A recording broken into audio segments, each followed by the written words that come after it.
Giới thiệu chuyện, Bạch Minh Xuyên không rồi, nhưng cơ thể thì đã mất, mà cái mạng nhỏ cũng sắp đi tong. May mắn thay, hắn có một ngón tay vàng, hắn có thể biến thân thành các nhân vật trong Hangashita-gen để gây chuyện thị phi, từ đó kéo dài tuổi thọ cho mình. Hết cách rồi, để sinh tồn, buổi biểu diễn đành phải bắt đầu thôi. Thế là, hắn biến thành Hutter lớn, điều khiển trạm không gian Hutter đứng dậy xoay một vòng ngay tại chỗ. Biến thành Doan Mã, hắn nặn ra một gã khổng lồ ánh sáng, thả đi khắp vũ trụ khiến quân đoàn phản vật chất và công ty hành tinh hòa bình điêu đứng. Lúc biến thành Farfalla, hắn thiêu rụi biển sao, đá bay chiến hạm của đám dân chủ phú. Rồi biến thành Econ, một đao chém toác lệnh sứ chủ phú Suhu. Lúc thành Ra-bân, hắn đăng tải những bài hát của kiếp trước lên mạng lưới vũ trụ. Sau đó biến thành sói bạc, điên cuồng cày lưu lượng cho bản thân. Mãi cho đến khi các nạn nhân nhận ra có gì đó sai. Hutter nói, thú vị đấy, có kẻ giả mạo ta sao?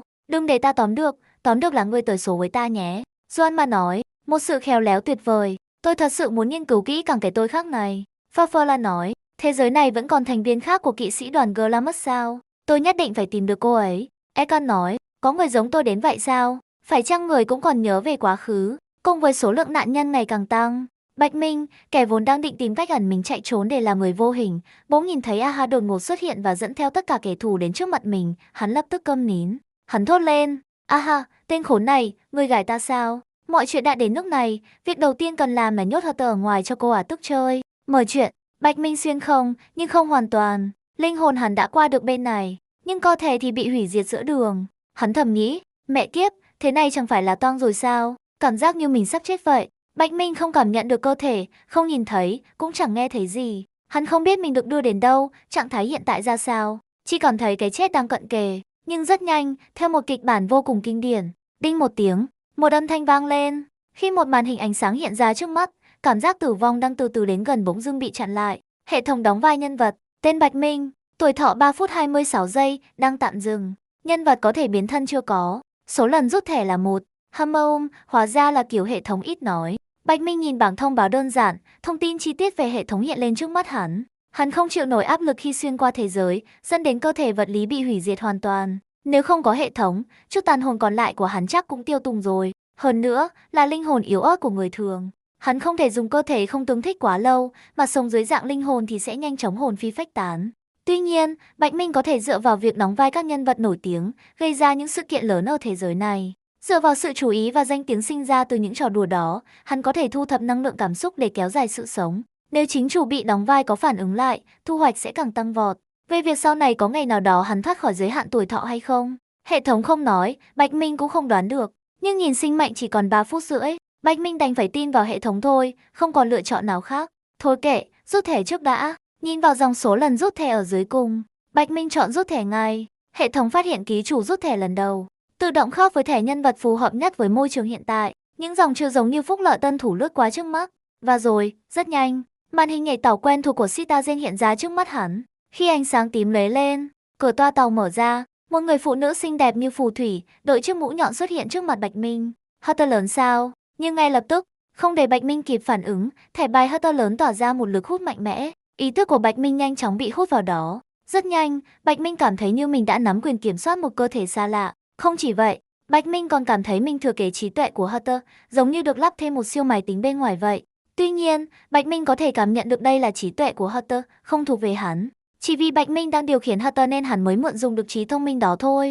Giống như điều khiển nhân vật trong game vậy, Bạch Minh có thể tung kỹ năng, nhưng hắn không thể nào hiểu được chính xác kỹ năng đó được tung ra như thế nào. Chính vào khoảnh khắc này, Bạch Minh cuối cùng cũng hiểu cơ thể không tương thích nghĩa là gì. Mặc dù suy nghĩ bắt nguồn từ hắn, cơ thể cũng phản hồi và thậm chí cho ra kết quả. Nhưng Bạch Minh không thể hiểu được làm thế nào để đạt được điều đó, hay trong quá trình đó bộ não này đã lướt qua bao nhiêu suy nghĩ. Nhưng chuyện đó không quan trọng. Bạch Minh chưa bao giờ hy vọng có thể chỉ dựa vào trộm gà trộm chó mà một bước thành thiên tài thực thụ ngay lập tức.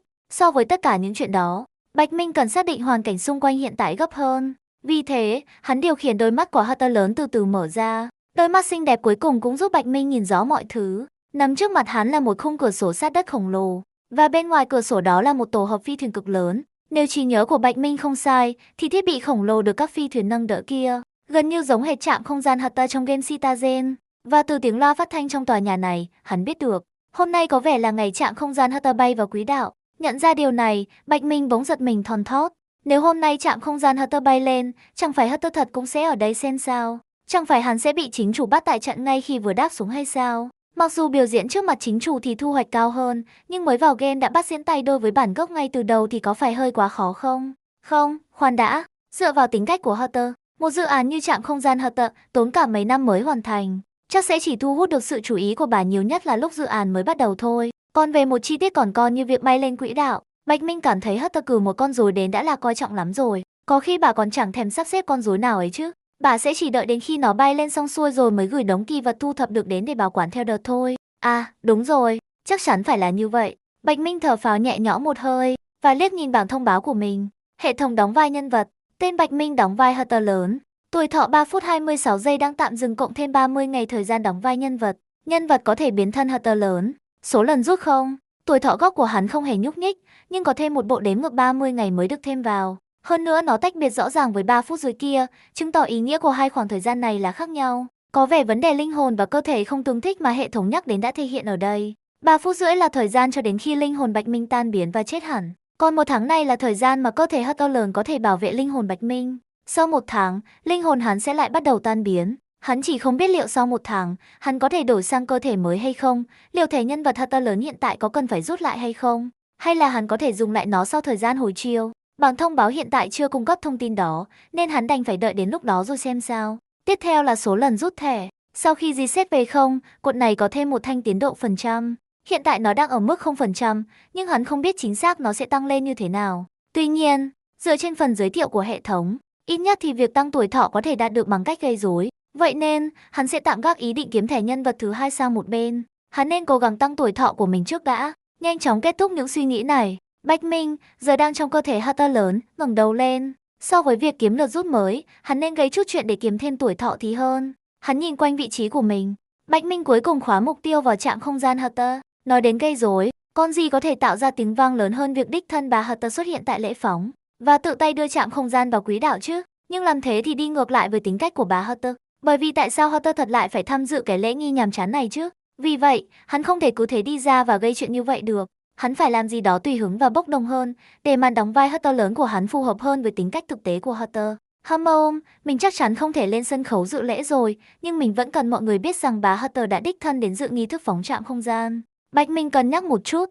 Đầu tiên, để mọi người biết bà Hutter đang ở đây thì không khó. Dù sao thì danh tiếng của bà cũng đã lừng lẫy rồi. Nhưng nếu bà chỉ đến ngó nghiêng thì chắc sẽ không gây được tiếng vang lớn lắm. Vì vậy, hắn phải giở trò với chính cái trạm không gian kia. Hắn cần gây ra một số rắc rối, một cái gì đó khiến cho việc bà Hutter đích thân có mặt trở nên hợp lý. Hammer. Tuy nhiên, sau khi gây chuyện, Hutter thật chắc chắn sẽ lao đến ngay lập tức để tóm cổ kẻ giả mạo. Nên việc đầu tiên là, hắn nên viết một đoạn tường lửa, để chặn Hutter thật ở bên ngoài trạm không gian Hutter, ngăn không cho bà nhảy dù thẳng vào trong. He he, Bạch Minh đi bộ qua tòa nhà dưới lốt Hutter lớn. Cùng lúc đó, hắn đang suy ngẫm xem mình được tính là Hutter thế giới hay Hutter giả. Nói đến đóng vai, hắn nên cứ nghiêm túc và coi bản thân mình là Hutter luôn. Bạch Minh chuẩn bị tâm lý cho việc này và quyết định đắm mình hoàn toàn vào vai diễn. Sau đó, Hutter không hề cải trang nhanh chóng bị các nhân viên đi ngang qua phát hiện. Bà Hutter sao? Ngài thực sự đã đến ư? Nhanh lên, nhanh lên. Bà Hutter đã đến dự lễ phóng trạm không gian rồi. Mau đi tìm người phụ trách đi. Bà Hutter, ngài định đi đâu vậy? Tôi sẽ dẫn đường cho ngài. Hutter liếc nhìn đám người này. Cô xua tay một cách mất kiên nhẫn. Đi làm việc các ngươi phải làm đi. Ta không đến vì cái lễ phóng nhàm chán này. Vậy thì, ngài, ta sẽ đến trạm không gian. Nó xây dựng tệ quá, chẳng xứng với địa vị của ta chút nào. Ta sẽ tự mình nâng cấp nó. Sau khi nói xong, Hutter hất mái tóc dài, triệu hồi vật thể giống như chìa khóa hay quyền trượng, và bước đi, ngồi nghiêng trên đó khi cô lướt qua đám đông. Màn đi dạo này tự nhiên mang lại hiệu quả tốt. Chỉ trong vài phút, tin tức rằng bà Hutter đã đến hiện trường phóng trạm không gian đã lan truyền khắp cả hành tinh xanh. Điều này chỉ có thể xảy ra vì chính bản thân Hutter đang trốn trong tháp đồng hồ ở một góc nào đó của ngân hà, bận rộn với ai mà biết là việc gì. Nếu không, bà sẽ lao đến ngay bây giờ để bắt người rồi. Nhưng hiện tại, Hutter rõ ràng không chú ý đến trạm không gian và thậm chí không có một con rối nào trong tầm mắt. Vì vậy, Hutter nghênh ngang bước ra khỏi tòa nhà với vẻ phô trương lớn. Cô đi thẳng vào trạm không gian, nơi đã hoạt động nhưng chưa phóng, ngay trước mắt bao người. Một lượng lớn máy quay gần đó đã ghi lại cảnh này. Nó thậm chí còn làm gián đoạn bài phát biểu của những người phụ trách. Nhưng không ai dám ho he thắc mắc gì với bà Hutter. Thực tế thì, chính cái việc bà Hutter có thể xuất hiện ở đây vào lúc này đã là một sự bảo chứng cho tất cả mọi người. Và Hutter, tất nhiên, đang cố tình làm vậy. Chỉ bằng việc đi một quãng đường ngắn này và bước vào trạm không gian Hutter, Hutter đã thấy tuổi thọ của mình tăng thêm 5 phút. Hệ thống đóng vai nhân vật. Tên Bạch Minh đóng vai Hutter lớn. Tuổi thọ 8 phút 26 giây đang tạm dừng cộng thêm 30 ngày thời gian đóng vai. Nhân vật có thể biến thân Hutter lớn. Số lần rút 0,5%. Quan trọng là, tuổi thọ kiếm được nhờ sức ảnh hưởng như thế này được cộng trực tiếp vào bộ đếm ngược. Tức là nói, nó được cộng trực tiếp vào bản thân Bạch Minh. Đồng thời, thanh tiến độ bên cạnh số lần rút thẻ cũng tăng nhẹ. Có vẻ như, số lần hắn có thể rút nhân vật mới cũng đạt được bằng cách gây rắc rối. Thế thì đỡ phiền phức cho hắn. Không cần phải lo lắng về những thứ khác. Hắn chỉ cần tập trung vào một nhiệm vụ thôi. Vào lúc này, Hatter, sau khi đã vào trong trạm không gian, nhìn các nhân viên đã đợi sẵn bên trong. Cô đang suy nghĩ, một cái tường lửa đơn giản chắc chắn là không đủ. Cần phải có nhiều thứ hơn 6 bức tường lửa. Liệu làm cho trạm không gian đứng dậy và tự bay vào vũ trụ có giật gân hơn không? Hay là viết mã một con ai cho trạm không gian, biến nó thành một ai Hatter tăng động sẽ hung hăng khiêu khích Hatter thật thì thú vị hơn. Tuy nhiên, cái đầu tiên không nên thực hiện trong giai đoạn 1. Mặc dù, dựa vào bộ não của Hatter, chỉ cần tạo ra ý tưởng thôi là sẽ cho hắn kết quả mong muốn. Nhưng việc thực hiện sẽ không nhanh đến thế. Hatter cũng không có một nhóm lớn các con rối Hatter để giúp làm những công việc chân tay miễn phí. Trạm không gian đột nhiên đứng dậy chắc chắn sẽ gây sốc. Nhưng hắn cũng không biết liệu Hatter thật có đang chú ý đến trạm không gian hay không. Nếu bà đột nhiên lao đến trong khi hắn mới làm được một nửa, thì hỏng bét. Tốt hơn là nên tập trung vào tường lửa và ai của trạm không gian trước đã. Theo cách này, ngay cả khi Hatter đến, bà sẽ không thể vào trong được một lúc, cho hắn đủ thời gian để xoáy sở. Nghĩ vậy, Hatter đi đến văn phòng nơi Hatter ở trong game. Mọi quyền hạn đều được kích hoạt, chỉ cần mở thiết bị văn phòng lên là tự động cấp quyền truy cập tối đa. Tuy nhiên, trạm không gian hiện tại khá trống trải, cũng chưa có nhiều nhân viên lắm, chẳng có nhiều thứ để xem. Gớm, cái tường lửa này viết tệ quá, ai viết cái này thế? Xóa hết. Dựa vào bộ não của Hatter, cô trực tiếp đóng gói và xóa sạch toàn bộ tường lửa hiện có. Sau đó, cô bắt đầu viết cái của riêng mình. Và, cô sẽ chế tạo một ai Hatter để đóng vai trò là tổng chỉ huy của trạm không gian. Nghĩ đến cảnh Hatter lao đến trong cơn thịnh nộ, chỉ để bị chặn ở bên ngoài. Và sau đó bị ai Hatter tra hỏi trên loa phát thanh với những câu như, ngươi có thực sự là Hatter không? Hatter không thể kìm được mà phát ra một tiếng cười khẽ. He he, ngay cả chuyển động tay của cô và sự nhiệt tình làm việc cũng lập tức trở nên mạnh mẽ hơn. Có thể nói rằng khi con người ta làm điều gì đó nghịch ngợm, họ thực sự không sợ rắc rối đâu. Cơ thể của bà Hatter khỏe mạnh và linh hoạt hơn Bạch Minh tưởng tượng. Và vì cô cũng có thể kết nối trực tiếp qua sóng não để nhập ký tự mà không cần có thủ công. Hatter viết mã cực nhanh. Đầu tiên, một hệ thống tường lửa hoàn toàn mới, được nâng cấp và mạnh mẽ vừa mới ra lò. Sau đó, với một cái búng tay, cô gửi thông báo nâng cấp tường lửa cho tất cả mọi người và mọi thiết bị trên trạm không gian. Và cô bắt mọi người cập nhật thông tin xác thực của họ để xác nhận cấp độ quyền hạn. Tuyệt vời! Theo cách này, Hatter sẽ không thể đi về tùy thích như thể đó là nhà riêng của bà nữa. Hatter nhìn vào tường lửa đang hoạt động. Cô xoa nhẹ thái dương, giải tỏa tâm trí mệt mỏi. Hatter không mệt, nhưng Bạch Minh, thực thể linh hồn yếu ớt, đã kiệt sức chỉ vì quan sát quá trình này. Thiết bị này không chỉ chịu trách nhiệm về an ninh mạng, nó còn liên kết với hệ thống phòng thủ của trạm không gian. Ngoại trừ những người có thẩm quyền, bất kỳ hình thức nhảy không gian nào cũng sẽ phải dừng lại bên ngoài trạm không gian. Tất nhiên, mức độ cần thiết để trực tiếp xóa sổ trạm không gian thì không tính. Tuy nhiên, ý nghĩ về việc Hatter thật đến trạm không gian, chỉ để bị bối rối và bị chặn ở bên ngoài bởi chính tường lửa của mình, đã quét sạch phần lớn sự mệt mỏi của Bạch Minh. Điều đó chỉ chứng tỏ rằng một người thực sự không sợ kiệt sức khi làm việc xấu. Tiếp tục nào, vẫn chưa xong đâu. Hắn vẫn còn một ai Hatter để xây dựng, để đóng vai trò là quyền trạm trưởng tạm thời. Nếu vẫn còn thời gian sau đó, hắn sẽ cố gắng làm cho trạm không gian đứng dậy. Bạch Minh đã có một ý tưởng sơ bộ về những sửa đổi cần thiết, lao đầu vào làm việc trở lại. Lần này, Hatter thậm chí còn táo bạo ghi lại một phần ý thức của mình vào ai. Tất nhiên, cô vẫn thực hiện việc sửa đổi tính cách hoạt bát như kế hoạch. Hắn chỉ tự hỏi liệu Hatter thật, khi đến nơi, có loại bỏ diễn viên đóng thế trạm trưởng này với định kiến cực đoan hay không. Và vào lúc này, lê phóng bên ngoài dường như cuối cùng cũng đã kết thúc, đến giai đoạn đánh lửa. Hatter cảm nhận được sự rung động nhẹ của trạm không gian. Cô kích hoạt ai Hatter, nghĩ rằng ai Hatter này nên phát sóng bắt khen ngợi Hatter trên mọi tần số. Tuy nhiên, đời thường không như là mơ, điều bất ngờ đã xảy ra. Đột nhiên, một thông báo toàn tần số được phát ra từ bên trong trạm không gian Hatter. Em hèm, vào thời khắc trạm không gian Hatter thăng hoa, tôi, quyền trạm trưởng, ai Hatter, ở đây để xem xét thận trọng hơn vấn đề trạm không gian Hatter thăng hoa. Cái gọi là trạm không gian Hatter thăng hoa, mấu chốt là ở chỗ làm thế nào trạm không gian cần được sử dụng để thăng hoa. Vì vậy, đâu là vấn đề mấu chốt? Câu hỏi này được hỏi rất hay, đánh trúng hoàn toàn vào điểm mấu chốt của vấn đề. Nếu chúng ta không làm rõ vấn đề mấu chốt, chúng ta không thể nhận ra tình mấu chốt của vấn đề. Hatter đang ngồi thẳng lưng trong văn phòng, nghe thấy bài diễn văn vô nghĩa này và rùng mình. Cô suýt nữa thì phun hết ngụm nước đang uống. Phụt, khoan đã, cái rác rưởi gì đây? Con ai này lấy đâu ra tất cả mấy thứ nực cười này thế? Hatter nhanh chóng mở chương trình của ai và bắt đầu rà soát lại từ đầu. Hóa ra là những lời nói xảo rộng vô nghĩa này đến từ các hồ sơ tuyển chọn và đào tạo nhân sự hiện có của trạm không gian. Chúng được lưu trữ trong trạm không gian dưới dạng hồ sơ nhân sự. Hatter không biết về điều này và đã không lọc bỏ nó. Kết quả là ai đã học hết tất cả những thứ đó là mô hình đối thoại. Cạn lời luôn. Mắt Hatter giật giật. Trời ạ, Liệu Hatter thật có muốn giết tôi khi bà nhìn thấy đoạn băng này không đây? Cô chỉ muốn gây ra chút rắc rối vô hại thôi, chứ không phải để bị truy sát đâu. Hatter ôm trán và thở dài thườn thượt. Hesi, vì mọi chuyện đã đến nước này rồi, thì cứ để nó thế đi. Nhìn vào mặt tích cực, nếu chính bản thân bà Hatter nhìn thấy đoạn ghi hình này, phổi của bà chắc chắn sẽ nổ tung vì giận dữ. Trong trường hợp đó, hắn ít nhất cũng nên nhận được một phần thưởng lớn. Tốt hơn là nên tiếp tục gây rắc rối. Dù sao thì, đến lúc bà Hatter phát hiện ra, bà có lẽ sẽ tức giận đến mức muốn tống hắn vào một ngôi sao Nuchan để tra khảo nghiêm ngặt. Vì vậy, tại sao không tăng cường độ lên và kiếm thêm tuổi thọ chứ? Ít nhất thì, chuỗi tuyên bố kỳ quặc của Ai Hatter vừa rồi cũng đã cộng thêm một chút vào tuổi thọ của hắn. Cái đó được tính là một khởi đầu tốt phải không?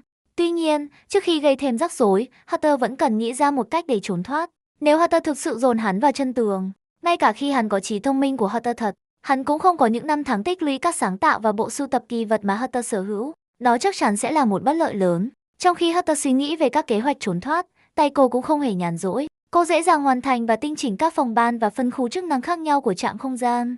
Ngoài ra, để trả đũa cho sai lầm trước đó, cô đã sa thải tất cả những kẻ bất tài chỉ biết nói những lời sáo rỗng. Xem xét đến tương lai, nơi các nhà nghiên cứu tại trạm không gian chắc chắn sẽ tham gia vào những cuộc so sánh khập khiễng và bóc lột nghiên cứu. Hatter, cân nhắc đến tính cách của Hatter, tiện tay đặt ra một số quy tắc, bảo những kẻ tầm thường này hãy tránh xa những cái gọi là chủ đề thực tế và phổ biến ra. Nếu không, bọn họ có thể cút khỏi trạm không gian. Nếu họ muốn theo đuổi các chủ đề phổ biến và thực tế, họ nên đi tụ tập cùng nhau trong câu lạc bộ thiên tài ấy. Họ đã đến trạm không gian Hatter, tại sao họ vẫn còn chạy theo sự nổi tiếng chứ? Nhàm chán. Do đó, một thông báo đậm chất Hatter, tàn nhẫn vô cùng, kèm theo những quy tắc mới và thư sa thải đó, đã được phát sóng công khai, hoàn toàn không quan tâm đến biểu cảm và cảm xúc của nhân viên. Độc địa, kiêu ngạo và tùy hứng. Hatter cảm thấy rằng đây là một màn trình diễn tốt, và tuổi thọ thực tế của hắn đột nhiên tăng vọt lên 1 giờ. Đây là một bước đột phá lớn. Hệ thống đóng vai nhân vật, tên Bạch Minh đóng vai Hatter lớn. Tuổi thọ 1 giờ 26 giây đang tạm dừng cộng thêm 30 ngày thời gian đóng vai. Nhân vật có thể biến thân Hatter lớn.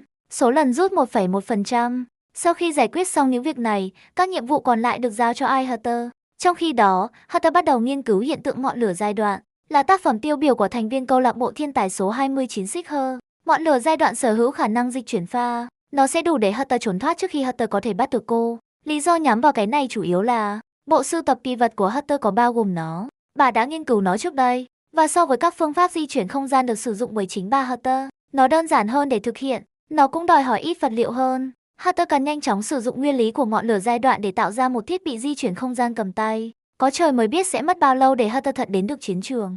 Nếu bà bị chặn ở cửa và hắn vẫn chưa tạo ra được con đường trốn thoát, hắn có thể thực sự bị bắt đi lấp lỗ đen mất. Mặc dù Hatter không thể hoàn toàn hiểu thấu những ký ức trong não Hatter, nhưng không sao cả. Cô không cần phải hiểu, cô chỉ cần ý tưởng để sao chép một tia sáng của nó để trốn thoát. Hatter sẽ sử dụng siêu trí tuệ của mình để giải quyết vấn đề. Và có một tin tốt, mặc dù trạm không gian vẫn chưa bắt đầu chứa các kỳ vật, nhưng nó đã chuẩn bị một đống lớn các vật liệu linh tinh và thiết bị nghiên cứu. Hatter có thể tiện tay sử dụng những thứ này. Vì vậy, nhanh chóng, Hatter triển khai thiết bị thí nghiệm bên trong văn phòng. Sử dụng các vật liệu hiện có trong trạm không gian, cô cố gắng chế tạo thủ công một thiết bị chuyển dịch không gian. Đối với Hatter, việc tạo ra một thứ gì đó không có độ khó kỹ thuật đáng kể như thế này, thậm chí còn dễ hơn là tự làm cho mình một bữa ăn ngon. Mất khoảng thời gian của một bữa ăn, Hatter gói gọn thiết bị dịch chuyển pha cần thiết cho cuộc trốn chạy của mình và giữ nó trong lòng bàn tay. Đó là một chiếc nhẫn màu trắng bạc trơn nhẵn. Cô đeo chiếc nhẫn vào ngón giữa thon dài của bàn tay trái. Tất cả những gì cô cần là một ý nghĩ, và dịch chuyển pha sẽ kích hoạt, cho phép cô ngay lập tức trốn thoát khỏi hiện trường.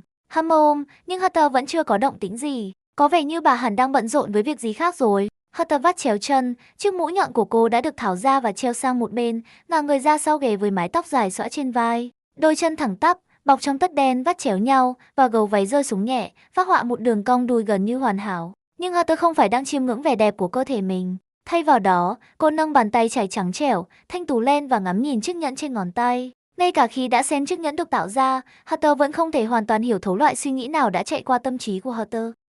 Những thiên tài thật tuyệt vời, để có thể chế tạo ra một thiết bị dịch chuyển không gian cầm tay như vậy trong thời gian ngắn thế này. Ngay cả khi Hatter xông vào bây giờ, cô cũng không còn sợ nữa.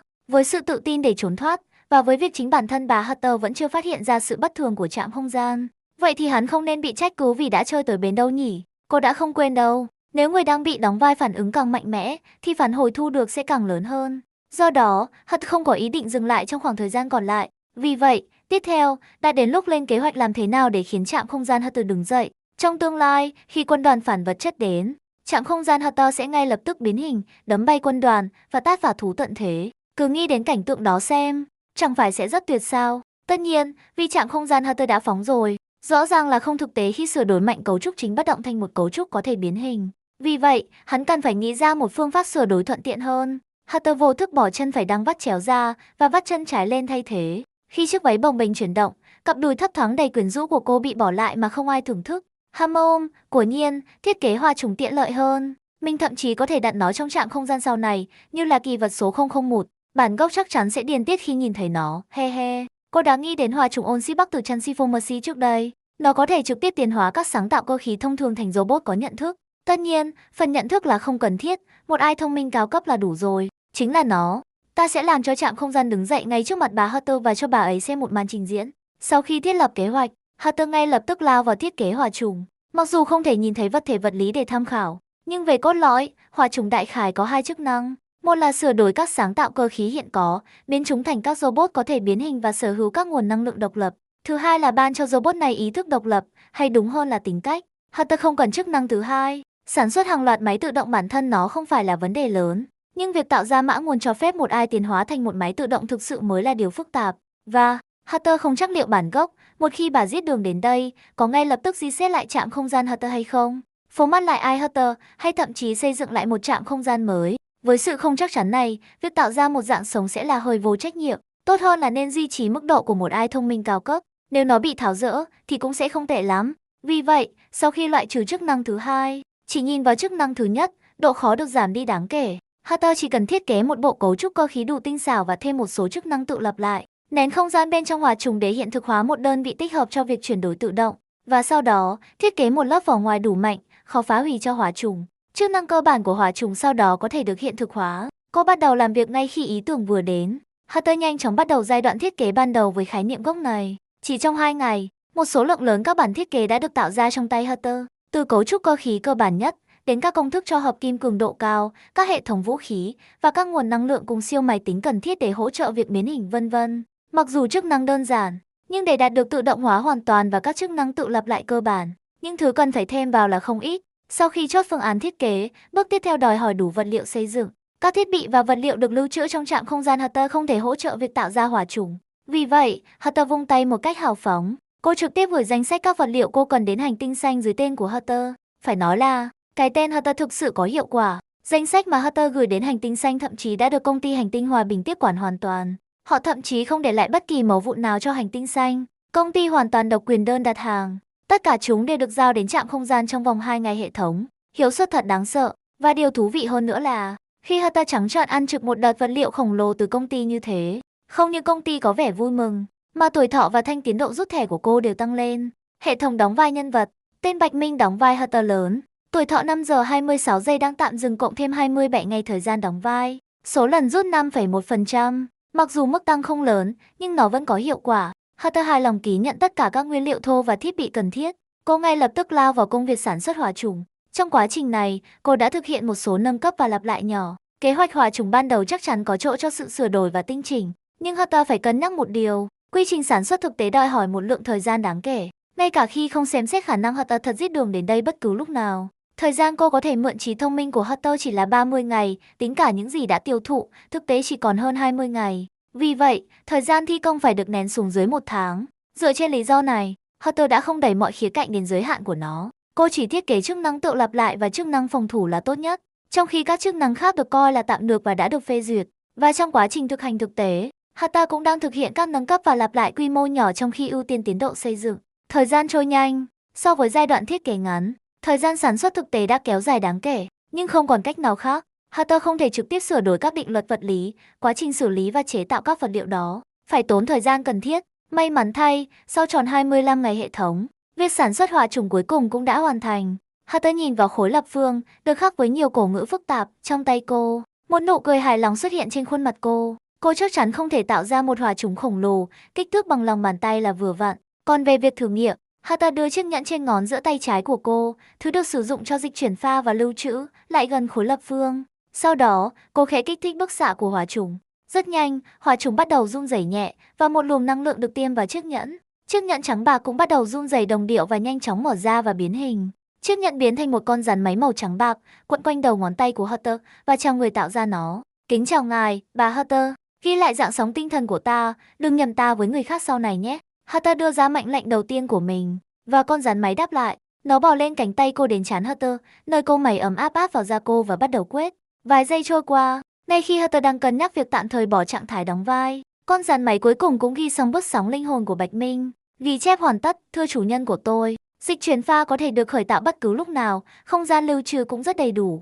Rất tốt, giờ thì quay lại đi. Hatter mỉm cười và chọc nhẹ vào đầu con rắn nhỏ bằng đầu ngón tay. Con rắn nhỏ nhanh chóng quay trở lại ngón giữa tay trái của cô, biến đổi trở lại hình dạng của chiếc nhẫn. Hatter tung hứng hỏa trùng trong tay. Ai Hatter, giúp ta lưu thông tin cho hỏa trùng này. Xếp hồ sơ nó là kỳ vật đầu tiên của trạm không gian đi. Hừ, cuối cùng cũng nhớ đến ta rồi sao? Để ta xem cái gì nào. Ai Hatter bắt đầu lầm bầm và bắt đầu tạo hồ sơ lưu trữ. Hatter dừng lại suy nghĩ và sau đó để lại một vài câu trong hồ sơ cho Hatter thật. Sẽ cần một phương pháp đặc biệt để kích hoạt hỏa chủng, nhằm ngăn nó sửa đổi vô tội vạ tất cả các sáng tạo cơ khí một cách không kiểm soát. Về phương pháp đó, cô chắc chắn sẽ không để lại nó, cô sẽ để Hatter thật tự mình tìm ra. Một khi ai Hatter đã hoàn thành việc thiết lập hồ sơ lưu trữ, Hatter gọi ai đó mang hỏa chủng đến buồng chứa. Còn về việc làm cho trạm không gian Hatter biến hình, Hatter thực sự muốn làm điều đó ngay trước mặt bản gốc. Nếu, trước khi thời gian đóng vai hết, bà Hatter có thể phát hiện ra kẻ mạo danh trên trạm không gian và đến kịp lúc. Nếu bà ấy không phát hiện ra, thì mình sẽ tự gửi thư mời cho bà Hatter vậy. Một nụ cười tinh quái hiện trên khuôn mặt Hatter. Ở nơi xa xôi, tại rìa của ngân hà, bên trong một tòa tháp đồng hồ cô độc, bà Hatter vừa mới hoàn thành một dự án và quyết định nghỉ ngơi một chút để dùng trà chiều. Cô vươn vai một cách đầy kiểu cách, ngả người ra sau chiếc ghế sang trọng. Nhắc mới nhớ, trạm không gian chắc cũng sắp đến lúc phóng rồi nhỉ. Để ta xem nó đã dùng được chưa nào. Hatter nói, vẫy tay về phía bên cạnh. Một con rối nhanh chóng bay tới, thay chiếc bàn trước mặt cô bằng một chiếc bàn tiệc trà. Vài con Hatter nhỏ xíu bê trà và bánh ngọt đến, đặt trước mặt Hatter. Cùng lúc đó, một con rối Hatter khác đã tổng hợp tất cả tin tức gần đây về trạm không gian Hatter từ hành tinh xanh và gửi đến cho Hatter. Bà Hatter nâng tách lên, nhấp một ngụm trà nhỏ và liếc nhìn xuống bản tin. Cô lập tức vừa buồn cười vừa tức giận bởi cái tiêu đề đầu tiên. Bà Hatter đích thân đến trạm không gian Hatter sao? Tốt, tốt lắm, đám người này gan to thật đấy. Rơi chúng dám mạo danh cả tên của Hatter ta rồi cơ à. Cô dùng ngón tay mở đoạn video được quay tại hiện trường ngày hôm đó lên. Hatter vốn định chỉ trích gay gắt kẻ giả mạo Hatter này từ hàng nghìn góc độ khác nhau, và cũng cân nhắc xem nên ban cho đối phương cái chết kiểu gì. Nhưng khi cô xem tiếp, bà Hatter lại nhíu mày. Hả, cái này thú vị đấy chứ, tên này bắt chước chuẩn phết. Cái mũi, đôi mắt, lông mày, nó nắm bắt được ít nhất 90%, gần như là 10 trên 10 cái thần thái của ta rồi. Khi thấy kẻ đó có thể tái hiện vẻ đẹp của mình đến mức gần như hoàn hảo, Hatter bỗng cảm thấy bớt giận hơn một chút, mặc dù kẻ đó vẫn đáng bị trừng phạt. Tuy nhiên, việc kẻ này hâm mộ cô đủ nhiều để đạt được mức độ hoàn thiện như vậy cũng có điểm đáng khen ngợi. Hesi, quả nhiên, vẻ đẹp của chính mình đơn giản là hoàn hảo. Hừ, dù không thể tha thứ, nhưng việc sao chép vẻ đẹp của ta một cách hoàn hảo như vậy cũng coi như là người có chút ưu điểm đi. Hatter lại cúi đầu nhấp một ngụm trà. Cô cầm một chiếc bánh ngọt lên và cắn một miếng nhỏ. Video tiếp tục phát, và khi kẻ đó bước vào trạm không gian, thanh tiến trình bỗng nhiên tua nhanh. Rõ ràng là kẻ giả mạo chẳng có việc gì làm trong suốt một đoạn dài sau đó. Rất nhanh, màn hình nhảy đến khoảnh khắc trạm không gian chính thức phóng lên. Khi đếm ngược đánh lửa kết thúc, trạm không gian và các tên lửa đầy đồng loạt hoạt động, và nó bắt đầu từ từ bay lên. Một giọng nói nghe y hệt giọng cô vang lên từ loa phát thanh. Quyền trạm trưởng, Ai Hatter, xin phát biểu, mấu chốt của vấn đề nằm ở câu hỏi mấu chốt. Rắc một tiếng, khi những lời nói nhảm nhí hoa mỹ trong video tiếp tục vang vọng, một âm thanh nứt vỡ sắc bén đột ngột vang lên. Bà Hatter đã bóp nát tay cầm của tách trà. Chiếc tách rơi xuống và nước trà nhanh chóng được vài con Hatter nhỏ hứng lấy, ngăn không cho đổ ra ngoài. He he, he he he, he he he he, tốt lắm, rất tốt, thậm chí là tuyệt vời. Bà Hatter hạ mắt xuống, mái tóc mái mượt mà che đi đôi mắt, phủ một bóng đen lên khuôn mặt cô. Giữ nguyên tư thế ăn bánh ngọt, bà Hatter nở một nụ cười lạnh lẽo, phát ra một điệu cười thực sự giận người. Đã lâu rồi không có ai dám thách thức ta như thế này, và chúng thậm chí còn dám mịt đồ chơi của ta nữa chứ. Bà Hatter lúc này chỉ muốn tóm cổ kẻ giả mạo này ngay lập tức, sau đó nhét đà vào pháo phá sao và bắn thẳng vào mặt trời. Còn về danh sách dài các tin tức liên quan đến Hatter ở phía sau, bà Hatter đã quá bực mình để xem tiếp rồi. Cô chỉ muốn ngay lập tức, ngay bây giờ, tóm lấy kẻ giả mạo đó và đánh đòn thật đau vào mông ả. Và thế là, bà Hatter kết thúc buổi trá chiều của mình. Cô thay sang trang phục đi ra ngoài và cầm lấy cây trượng khổng lồ của mình. Lần này, cô chuẩn bị bước ra khỏi tòa tháp đồng hồ, nơi mà không ai có thể xác định vị trí. Bà Hatter kích hoạt chức năng dịch chuyển tức thời, định đáp thẳng xuống trạm không gian Hatter. Cô sẽ treo cổ kẻ giả mạo đó lên đỉnh trạm không gian và đánh đòn tơi bời. Tuy nhiên, khi bước nhảy không gian được khởi động và vị trí đáp được khóa vào trạm không gian Hatter, thiết bị dịch chuyển lại báo lỗi, cảnh báo, không gian mục tiêu đã bị can thiệp, bước nhảy không gian không thể hoàn thành. Kẻ giả mạo đó có khả năng như vậy sao? Khi nhìn thấy báo cáo lỗi, một nụ cười trầm tư xuất hiện trên khuôn mặt Hunter. Hunter có thể nhìn thấu năng lực của những người xây dựng trạm không gian chỉ trong một cái liếc mắt. Tất cả bọn họ đều tầm thường. Đó là lý do tại sao Hunter nhanh chóng mất hứng thú và chẳng buồn quan tâm đến công việc xây dựng tổng thể. Hiếm có nơi nào trong vũ trụ này có thể chặn đường cô. Nó chỉ có thể đến từ bàn tay của kẻ giả mạo kia. Hơi thú vị rồi đấy, ta bắt đầu thấy hứng thú với ngươi rồi đấy, đồ giả mạo. Một nụ cười nguy hiểm hiện lên trên khuôn mặt Hunter. Cô không bận tâm đến việc dịch chuyển thất bại mà sửa đổi vị trí ngay. Cô đổi từ sân ga của trạm không gian sang bên ngoài trạm không gian. Cô thực sự muốn xem cái tường lửa chặn cô được viết như thế nào. Dịch chuyển ngay. Bà Hunter cấn mạnh nút kích hoạt. Vút một tiếng, bà Hunter biến mất khỏi chỗ ngồi. Trong nháy mắt, cô đã đến đích. Hình bóng của bà Hunter xuất hiện bên ngoài trạm không gian Hunter. 4 tấm gương bao quanh cô, cung cấp cho bà Hunter khả năng phòng thủ đầy đủ. Hunter nhìn quanh và khẽ hừ một tiếng. Cô quả thực đã không thể vào được sân ga của trạm không gian, bởi vì không có xác thực quyền hạn, không thể truy cập. Tín hiệu kết nối cao quý của Hunter đã bị chặn bên ngoài trạm không gian. Cô thậm chí không thể vào sân ga. Trước khi bà Hunter kịp phản ứng, giọng nói của Ai Hunter đã tự động gửi tín hiệu đến Hunter. Đây là trạm không gian Hunter của bà Hunter vĩ đại. Ta là quyền trạm trưởng, Ai Hunter. Kẻ xâm nhập không phép, kẻ giả mạo bất kính với bà Hunter, hãy khai báo mục đích của ngươi. Ngươi tự gọi mình là Ai Hunter sao? Ngươi thậm chí còn không nhận ra Hunter thật đang đứng ngay đây, mà còn dám tự xưng là Hunter à? Hunter không biết hôm nay cô sẽ phải cười trong cơn thịnh nộ bao nhiêu lần nữa. Trạm không gian của chính cô đang coi cô là người ngoài, và thậm chí gọi cô là kẻ giả mạo. Đây đơn giản là một sự đảo lộn vũ trụ hoàn toàn. Và cái con ai ngu ngốc này, sao nó dám tự xưng là Hunter khi nó thậm chí còn không thể nhận ra bản gốc chứ? Khoảnh khắc cô đòi lại trạm không gian, việc đầu tiên cô làm sẽ là xử tử con Ai Hunter đáng xấu hổ này. Giả mạo là giả mạo, người tạo ra ta, bà Hunter vĩ đại, hiện đang ở bên trong trạm không gian. Ngươi thậm chí còn không biết điều này, mà dám mạo danh ngài ấy sao? Ha, ta muốn xem ngươi, con Hunter giả này, định chứng minh mình là Hunter như thế nào. Ngươi giỏi lắm, ta sẽ nhớ mặt ngươi. Bà Hunter hừ lạnh đầy ác ý và ngừng nói chuyện. Thay vào đó, cô lập tức bắt đầu xâm nhập hệ thống. Cô muốn xem chính xác kẻ đang khiêu khích mình rõ ràng như vậy sở hữu năng lực gì. Và Ai Hunter lập tức nhận ra điều này. Hừ, ta biết ngay là ngươi có ý đồ xấu mà. Ta phải nói rằng, lớp ngụy trang của ngươi giống bà Hunter đến 90%, nhưng mà, đối đầu với ta, Ai Hunter, ngươi còn quá non và xanh. Đợi 20.000 năm nữa hãy thử xâm nhập trạm không gian nhé. Một đường gân xanh hình dấu tăng gần như nổi lên trên trán bà Hunter. Cái thứ này, khi xử lý xong kẻ giả mạo, cô sẽ xử lý nó đầu tiên. Tuy nhiên, khi Hunter dần dần xâm nhập và cố gắng bẻ khóa tường lửa, Hunter cảm thấy có gì đó không ổn. Hả? Tại sao những logic kiến trúc này lại giống hệt thói quen của ta vậy? Trong quá trình giải mã, Hunter cảm thấy như cô không phải đang đối đầu với một kẻ thù xa lạ. Thay vào đó, cảm giác như cô đang đối đầu với một phiên bản khác của chính mình. Mặc dù tường lửa này không thể ngăn cản Hunter thật, nhưng logic, thói quen và phong cách kiến trúc không chỉ là tương tự với cô, chúng hoàn toàn giống hệt. Trong một khoảnh khắc, Hunter thoáng sững sờ thầm nghĩ. Chẳng lẽ, trong một phút buồn chán, mình đã viết một cái tường lửa dành riêng cho trạm không gian Hunter rồi quên bén mất sao? Làm sao cái này lại trông thực sự giống như thứ mình viết thế nhỉ? Có đúng không? Mình thực sự đã viết cái này à? Không. Hít hà. Càng nghĩ về nó, Hunter càng cảm thấy nó giống tác phẩm của mình. Bởi vì nếu cô viết một cái tường lửa cho trạm không gian Hunter, cô sẽ chỉ dành một chút nỗ lực để viết một cái gì đó hoạt động được và đủ tốt. Vậy mà, cái tường lửa này, từ khái niệm đến sức mạnh của nó, chính xác là những gì cô sẽ tạo ra. Chuyện này thực sự kỳ lạ. Minh tưởng là ai đó từ đám kẻ ngốc đeo mặt nạ hoặc sảnh đường hồi ức đang gây rắc rối, nhưng giờ xem ra không phải vậy. Tốc độ xâm nhập của Hunter bắt đầu chậm lại, và cô rơi vào trầm tư.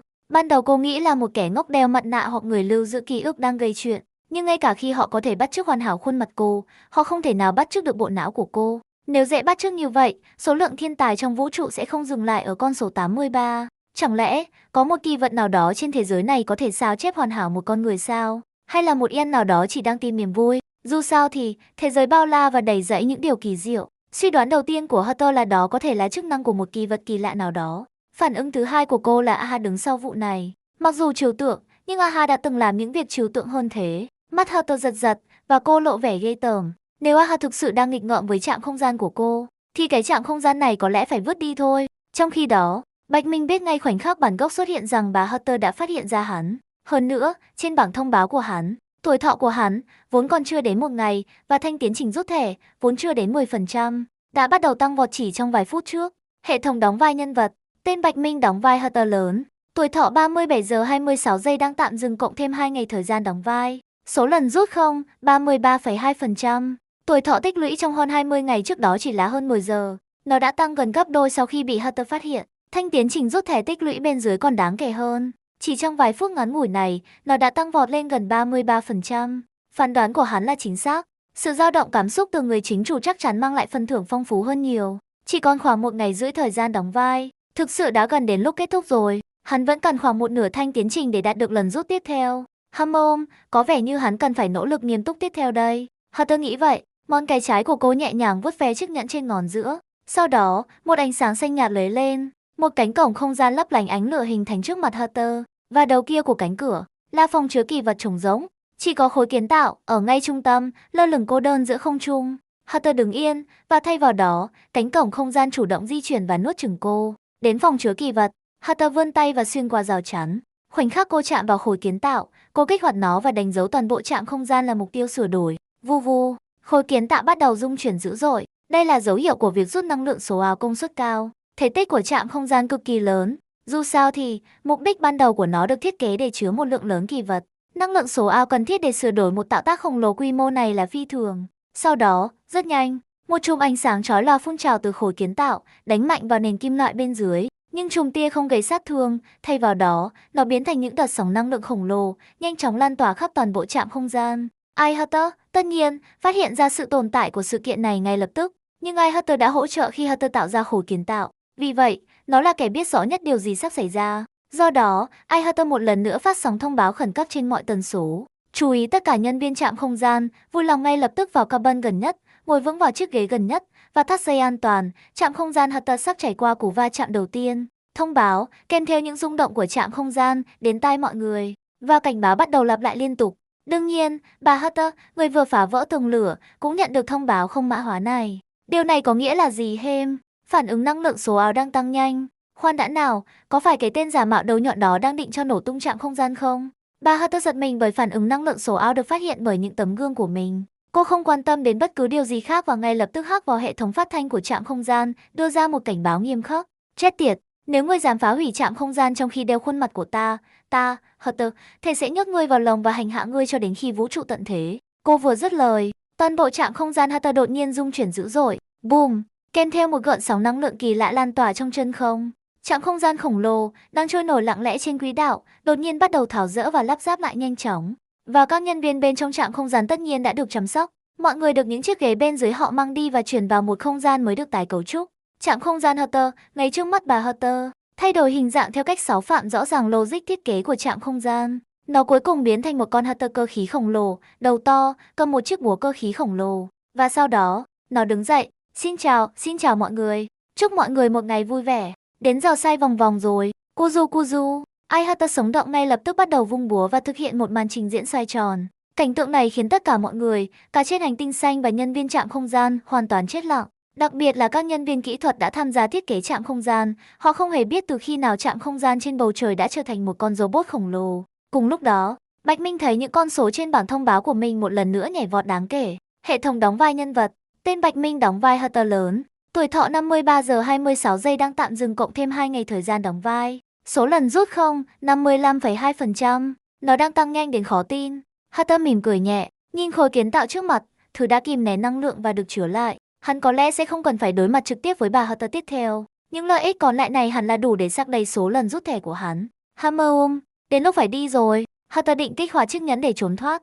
Nhưng đột nhiên, một giọng nói như oan hồn vang lên từ phía sau cô. Đi đâu đấy? Ngươi nghĩ mình đi đâu được chứ? Sao không vào ngồi trong gương của ta một lát nhỉ? Đồ giả mạo. Giọng nói đầy ác ý của Hunter vang lên từ phía sau. Mặc dù đã đoán trước được, nhưng ý nghĩ phải đối mặt trực tiếp với một thiên tài vẫn khiến hắn hơi lo lắng. Sau khi chuẩn bị tâm lý một chút, bà Hunter thật phía sau không thể chờ đợi thêm nữa và bắt đầu chế giễu. Sao thế? Ngươi thậm chí không có can đảm để quay lại và đối mặt với ta sao? Tên giả mạo lén lút.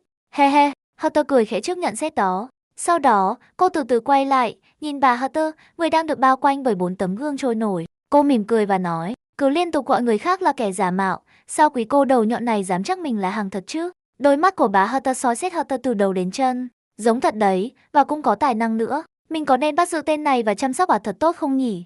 Tuy nhiên, nghe Hunter lật ngược lời buộc tội về phía mình, bà Hunter cười lớn. Ha, chẳng phải bắt được ngươi sẽ chấm dứt cuộc tranh luận sao? Gương thần, bao vây à? Bà Hunter vẫy bàn tay nhỏ bé. 4 tấm gương bao quanh cô ngay lập tức vút đi và bao vây Hunter từ 4 hướng. Nhiều thiết bị trói buộc khác nhau nhanh chóng triển khai, khóa chặt Hunter tại chỗ. Bà Hunter giơ một ngón tay lên, nhẹ nhàng chỉnh lại mũ, và bước đi một cách duyên dáng về phía Hunter với một tiếng cười nhẹ. Cô bước qua những tấm gương, vươn ngón tay ra và nhẹ nhàng nâng cằm Hunter lên, nhìn xuống cô. Chuột con à, giờ để xem ngươi chạy đi đâu. Hunter nhìn vào khuôn mặt quá đỗi gần mình, một khuôn mặt xinh đẹp quyến rũ như yêu nữ, và mỉm cười đáp lại. Ồ thật sao? Ta không hoàn toàn bị thuyết phục đâu, thưa bà Hunter. Ồ, nếu ngươi có mánh khóe gì, sao không thử hết đi? Nếu không, mọi người có thể thực sự nghĩ rằng ta, thiên tài này, được làm bằng bùn đấy. Bà Hunter cực kỳ tự tin. Dưới sự phong tỏa toàn diện của 4 tấm gương, không có khả năng nhỏ nhất nào cho kẻ giả mạo trước mặt cô trốn thoát. Nhưng liệu có thực sự là như vậy không? Nghe vậy, nụ cười của Hunter càng tươi hơn. Cô chạm vào chiếc nhẫn trên ngón giữa tay trái và nháy mắt với bà Hunter. Thưa bà Hunter, ta cảm thấy có nghĩa vụ phải nhắc nhở ngài một điều. Trạm không gian này hiện tại vẫn là sân nhà của ta. Ta nghĩ ngài biết rõ điều gì sẽ xảy ra khi một người xâm phạm sân nhà của một thiên tài. Lời vừa dứt, khối kiến tạo rung lên lần nữa và giải phóng một gợn sóng năng lượng tương đối mờ nhạt. Ngay lập tức, các thiết bị phía sau Hunter dùng để chứa kỳ vật bắt đầu biến đổi. Hình người, hình thú, hình côn trùng, đủ loại. Điểm chung duy nhất là chúng tuân lệnh Ai Hunter, và Ai Hunter vẫn đang coi bản gốc là kẻ giả mạo. Và chúng sở hữu công nghệ cơ khí tiên tiến nhất. Và ngoại trừ các chuyên môn khác nhau, xét về mặt công nghệ đơn thuần, chúng không hề yếu hơn những tấm gương. Hang tá tạo tác cơ khí này hoàn toàn bao vây bà Hunter và những tấm gương của cô. He he he, đừng nghĩ ngươi có thể làm bất cứ điều gì mình muốn chỉ vì ngươi đã phá vỡ tung lửa ngoài cùng đồ giả mạo. Ngươi đã chủ động đi vào bụng ta, giờ ngươi gặp rắc rối rồi. Tiếng cười của Ai Hunter vang vọng từ mọi hướng. Đồng thời, những tạo tác cơ khí này nhanh chóng xây dựng các trường đối kháng khác nhau. Không chỉ phá vỡ sự phong tỏa kết hợp của những tấm gương mà còn đàn áp chính bà Hunter. Một sự thay đổi đột ngột như vậy, ngay cả bà Hunter cũng không thể không tỏ ra hơi ngạc nhiên. Nhưng rất nhanh, sự ngạc nhiên nhẹ chuyển thành tò mò. Ta hiểu rồi, trạm không gian này chỉ biến đổi thành trạng thái hiện tại vì cái khối lập phương cục mịch sau lưng ngươi. Nếu kỳ vật này do ngươi làm ra, thì ta, Hunter, công nhận khả năng của ngươi. Và nhờ những lời của bà Hunter, Hunter vui mừng khi thấy số lần rút thẻ ở dưới cùng bảng thông báo của hắn đã nhanh chóng thu hẹp khoảng cách đáng kể hướng tới 100%. Hệ thống đóng vai nhân vật, tên Bạch Minh đóng vai Hunter lớn. Tuổi thọ 1 giờ 4 phút 26 giây đang tạm dừng cộng thêm một ngày thời gian đóng vai. Số lần rút không, 78,3%. Hô hô, rất tốt, rất tốt. Quả thực là phúc lợi cho người mới, đưa cho hắn nhân vật phù hợp nhất. Nếu không, mọi chuyện có lẽ đã không suôn sẻ thế này. Hunter gạt suy nghĩ sang một bên và nhìn bà Hunter, người đang bị trói buộc tại chỗ. Bà Hunter, người đang bị phản đòn, không hề bối rối chút nào. Thay vào đó, cô nhìn kẻ giả mạo một cách thích thú, người liên tục tiết lộ những mánh khóe mới. Ta thừa nhận rằng ngươi, kẻ giả mạo, có chút thú vị, nhưng nếu ngươi nghĩ mình có thể khuất phục ta chỉ với một trạm không gian còn con, thì ngươi sẽ làm ta thất vọng đấy. Tất nhiên rồi. Hơn nữa, ai nói ta muốn khuất phục ngài chứ? Cô chắc chắn sẽ không tin rằng mức độ phong tỏa này có thể thực sự đối phó với Hunter thật. Giống như sự phong tỏa bởi vài tấm gương kia, ngay cả khi không có các tạo tác của khối kiến tạo, bản thân Hunter cũng có thể phản đón chỉ trong vài phút. Cuối cùng thì, cả khối kiến tạo và vài tấm gương này đều không thể được coi là những kiệt tác sinh ra từ nỗ lực thực sự của Hunter. Chúng sẽ là quá đủ để đối phó với người khác, nhưng đối với bản gốc, chúng chỉ là tạm được. Nhưng, thấy đấy, Hunter thực sự không nhắm đến một cuộc đối đầu trí tuệ hoành tráng, nảy lửa với bản gốc. Nói đơn giản, mục tiêu của hắn chỉ là gây ra sự xáo trộn cảm xúc lớn cho bản gốc. Vậy nên, Hunter đột nhiên nở một nụ cười mà bà Hunter thấy khá bất an. Ngươi đang làm gì vậy? Quyền trạm trưởng, đăng ký cô ấy là bà Hunter luôn đi. Từ giờ trở đi, Hunter này cũng là chủ sở hữu của trạm không gian. Nghe những lời này, bà Hunter thực sự không thể giữ bình tĩnh và lần đầu tiên cảm thấy sát ý. Và ai Hunter cũng không hài lòng. Khoan đã, tại sao? Cái tên giả mạo này sao? Hunter nhìn biểu cảm thay đổi của Hunter chính hãng và những con số liên tục tăng trên bảng thông báo, đôi mắt hắn nheo lại vì cười. Người sắp bị quý cô trước mặt bẻ khóa mã nguồn rồi đấy. Người nghĩ sao? Cạn lời, ai Hunter chỉ là một ai, không phải là bản sao Hunter, vì vậy đối mặt với thất bại sắp tới, nó phải nhượng bộ. Vì thế, rất nhanh, xác thực danh tính của bà Hunter đã được xác minh. Và những hạn chế đối với Hunter thật đã chủ động được gỡ bỏ trước khi cô có thể tự mình phá vỡ chúng bằng vũ lực. Trạm không gian, thứ lẽ ra phải được cô đích thân đòi lại, thay vào đó lại được đối thủ sẵn lòng trao trả lại. Nhưng mà, cảm giác bực bội này, cảm giác có thể tự mình xử lý, nhưng sự bố thí không chân thành của đối thủ lại khiến nỗ lực của cô như đấm vào bông, làm bà Hunter tức điên lên. Tất nhiên, Hunter sẽ không cho bà Hunter cơ hội để thực sự bùng nổ. Cô mỉm cười và vẫy tay với bà Hunter thật. Vậy thì, trạm không gian này giờ là của ngài, thưa bà Hunter. Lời vừa dứt, một ngọn lửa bất ngờ lan ra từ chiếc nhẫn trên tay trái, hoàn toàn bao trùm cơ thể Hunter. Ngươi dám? Bà Hunter ngay lập tức hiểu kế hoạch của kẻ giả mạo. Cái đầu quỷ quyệt này, đang cố trốn thoát sao? Hunter theo bản năng muốn ra lệnh cho những tấm gương ngăn chặn tên này và tra khảo một trận ra trò. Nhưng rõ ràng, đối phương đã giải mã bí mật của những tấm gương trong khoảng thời gian ngắn ngủi này. Sự phong tỏa của những tấm gương không có tác dụng. Cô chỉ có thể trơ mắt nhìn hình bóng đó biến mất trong ngọn lửa. He he, tốt, rất tốt. Ngươi nghĩ mình có thể chạy thoát sao? Hatter chẳng buồn nói thêm lời nào. Cô lập tức mang theo những tấm gương và lần theo dao động không gian tàn dư mờ nhạt, rời khỏi trạm không gian. Cô đuổi theo kẻ giả mạo. Vào lúc này, thấy kẻ giả mạo có thể dễ dàng phá vỡ sự phong tỏa của 4 tấm gương. Hatter thực sự bắt đầu nghi ngờ danh tính của người đó. Không phải là tự khen mình. Chỉ là mấy tấm gương này, mặc dù không phải là nỗ lực toàn diện của cô, nhưng chắc chắn không phải là thứ mà ai cũng có thể bẻ khóa. Nếu không, cô sẽ không sử dụng chúng thường xuyên cho mọi việc như vậy. Việc đối thủ có thể bẻ khóa chúng dễ dàng như vậy, và cũng tạo ra một kỳ vật có thể ngay lập tức biến đổi toàn bộ trạm không gian, khiến cô tự hỏi, liệu đối thủ có thực sự là một thiên tài khác đang mạo danh cô không? Hoặc có lẽ đối thủ sở hữu di vật của một thiên tài khác? Nếu không, chuỗi hành động của người đó đơn giản là quá khó giải thích. Vì vậy, Hatter thực sự đang rất tức giận lúc này, nhưng sự tò mò của cô cũng chân thật không kém. Cô thực sự muốn vạch trần danh tính thực sự của kẻ giả mạo này. Cô muốn xem ai chính xác là người đã dàn dựng vở kịch lớn về Hatter thật và giả này. Sau đó Hatter sẽ treo cổ kẻ đó lên một cách nghiêm khắc, giữ bên cạnh mình và bắt làm lao động khổ sai cả đời. Đúng lúc đó, thưa bà Hatter, chúng tôi đã tìm thấy quỹ đạo hạ cánh của kẻ giả mạo đó. Làm tốt lắm.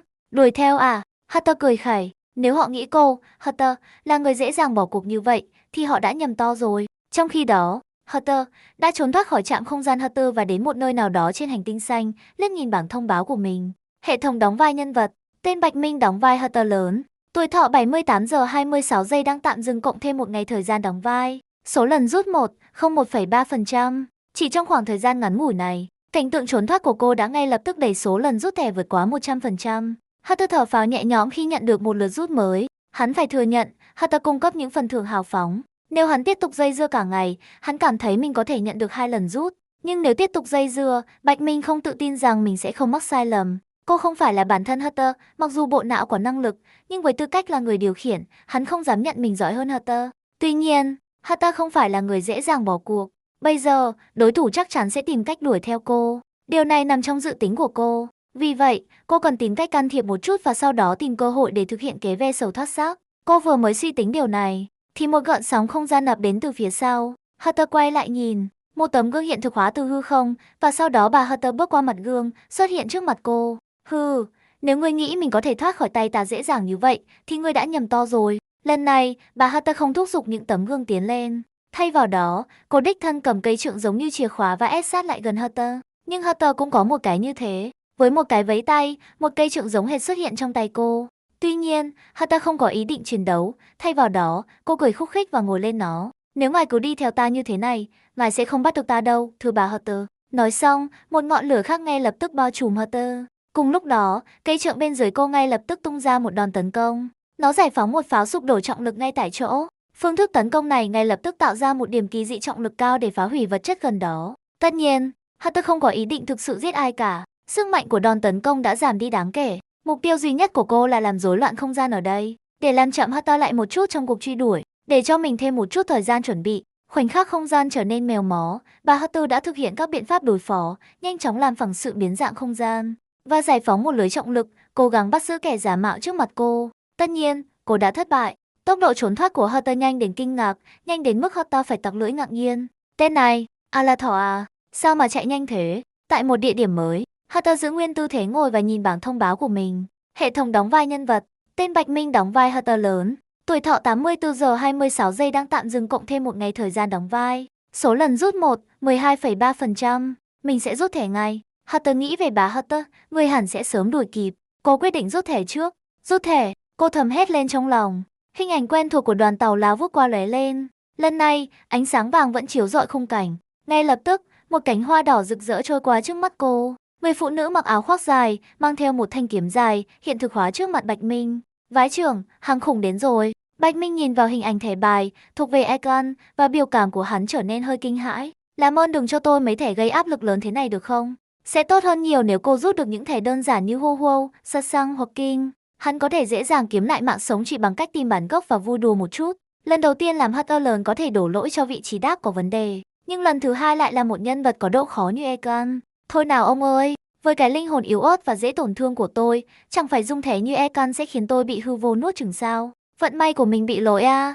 Bạch Minh rơi vào sự tự nghi ngờ, đến mức hắn vô tình lơ là xung quanh. Đột nhiên, cầm hắn bị những ngón tay tinh tế nắm lấy và nâng lên một cách mạnh mẽ. Hatter bừng tỉnh và thấy rằng đó lại là Hatter. Cô ấy đã xuất hiện trước mặt hắn bằng cách nào đó, véo cầm hắn, nhưng không còn lịch sự như trước nữa. Thay vào đó, cô đang soi xét khuôn mặt từ bên này sang bên kia. Hunter cố gắng di chuyển. Cô nhận ra rằng lần này, bà Hunter đã rút kinh nghiệm. Cô không lãng phí lời nào, mà ngay lập tức triển khai 100 lớp hạn chế các loại khác nhau.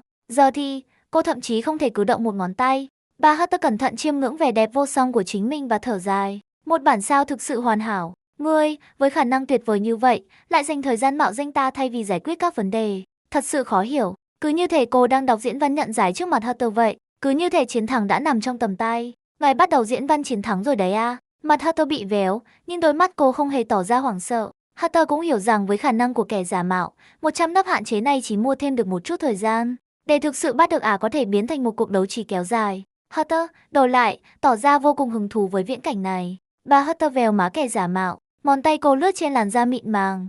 Cô dường như đang cảm nhận kết cấu. Tại sao không chứ? Ta mong chờ ngươi tiếp tục chạy, và ta sẽ tìm thấy ngươi hết lần này đến lần khác cho đến khi ngươi đầu hàng. Sau đó, ta sẽ nhốt ngươi vào tháp đồng hồ và dạy cho ngươi một bài học thích đáng về sự khiêm tốn. Hừ, tình cảm nặng nề như vậy sẽ làm người ta sợ chạy mất đấy, nửa kia thân yêu của ta ơi. Hunter hừ nhẹ, nắm lấy cơ hội để nói điều gì đó kỳ cuộc.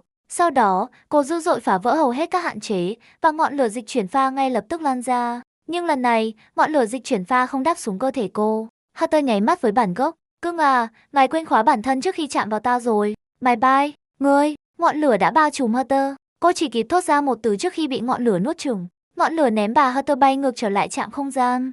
Về phần Hunter, tất nhiên, cô nắm lấy cơ hội để chạy trốn và tìm một nơi để chuyển sang thẻ nhân vật mới. Một khi cô biến mất, Hunter sẽ đuổi theo cô ở đâu tiếp theo đây? Hunter nghĩ vậy và kích hoạt dịch chuyển pha lần nữa. Ngoại trừ việc lần này khi nó được kích hoạt, cây trượng đã rơi xuống đất, như thể đã được tính toán từ lâu. Đột nhiên giải phóng một luồng sóng xung kích, đánh vào ngọn lửa dịch chuyển pha. Cảnh báo, dịch chuyển pha bị can thiệp, địa điểm hạ cánh đã trải qua sai lệch không lường trước. Hả?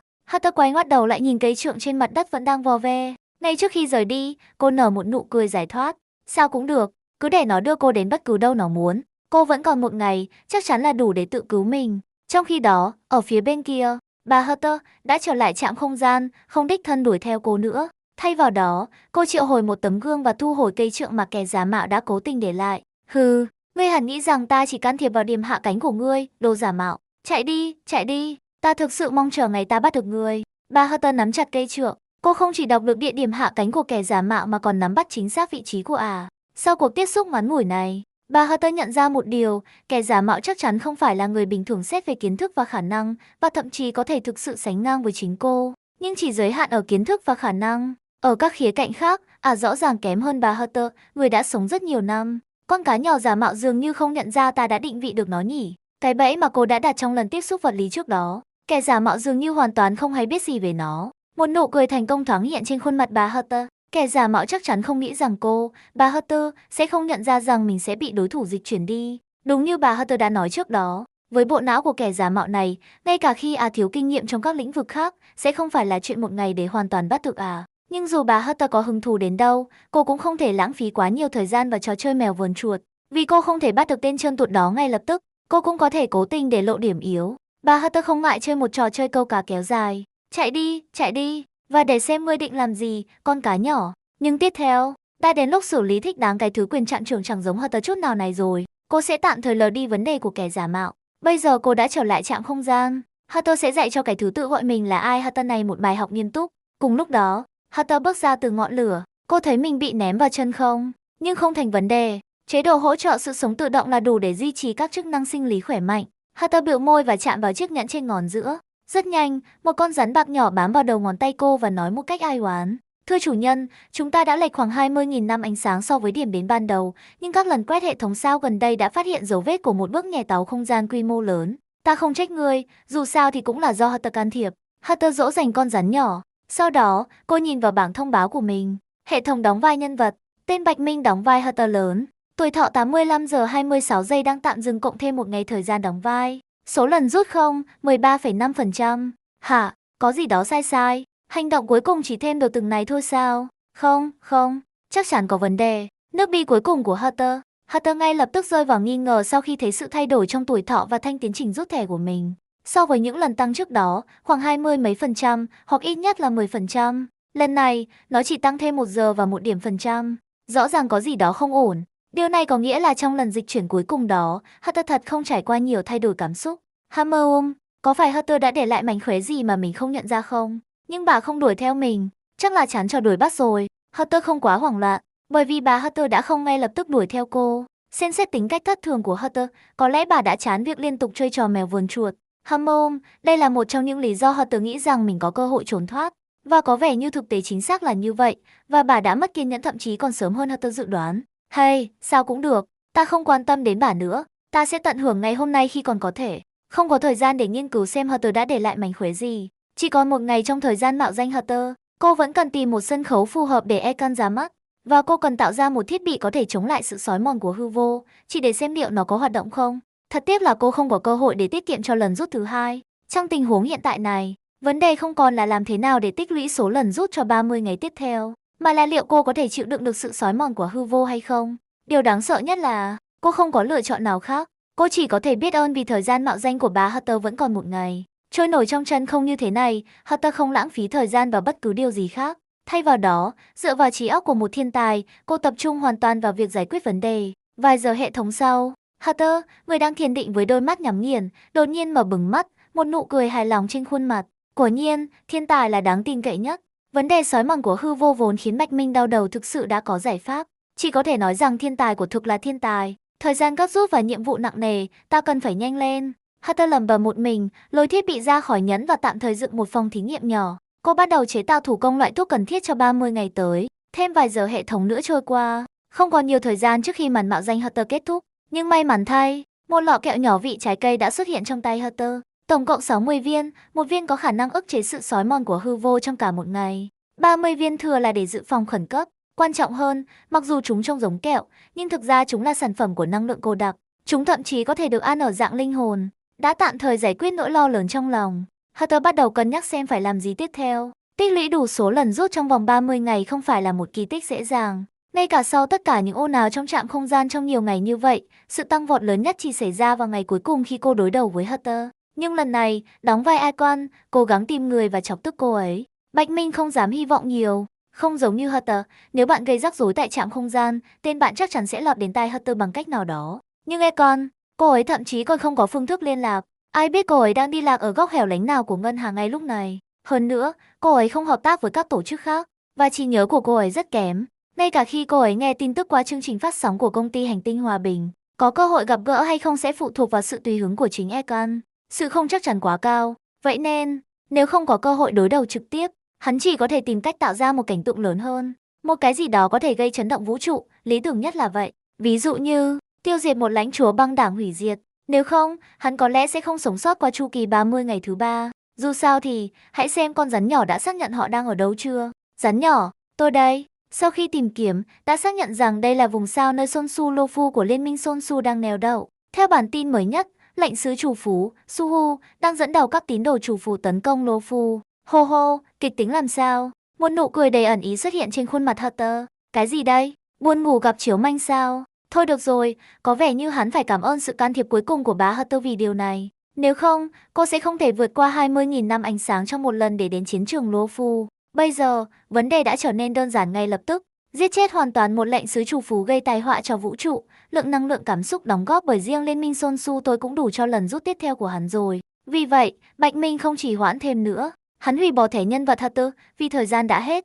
Vút một tiếng, hình bóng của Hatter lớn biến mất. Tuy nhiên, Bạch Minh không vào phòng tối nhỏ lần này. Thay vào đó, hắn vẫn ở nguyên tại chỗ trong một trạng thái rất xấu diệu. Sự biến mất đột ngột của chủ nhân làm con rắn nhỏ giật mình. Nhưng rất nhanh, thiết bị quét của nó cho nó biết rằng chủ nhân vẫn ở ngay đó. Điều này làm dịu sự kích động của nó. Bạch Minh nhìn vào bảng thông báo, nó đã bắt đầu đếm ngược.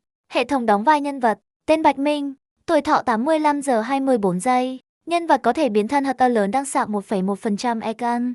Số lần rút không, 13,5%. Sau khi thời gian mạo danh kết thúc, một thanh tiến trình sạc lại xuất hiện bên cạnh Hatter lớn trong cột nhân vật có thể biến thân. Lại một thanh tiến trình không có giải thích. Bạch Minh cảm thấy hơi đau đầu. Mặc dù một hệ thống không lời mang lại sự tự do lớn, nhưng một hệ thống thô sơ thậm chí không cung cấp giải thích thì thực sự khó hiểu. Dựa trên những gì hệ thống đã hiển thị cho đến nay, đây rõ ràng là một hệ thống chạy hoàn toàn bằng năng lượng cảm xúc tích lũy. Số lần rút được tích lũy thông qua năng lượng cảm xúc, và tuổi thọ của hắn cũng cần tích lũy cảm xúc để tăng lên. Vậy nên, việc sạc lại thẻ nhân vật cũng phải giống như vậy, đúng không?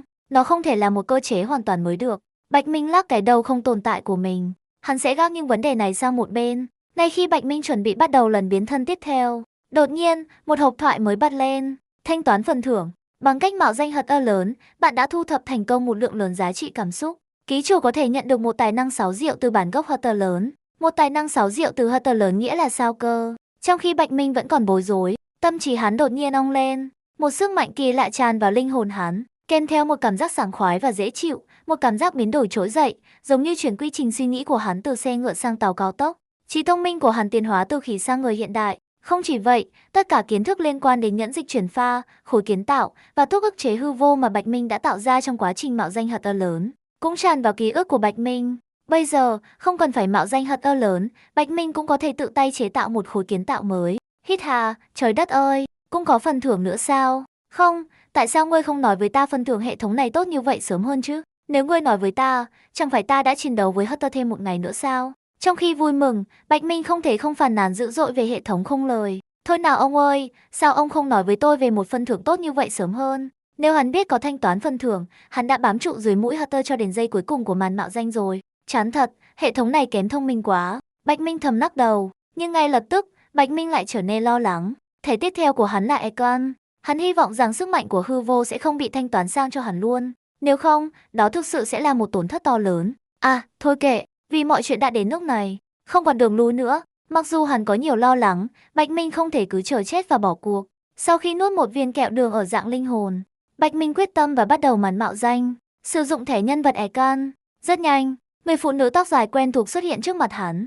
Sau đó, cảm giác lôi kéo quen thuộc lại ập đến và Bạch Minh ngay lập tức bị hút vào đó. Vì đây không phải là lần đầu tiên của hắn, Bạch Minh nhanh chóng thích nghi với cơ thể mới. Mặc dù có sự khác biệt đáng kể về chiều cao, cân nặng, vóc dáng và các thuộc tính vật lý, nhưng vì họ đều là con người nên cũng không quá tệ, chỉ là vào một đồ sộ hơn hẳn. Hắn đã không còn thấy điều đó khi mạo danh Hatter lớn, nhưng bây giờ Ekan nhìn xuống và gần như không thể nhìn thấy ngón chân mình. Hammer hơi vướng víu một chút, nhưng vẫn xoay sở được. Nhưng vấn đề là, ngay cả khi không hoàn toàn hòa nhập vào cơ thể, điều khiển cơ thể của Econ với cảm giác có một lớp ngăn cách đó, Bạch Minh vẫn cảm thấy một bóng tối đáng lo ngại đang âm thầm và mơ hồ thăm dò hắn, nhưng nó đang bị chặn lại một cách mạnh mẽ bởi một sức mạnh vô hình. Hammer hiệu ứng này có vẻ không giống hiệu ứng của thuốc lắm nhỉ? Econ hơi nhíu mày. Cô biết rõ nhất loại thuốc cô tạo ra có tác dụng gì. Nó không thể chặn đứng sự xói mòn do hư vô mang lại một cách quyết liệt như vậy. Nếu không phải là thuốc, chẳng lẽ hệ thống đang ra tay sao? Econ nhướng mày, có chút ngạc nhiên vui vẻ. Mặc dù hệ thống này không đưa ra lời giải thích nào, nhưng ít nhất nó có vẻ khá đáng tin cậy. Tuy nhiên, loại thuốc mà Econ uống không phải là không có tác dụng. Ít nhất thì cơ thể này dường như thực sự đã ức chế được sự xói mòn của sức mạnh hư vô. Mặc dù không được lâu, nhưng điều này ít nhất có một lợi thế. Econ không phải lo lắng về việc vô tình lây nhiễm hư vô cho người khác khi tiếp xúc. Ít nhất cô sẽ không làm mòn con rắn nhỏ của mình. Vì vậy, nó vẫn có chút hữu ích. Ta tự hỏi liệu loại thuốc này có gây kháng thuốc nếu sử dụng trong thời gian dài hay không. Bác sĩ hỗn mang chắc chắn sẽ muốn loại thuốc đặc biệt này. Econ nói vậy. Cô đưa tay ra và thu hồi con rắn nhỏ đang lang thang gần đó, đặt nó trở lại tay trái. Nhờ quy trình xác thực liên kết, nhắm vào linh hồn. Sau sự bối rối ban đầu, con rắn nhỏ nhanh chóng chấp nhận sự thật rằng chủ nhân của nó đã thay đổi hoàn toàn. Econ vuốt ve con rắn nhỏ, thứ đã biến trở lại thành một chiếc nhẫn. Không giống như Hatter, người dựa vào trí tuệ để vận hành, trọng tâm của Hatter vẫn là những sáng tạo của mình, không phải khả năng chiến đấu, bất chấp phần thưởng sức mạnh từ vận mệnh. Nhưng danh hiệu lệnh sứ của Econ không phải được ban bởi một Ian, mà được khắc ra bằng thanh kiếm dài trong tay cô. Vì vậy bây giờ, Bạch Minh cảm nhận được sức mạnh vô song ẩn chứa trong chất độc mang tên hư vô. Cô liếc nhìn bảng thông báo của mình. Không ngạc nhiên, vẫn là 30 ngày thời gian mạo danh. Hệ thống đóng vai nhân vật, tên Bạch Minh đóng vai Econ. Tuổi thọ 84 giờ 59 phút 53 giây đang tạm dừng cộng thêm 30 ngày thời gian đóng vai. Nhân vật có thể biến thân Hatter lớn đang sạc 1,1% Econ. Số lần rút không, 13,5%. Vút một tiếng, không còn bất kỳ sự trợ giúp hay đạo cụ nào. Econ chỉ cần muốn, và toàn bộ cơ thể cô biến thành một vệt sáng, dễ dàng băng qua môi trường chân không. Cô lao về phía Sonsu Lofu. Trong khi đó, Sonsu Lofu đã chìm trong chiến tranh. Cây ngàn mặt khổng lồ và hùng vĩ đang cười điên cuồng trong ngọn lửa chiến tranh. Vô số người dân Sonsu bị biến thành máu thịt, bị cây ngàn mặt nuốt chửng và biến thành những quả treo trên cành của nó. Họ vẫn giữ được khuôn mặt và duy trì một mảnh ý thức tự giác, nhưng họ chỉ có thể than khóc, bị điều khiển bởi cái cây khổng lồ, liên tục thì thầm những lời cám dỗ hoặc thốt ra những tiếng rít chói tai với đồng bào của họ. Vô số vân kỵ quân gầm lên, chiến đấu với những quái vật trù phú đi theo cái cây khổng lồ. Một con rồng xanh khổng lồ dường như đang trong cơn điên loạn, bất chấp vết thương của chính mình, chỉ tập trung vào việc chiến đấu với cây ngàn mặt. Một người phụ nữ tóc trắng, cầm một thanh kiếm băng khổng lồ, lao qua cái cây khổng lồ, nhưng cơ thể cô đã đầy vết thương. kiếm thuật của cô đã trở nên yếu ớt và bất lực. Và tướng quân Lô Phu, Tăng Sâu, với khuôn mặt xám mét như sắt, chỉ huy thần quân chặn cây kiến tạo, liên tục chặt đứt những cành cây chọc trời của nó. Hi hi hi, Tăng Sâu, mỗi khi cái chết bị vượt qua, đó là niềm vui tột cùng. Nhưng ngươi, và tất cả các ngươi đều là nguồn dinh dưỡng máu thịt không đáng kể đối với ta. Cây ngàn mặt điều khiển những của, và tiếng thì thầm của vô số người dân Son Su biến thành sự chế giễu chấn động thế giới. Tàn nhẫn sỉ nhục mọi người, nhìn thấy những khuôn mặt quen thuộc đó biến thành của trên cây khổng lồ. Mỗi vân kỵ quân đều cảm thấy một cảm giác bi thảm đồng thời. Lệnh sứ chủ phủ, Suhu, một kẻ thù đã bị giết nhiều lần trước đây. Tuy nhiên, sau mỗi cái chết, nó sẽ luôn quay trở lại, hết lần này đến lần khác. Nhưng các chiến binh Son Su chỉ có thể lấp đầy khoảng trống bằng mạng sống nhỏ bé của họ, chất đống vô số xác chết để mua cho Son Su những khoảnh khắc nghỉ ngơi ngắn ngủi. Trên chiến trường mặt đất Lô Phu, chàng trai tóc trắng cầm chả mã đao của mình. Cậu nhìn chăm chăm vào tướng quân Tăng Sâu, người đang vướng vào Suhu, con rồng khổng lồ đang cố gắng can thiệp vào cây ngàn mặt với thành công tối thiểu, và sư phụ của cậu. Những đường gân trên cánh tay cậu đang nắm chặt vũ khí, nổi lên. Đồng đội của cậu đang tuyệt vọng câu giờ cho tướng quân, cố gắng cầm chân lệnh sứ chủ phú Suhu, nhưng cậu chỉ có thể đứng trên mặt đất, từng lưỡi đao đẩy lùi những quái vật điên cuồng. Cậu chỉ có thể bất lực nhìn từng vân kỵ quân bị những quái vật hồi sinh kéo xuống, chiến đấu cho đến khi kiệt sức và chết. Và ngay cả cậu, chiến lược gia được công nhận trong vân kỵ quân, cũng bất lực trước sự chế giễu tuyệt vọng. Cái gọi là trí tuệ thời bình của cậu dường như đã trở thành một trò đùa hoàn toàn vào lúc này. Cây ngàn mặt tiếp tục cười điên cuồng trên bầu trời. Vô số cành cây cuộn về phía Tăng Sâu, quấn chặt lấy tướng quân Son Su. Tăng Sâu, ngươi định giết ta lần này như thế nào? Ta rất háo hức muốn xem đấy. Vô số của mặt người lên tiếng, giọng nói đầy vẻ chế giễu và khinh miệt không che giấu. Không sợ cái chết, không cảm thấy đau đớn, bất kể bị giết như thế nào, nó sẽ luôn quay trở lại vào một ngày nào đó. Sự hy sinh của vô số vân kỵ quân chỉ có thể mua được sự bình yên thoáng qua. Vào một ngày nào đó trong tương lai, con cháu của họ, hậu bối của họ, sẽ tiếp tục hiến dâng mạng sống của mình cho cuộc chiến vô nghĩa và kéo dài này. Và rồi con quái vật điên rồ này sẽ quay trở lại vào một ngày nào đó trong tương lai. Một kẻ thù dường như bất tận như vậy, ngoại trừ Gian Pheng, người đã rơi vào cơn thịnh nộ rồng. Tất cả những trái tim đều không tránh khỏi cảm giác bất lực. Đúng lúc đó, canh, một tiếng kiếm ngân vang vọng xuyên qua bầu trời. Nó đến từ sâu thẳm ngoài không gian, mang theo một luồng khí đáng sợ, gây điên loạn. Giống như một con quỷ đen kịt, nó hung hãn và lạnh lùng xé toạc không gian, mang theo một cảm giác chết chóc sâu sắc. Nó giáng xuống. Ban đầu, nó chỉ là một đường mỏng gần như không thể nhận thấy. Sau đó, đường mỏng đó bắt đầu mở rộng nhanh chóng. Nó đến từ không gian sâu thẳm, cắt qua cơ thể Suhu, xé toạc những cành cây giam cầm tên sâu và kéo dài đến tận cây kiến tạo. Ánh kiếm đen kịt thậm chí còn nuốt chửng mọi nguồn sáng trên bầu trời, khiến mọi thứ trên thế giới bị rút cạn màu sắc, biến thành màu đen trắng tàn nhẫn. Một mặt trời đen thay thế hệ thống ngày đêm của Son Su, nó từ từ bay lên trước mắt mọi người. Cây ngàn mặt, vốn đang lắc lư điên cuồng, cười cợt và giận dữ, đột ngột dừng lại ngay lúc đó. Cây khổng lồ vàng lắc lư ngay lập tức đông cứng tại chỗ, và thậm chí màu sắc của nó cũng dần bị tước bỏ, biến thành màu xám ảm đạm của hư vô. Hư vô vô tận cuộn trào, nhưng vào một thời điểm nhất định, nó đột nhiên bị chặn lại. Chỉ cần nhìn vào nó khiến vô số người cảm thấy như thể họ đang nhìn vào vực thẳm. Một sự từ chối tự nhiên bắt nguồn từ bản năng sinh tồn tự phát sinh, biểu hiện bằng nhịp tim dữ dội, đổ mồ hôi và thở hổn hển cùng đánh trống ngực dữ dội. Và tướng quân Tăng Sâu, người gần như bị sượt qua bởi ánh kiếm đen kịt, cảm thấy lông tóc dựng đứng, như thể ông thực sự đã lướt qua cái chết. Ngay cả thần quân cũng tự phát bị kích thích để phản ứng bảo vệ. Một bàn tay vàng khổng lồ giáng xuống từ bầu trời, xé toạc một góc của bức màn đen trắng, che chở Tăng Sâu trong lòng bàn tay. Ha, ha, cái gì thế này, sức mạnh này. Tướng quân Tăng Sâu giờ đang lấy lại hơi thở dưới sự bảo vệ của thần quân, chìm trong sự sốc nặng. Ông đã nhìn thấy nó, không giống như những người khác, chỉ có ông, qua góc nhìn của thần quân, nhìn thấy người cầm kiếm. Người phụ nữ tóc đen rút thanh kiếm dài của mình chỉ với một nhát chém duy nhất, khiến hư vô nuốt chửng mọi thứ trên thế giới. Ông không thể tin được, không thể hiểu được. Sức mạnh này, nó không thể được làm chủ bởi một người phàm, phải không? Tuy nhiên, tại sao người phụ nữ đó có thể đứng đó bình an vô sự, tung ra nhát chém đó về phía Suhu? Ai? Cô ta là ai? Nhát chém làm câm nặng vạn vật. Tất cả những thay đổi đến với sự đột ngột phi thường. Trong thế giới chỉ còn lại màu đen và trắng, cảm giác như ngay cả âm thanh cũng bị cắt đứt bởi lưỡi kiếm xé toạc trời đất đó. Và trong thế giới đen trắng này, Kim Yeon nhìn thấy cô gái tộc cáo đang vận lộn thoát ra khỏi đống đổ nát, đầy vết thương.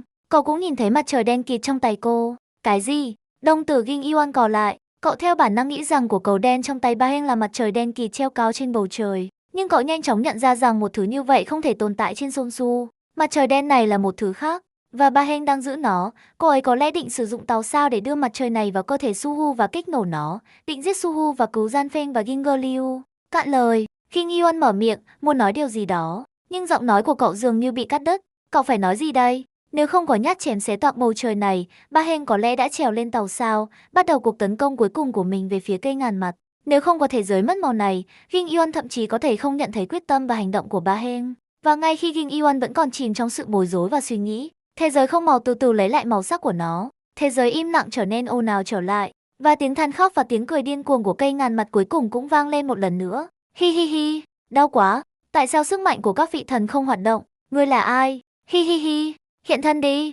Suhu, kẻ đã bị xẻ làm đôi bởi nhát chém đó, sụp đổ với một tiếng gầm. Nó chưa chết, nhưng nó cũng không ngay lập tức chữa lành và đứng dậy như thường lệ. Những cành cây vàng, che khuất mặt trời và bầu trời, cùng với những chiếc lá vàng như một cơn bão, quét về phía rìa bầu trời. Tuy nhiên, trong khoảnh khắc tiếp theo, một giọng nói lạnh lùng, thờ ơ, từ sâu thẳm không gian, được mang theo bởi ánh kiếm bùng lên một lần nữa. Ta thương tiếc cho những người đã khuất. Ánh kiếm hiện ra một lần nữa, lặng lẽ nuốt chửng cơn bão vàng. Tuy nhiên, những quả giữa các cành cây đã bị ném đi, thoát khỏi cuộc tấn công. Ánh kiếm, theo một cách khó hiểu, đã tiêu diệt gần như tất cả các cành cây tươi tốt của Suhu, và nán lại trên thân cây còn lại sau sự hủy diệt là một màu đen như mực đang dần dần nuốt chửng ánh sáng vàng. Sau một khoảnh khắc im lặng, là tiếng than khóc đau đớn của Suhu, và nỗi sợ hãi đau đớn và cái chết mà nó chưa bao giờ thể hiện trước đây. Anh, đau quá, đau gấp trăm lần so với bị giết đồ khốn. Ngươi chính xác là ai? Vào lúc này, Gian Pheng, người đã bị mắc kẹt trong ảo giác do cái chết gây ra, đã bị buộc phải thoát khỏi cơn thịnh nộ rồng vô tận của mình, ảo giác đẹp đẽ bị nuốt chửng bởi mặt trời đen. Nhờ sức mạnh tàn dư của hai nhát chém liên tiếp, Gingerliu kiệt sức và trên bờ vực sụp đổ vì liên tục phải chống đỡ các cuộc tấn công, cuối cùng cũng tìm thấy cơ hội do sự hủy diệt của các cành cây. Cô dẫn Gian Pheng đang yếu ớt tránh xa Suhu đang điên cuồng. Tuy nhiên, ngay cả khi họ ở xa chiến trường của lệnh sứ, tất cả mọi người, bao gồm cả những tín đồ của Suhu, đều tự phát dừng cuộc chiến của họ. Họ nhìn Suhu, kẻ đang thể hiện nỗi sợ hãi lần đầu tiên. Cả Vân Kỵ Quân và các tín đồ chủ phú đều thể hiện một chút hoài nghi trong mắt họ. Ngay cả Tăng Sâu, bây giờ đang chỉ huy thần quân nhìn chằm chằm vào một hướng nhất định bên ngoài bầu trời. Rất nhanh, một hình bóng, kéo theo một luồng ánh sáng, giáng xuống từ đường chân trời. Tóc dài trắng, đôi mắt đỏ như máu, một chiếc áo khoác dài phai màu và một thanh kiếm dài. Cô trông giống như một kiếm sĩ đi ngang qua. Khuôn mặt cô giữ vẻ bình thản thờ ơ, không vui cũng không buồn. Ngài là ai? Bản năng sắc bén của Tăng Sâu đang gào thét báo động. Một bản năng sinh tồn nguyên thủy thúc giục ông tránh xa người phụ nữ trước mặt. Cứ như thể người phụ nữ này nguy hiểm hơn gấp trăm lần so với Suhu. Ngay cả thần quân cũng tự phát nhận tư thế phòng thủ. Đó là một tạo tác thần thánh được đích thân Yên săn bắn ban tặng. Cạn lời, Ekan chỉ liếc nhìn Tăng Sâu trong im lặng. Hammer, một tướng quân lô phu lạ mặt.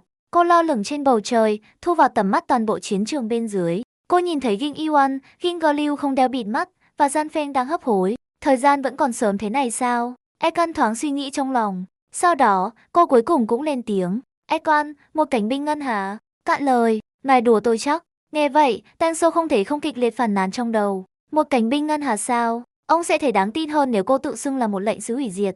Chẳng phải Son Su của ông là phe phái trực tiếp nhất của vận mệnh săn bắn dưới Trường Đế Cung sao? Ông lại không biết vận mệnh săn bắn như thế nào à? Không có một chút săn bắn nào trong hai nhát chém mà người phụ nữ vừa thực hiện. Ekan thấy Tăng Sâu không nói gì. Cô coi đó là sự chấp nhận ngầm của ông. Sau đó cô quay lại đối mặt với Suhu, kẻ đang tuyệt vọng cố gắng chống lại sự xói mòn của hư vô. Nó có hiệu quả, nhưng hiệu quả không tốt như mong đợi. Ekan đã không nương tay chút nào trong hai nhát chém nhắm vào Suhu. Sức mạnh được giải phóng hoàn toàn là thứ đã kéo toàn bộ Son Su vào rác xám trắng đó. Đồng thời, nó khiến Ekan nhận ra cô đã nương tay nhiều như thế nào khi chém Ekan ở Penacony trong cốt truyện gốc. Suhu lệnh sứ chủ phú, đúng không? Ngươi chính xác là ai? Đây rõ ràng là sức mạnh của hư vô. Ngươi không phải là cánh binh ngân hà chết tiệt nào cả. Sau sự hoảng loạn ban đầu, Suhu cuối cùng cũng nhận ra nguồn gốc của sức mạnh này. Khi nghe người phụ nữ tự nhận là cánh binh ngân hà lúc này, hắn suýt cười đến chết. Ekan lắc đầu, bỏ qua mọi cuộc trò chuyện thêm nữa. Cô giơ thanh kiếm dài lên và chém ra một lần nữa. Dòng sông Sitic không gợn sóng, dẫn lối kẻ lang thang. So với ánh kiếm dường như có khả năng chém đôi mặt trời, lời ngâm nga của Ekan bình thản như đọc thơ. Ánh kiếm hẹp và dài. Tăng Sâu không nghi ngờ gì rằng nếu nhát chém này rơi xuống Son Su, nó có thể dễ dàng cắt đôi lô phu. Tuy nhiên, ngoại trừ cái cây khổng lồ trơ trụi, ngày càng hoang tàn, cơ thể ngày càng đen kịt và tiếng than khóc ngày càng thảm thiết. Toàn bộ lô phu, đáng ngạc nhiên thay, chỉ có bầu trời bị cắt, và không một người nào chết dưới sức mạnh tàn dư của thanh kiếm dài. Suhu thực sự bắt đầu cảm thấy sợ hãi. Nó khác với những cái chết trước đây. Trong quá khứ, vô số cái chết và sự hồi sinh đã khiến Suhu tin rằng nó là một thực thể vĩ đại bất tử và bất khả chiến bại. Nhưng bây giờ, nó nhìn thấy mặt trời đen kịt đó và cảm nhận sự xói mòn của hư vô. Nó đột nhiên nhận ra, nếu nó để người phụ nữ này tiếp tục chém, nếu nó để người phụ nữ này tiếp tục ép nó về phía vực thẳm đen kịt đó, nó thực sự sẽ bị nuốt chửng hoàn toàn bởi vực thẳm đó. bị mắc kẹt vĩnh viễn. Không, không thể nào. Nó là sứ giả của thần, nó được định sẵn là một thực thể vĩnh cửu và bất tử. Nó tuyệt đối không thể bị chém đến tiêu vong bởi người phụ nữ này ở đây. Tuyệt đối không. Anh, đi đi, tránh xa ta ra. Một nhát chém nữa rơi xuống. Nó đột ngột, không để lại nơi nào để trốn. Suhu thậm chí không thể nhìn rõ đối thủ đã rút kiếm như thế nào. Nhưng nó đã cảm thấy sức mạnh của hư vô, thứ tiêu diệt mọi thứ, đang đè nặng lên nó. Và những nhát chém tiếp tục, cái này nối tiếp cái kia. Tàn nhẫn, giống như tử thần đến từ địa ngục. Cây kiến tạo ư, chém nó luôn. Suhu đã chết, nó chết dưới nhát chém thứ 25 của Ekon. Bản chất của chủ phù ban cho Suhu một sức sống vô song. Ngay cả khi toàn bộ cơ thể bị hư vô tiêu thụ, Suhu vẫn xoay sở để giữ tỉnh táo. Nó thậm chí còn cố gắng gặm nhấm cây kiến tạo để kéo dài sự tồn tại của mình. Nếu để mọc hoàn toàn, trong vài thế kỷ, Suhu có thể thực sự thoát khỏi hư vô và hồi sinh. Nhưng Ekon không cho nó cơ hội đó. Ngay cả cây kiến tạo cũng bị Ekon chém một nhát một cách khó hiểu, khiến mí mắt của Tang Sâu gần đó giật giật. Cây kiến tạo ngay lập tức trở nên khô héo và mục nát. Điều này đã phá hỏng nỗ lực tự cứu của Suhu. Chỉ khi cơ thể Suhu bị hư vô tiêu diệt hoàn toàn, cô mới dừng lưỡi kiếm trong tay. Và những tín đồ đi cùng Suhu đã bị Tang Sâu gọi tên bằng thần quân và xử lý từng người một, không để ai sống sót. Căng, thanh kiếm được tra vào vỏ, mái tóc dài và quần áo phai màu nhanh chóng trở lại màu sắc ban đầu. Màu đỏ như máu trong mắt cô dần tan biến, trở lại đồng tử có chút mơ màng. Nhưng ngay sau khi tra kiếm vào vỏ, Ekon đột nhiên cảm thấy một cảm giác trống rỗng trỗi dậy trong tim, khiến cô lảo đảo. Mặc dù sức mạnh của hệ thống nhanh chóng loại bỏ ảnh hưởng này, Ekon vẫn cảm thấy một nỗi sợ hãi nhẹ còn sót lại. Đây không phải là sự xói mòn của sức mạnh hư vô, mà là sự hấp thụ vô thức một số tư tưởng hư vô khi cô chủ động tiếp xúc với hư vô. Ngài có sao không? Tang Sâu giật mình trước cảnh này, nhưng may mắn thay Ekon nhanh chóng lấy lại thăng bằng. Ta ổn, nó chỉ là một chút di chứng nhẹ. Ekon lắc đầu, ra hiệu rằng cô ổn, nhưng lòng cô không bình yên. Sự lây lan của hư vô hơi quá mạnh, ngay cả khi hệ thống loại bỏ sự lây nhiễm sức mạnh vận mệnh, sự lây nhiễm vô hình của tư tưởng gần như đã vượt qua sự bảo vệ của hệ thống. May mắn thay, nó cuối cùng đã bị chặn lại, nhưng nó đóng vai trò như một lời cảnh báo cho Ekon. Sức mạnh của một vận mệnh không phải là thứ để đùa giỡn. Mỗi vận mệnh đại diện cho một hình thức triết học và tư tưởng cực đoan nào đó. Những hành giả vận mệnh có thể bước lên một vận mệnh bằng ý chí tuyệt đối, nói một cách nhẹ nhàng, không khác gì những kẻ cùng tín. Cô nên cẩn thận hơn trong tương lai. Hệ thống chỉ có thể bảo vệ cô vì cô nhận ra có điều gì đó không ổn, và hệ thống sau đó đã kích hoạt một cơ chế nhất định để đối phó. Nếu một ngày nào đó cô bị ảnh hưởng quá sâu bởi tư tưởng của một vận mệnh và thậm chí không nhận ra điều đó, cô có thể thực sự biến thành một kẻ cùng tín của một vận mệnh nào đó. Trong khi Ekon đang suy nghĩ, với việc Ekon tra kiếm vào vỏ, cảm giác đáng sợ và hồi hộp theo bản năng cuối cùng cũng bắt đầu tan biến. Vân Kỵ Quân, sau khi hoàn hồn, cuối cùng cũng bùng nổ trong những tiếng reo hò dữ dội. Ekon giật mình bởi tiếng reo hò, nhân cơ hội liếc nhìn bảng thông báo của mình. Hệ thống đóng vai nhân vật, tên Bạch Minh đóng vai Ekon. Tuổi thọ 88 giờ 59 phút 53 giây đang tạm dừng cộng thêm 30 ngày thời gian đóng vai. Số lần rút không, 15,5%. Mức tăng lớn hơn dự kiến, chắc là vì tiêu diệt Suhu tương đương với việc cứu Lô Phu. Và đây chỉ là năng lượng cảm xúc được cung cấp bởi Vân Kỵ Quân trên chiến trường. Nếu tin tức Ekon tiêu diệt Suhu có thể lan truyền, toàn bộ liên minh Sonsu có thể sẽ cung cấp cho Ekon một lượng giá trị cảm xúc đáng kể. Nhưng có một vấn đề, tên Suhu này đã chết và hồi sinh nhiều lần. Đối với các phe phái khác, câu hỏi liệu Suhu có thực sự chết hẳn hay không có thể gặp phải sự hoài nghi thận trọng. Họ có thể không chú ý quá mức. Ekon thoáng suy nghĩ về điều đó. Cô sẽ chờ xem. Nếu đủ để cô có được cơ hội rút tiếp theo, cô sẽ ở lại Sonsu Lofu một thời gian. Sức mạnh của Ekon không thể được sử dụng tùy tiện. Nhưng nếu nó không đủ để cô thực hiện lần rút thứ hai, thì hắn có thể phải tìm một lệnh sứ khác để nhắm mục tiêu. Ví dụ, lệnh sứ hủy diệt tinh toái chủng. Ta thường hoạt động cùng quân đoàn, và phong cách của thiên về tiêu diệt trực diện, khiến việc xác định chuyển động của tương đối dễ dàng. Không giống như những người khác, những người có tung tích hầu như không thể đoán trước. Và Tang Sâu đứng sang một bên, thấy Ekon cuối cùng cũng dường như đã thoát khỏi suy nghĩ của mình. Ông chắp tay trong một cử chỉ chào kính trọng. Thưa bà Ekon, lòng tốt to lớn của ngài đòi hỏi ngài phải ở lại Lufu vài ngày. Ngài đã cứu Lufu khỏi tai họa, và chúng tôi kính cẩn yêu cầu ngài cho phép liên minh đền đáp ân tình này. Tang Sâu, người đã thu hồi thần quân, và Ekon, người đã tra kiếm vào vỏ. Cả hai không còn tỏa ra áp lực thống trị như họ đã làm trong trận chiến.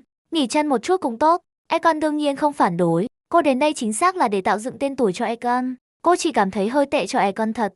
Người vẫn đang lang thang như một cảnh binh ngân hà. Nếu cô ấy bị nhận ra sau này và ngay lập tức được cầu xin như bố ra lệnh sứ để giúp đỡ, cô hy vọng cô ấy sẽ không quá bối rối. Lòng Tang Sâu tràn ngập niềm vui. Tốt, tốt, tốt. Ngay cả khi đối phương dường như là một lệnh sứ hư vô mạnh mẽ khó hiểu nào đó. Ai quan tâm chứ? Vì cô ấy nói mình là cảnh binh ngân hà, thì cô ấy là cảnh binh ngân hà. Một cảnh binh ngân hà được chứng nhận bởi Liên minh Sonsu. Ai đồng ý, và ai phản đối. Hơn nữa, cô Ekon này dường như kiểm soát sức mạnh của mình rất xuất sắc. Ông đã đứng ngay trước mặt cô và không cảm thấy một chút khó chịu nào. Khi cô rút kiếm trước đó, ngoài việc cắt nát hệ thống bản đồ thiên văn của Lô Phu, không có thương vong nào. Với mức độ kiểm soát này, Tensou sẽ phải bị Suhu làm hỏng não mới từ chối cô.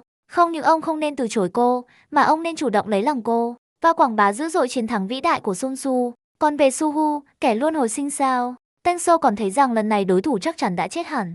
Vận mệnh trù phú của thực ban cho sức sống mạnh mẽ, nhưng nó không phải là sự miễn dịch hoàn toàn với cái chết. Tensou luôn cảm thấy Suhu không có ưu điểm nào khác ngoài việc ngoan cố dai dẳng. Nếu bản thân ông không ở trên vận mệnh săn bắn, mà là hủy diệt, Suhu sẽ không thể tiếp tục khiêu khích liên minh Sonsu nhiều lần như vậy. Và lần này, vận mệnh can thiệp là hư vô, thứ thậm chí còn đáng gờm hơn cả hủy diệt. Trời đất ơi, Tensou cảm thấy mình run rẩy chỉ khi đứng gần đó. Tiếng la hét của Suhu cực kỳ thảm thiết.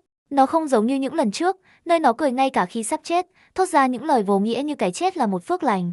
Lần này, Suhu không nói một lời nào như vậy, bởi vì hắn thực sự đã chết. Tensou quay lại và hét về phía Ginger Liu. Ginger Liu, cô sắp xếp mọi thứ cho anh hùng vĩ đại của Lô Phu. Sau đó, ông nhìn Ekan và giải thích. Ginger Liu là kiếm thủ của Lô Phu, là một tướng quân, tôi tạm thời không thể rời khỏi chiến trường. Mong ngài thông cảm. Giọng điệu của ông lịch sự nhất có thể. Ekan hơi không giữ được bình tĩnh.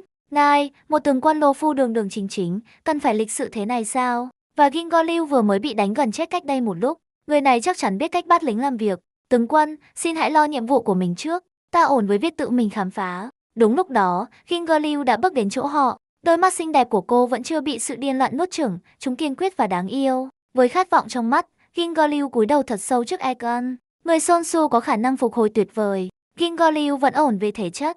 Xin cho phép tôi thay quần áo và tháp tùng ngài, thưa đấng tôn kính. Ekan nghe vậy và không từ chối. Cô thực sự tò mò về loại người mà Ginger Liu đã từng là trước khi cô rơi vào trạng thái nhập ma. Làm gì với cây kiến tạo?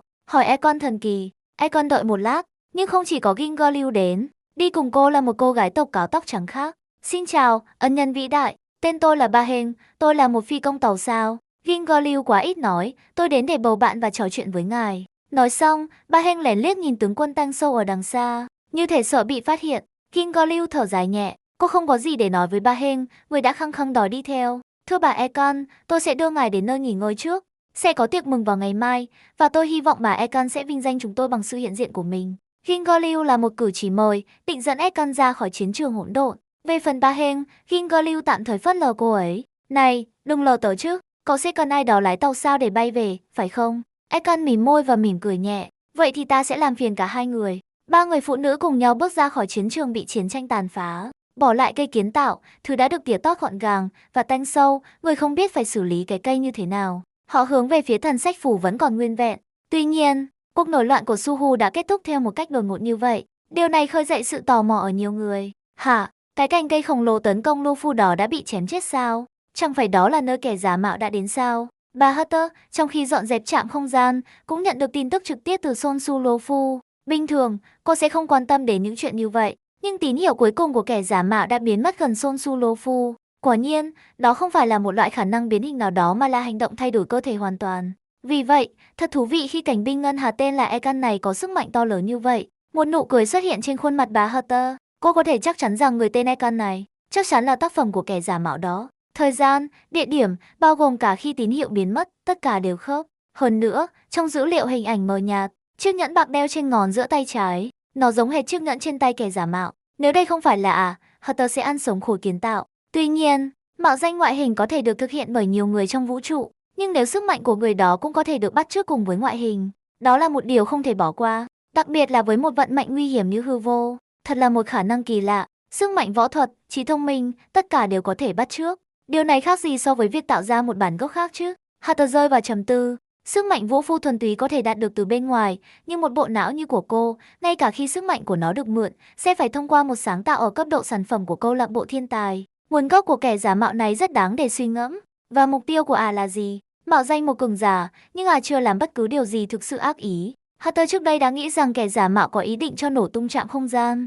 Tuy nhiên, người đó thậm chí đã thiết lập các thủ tục sơ tán khẩn cấp cho nhân viên bên trong.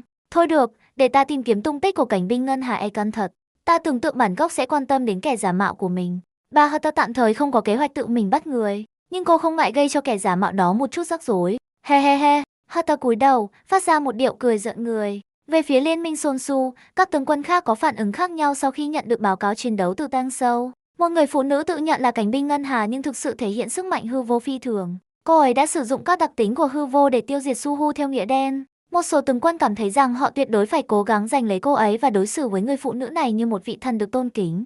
Một khả năng như vậy về cơ bản là kẻ thù của chủ phú. Họ thậm chí còn ngừa ngày muốn ngay lập tức mời người đó đến khu vực của họ và nhờ cô ấy chém vài nhát vào những tàn tích chủ phú đó. Nhưng các tướng quân khác cảm thấy tốt hơn là nên thận trọng, gác sang một bên việc người phụ nữ này ngay lập tức chém cây kiến tạo. Mục đích của cô ấy có phần khó nắm bắt, và một vận mệnh như hư vô, nó gần như là một vết nhơ không thể xóa nhòa. Thật khó để tưởng tượng một người bình thường làm chủ sức mạnh của hư vô đến mức độ như vậy. Về phần Tang Sâu, ông hiện đang đau khổ về cách đối phó với sức mạnh hư vô còn sót lại trên cây kiến tạo. Son Su đã có kết quả sơ bộ từ việc khảo sát cây. Sức mạnh của hư vô đang giết chết sức mạnh còn sót lại của cây một cách hiệu quả. Điều này nghe có vẻ là tin tốt, nhưng cây kiến tạo, mặc dù là gốc rễ tội ác, được giao cho tộc Videt Hazer canh giữ, nó thậm chí còn sử dụng vùng đất tái sinh tổ tiên của tộc Videt Hazer làm nơi trấn áp.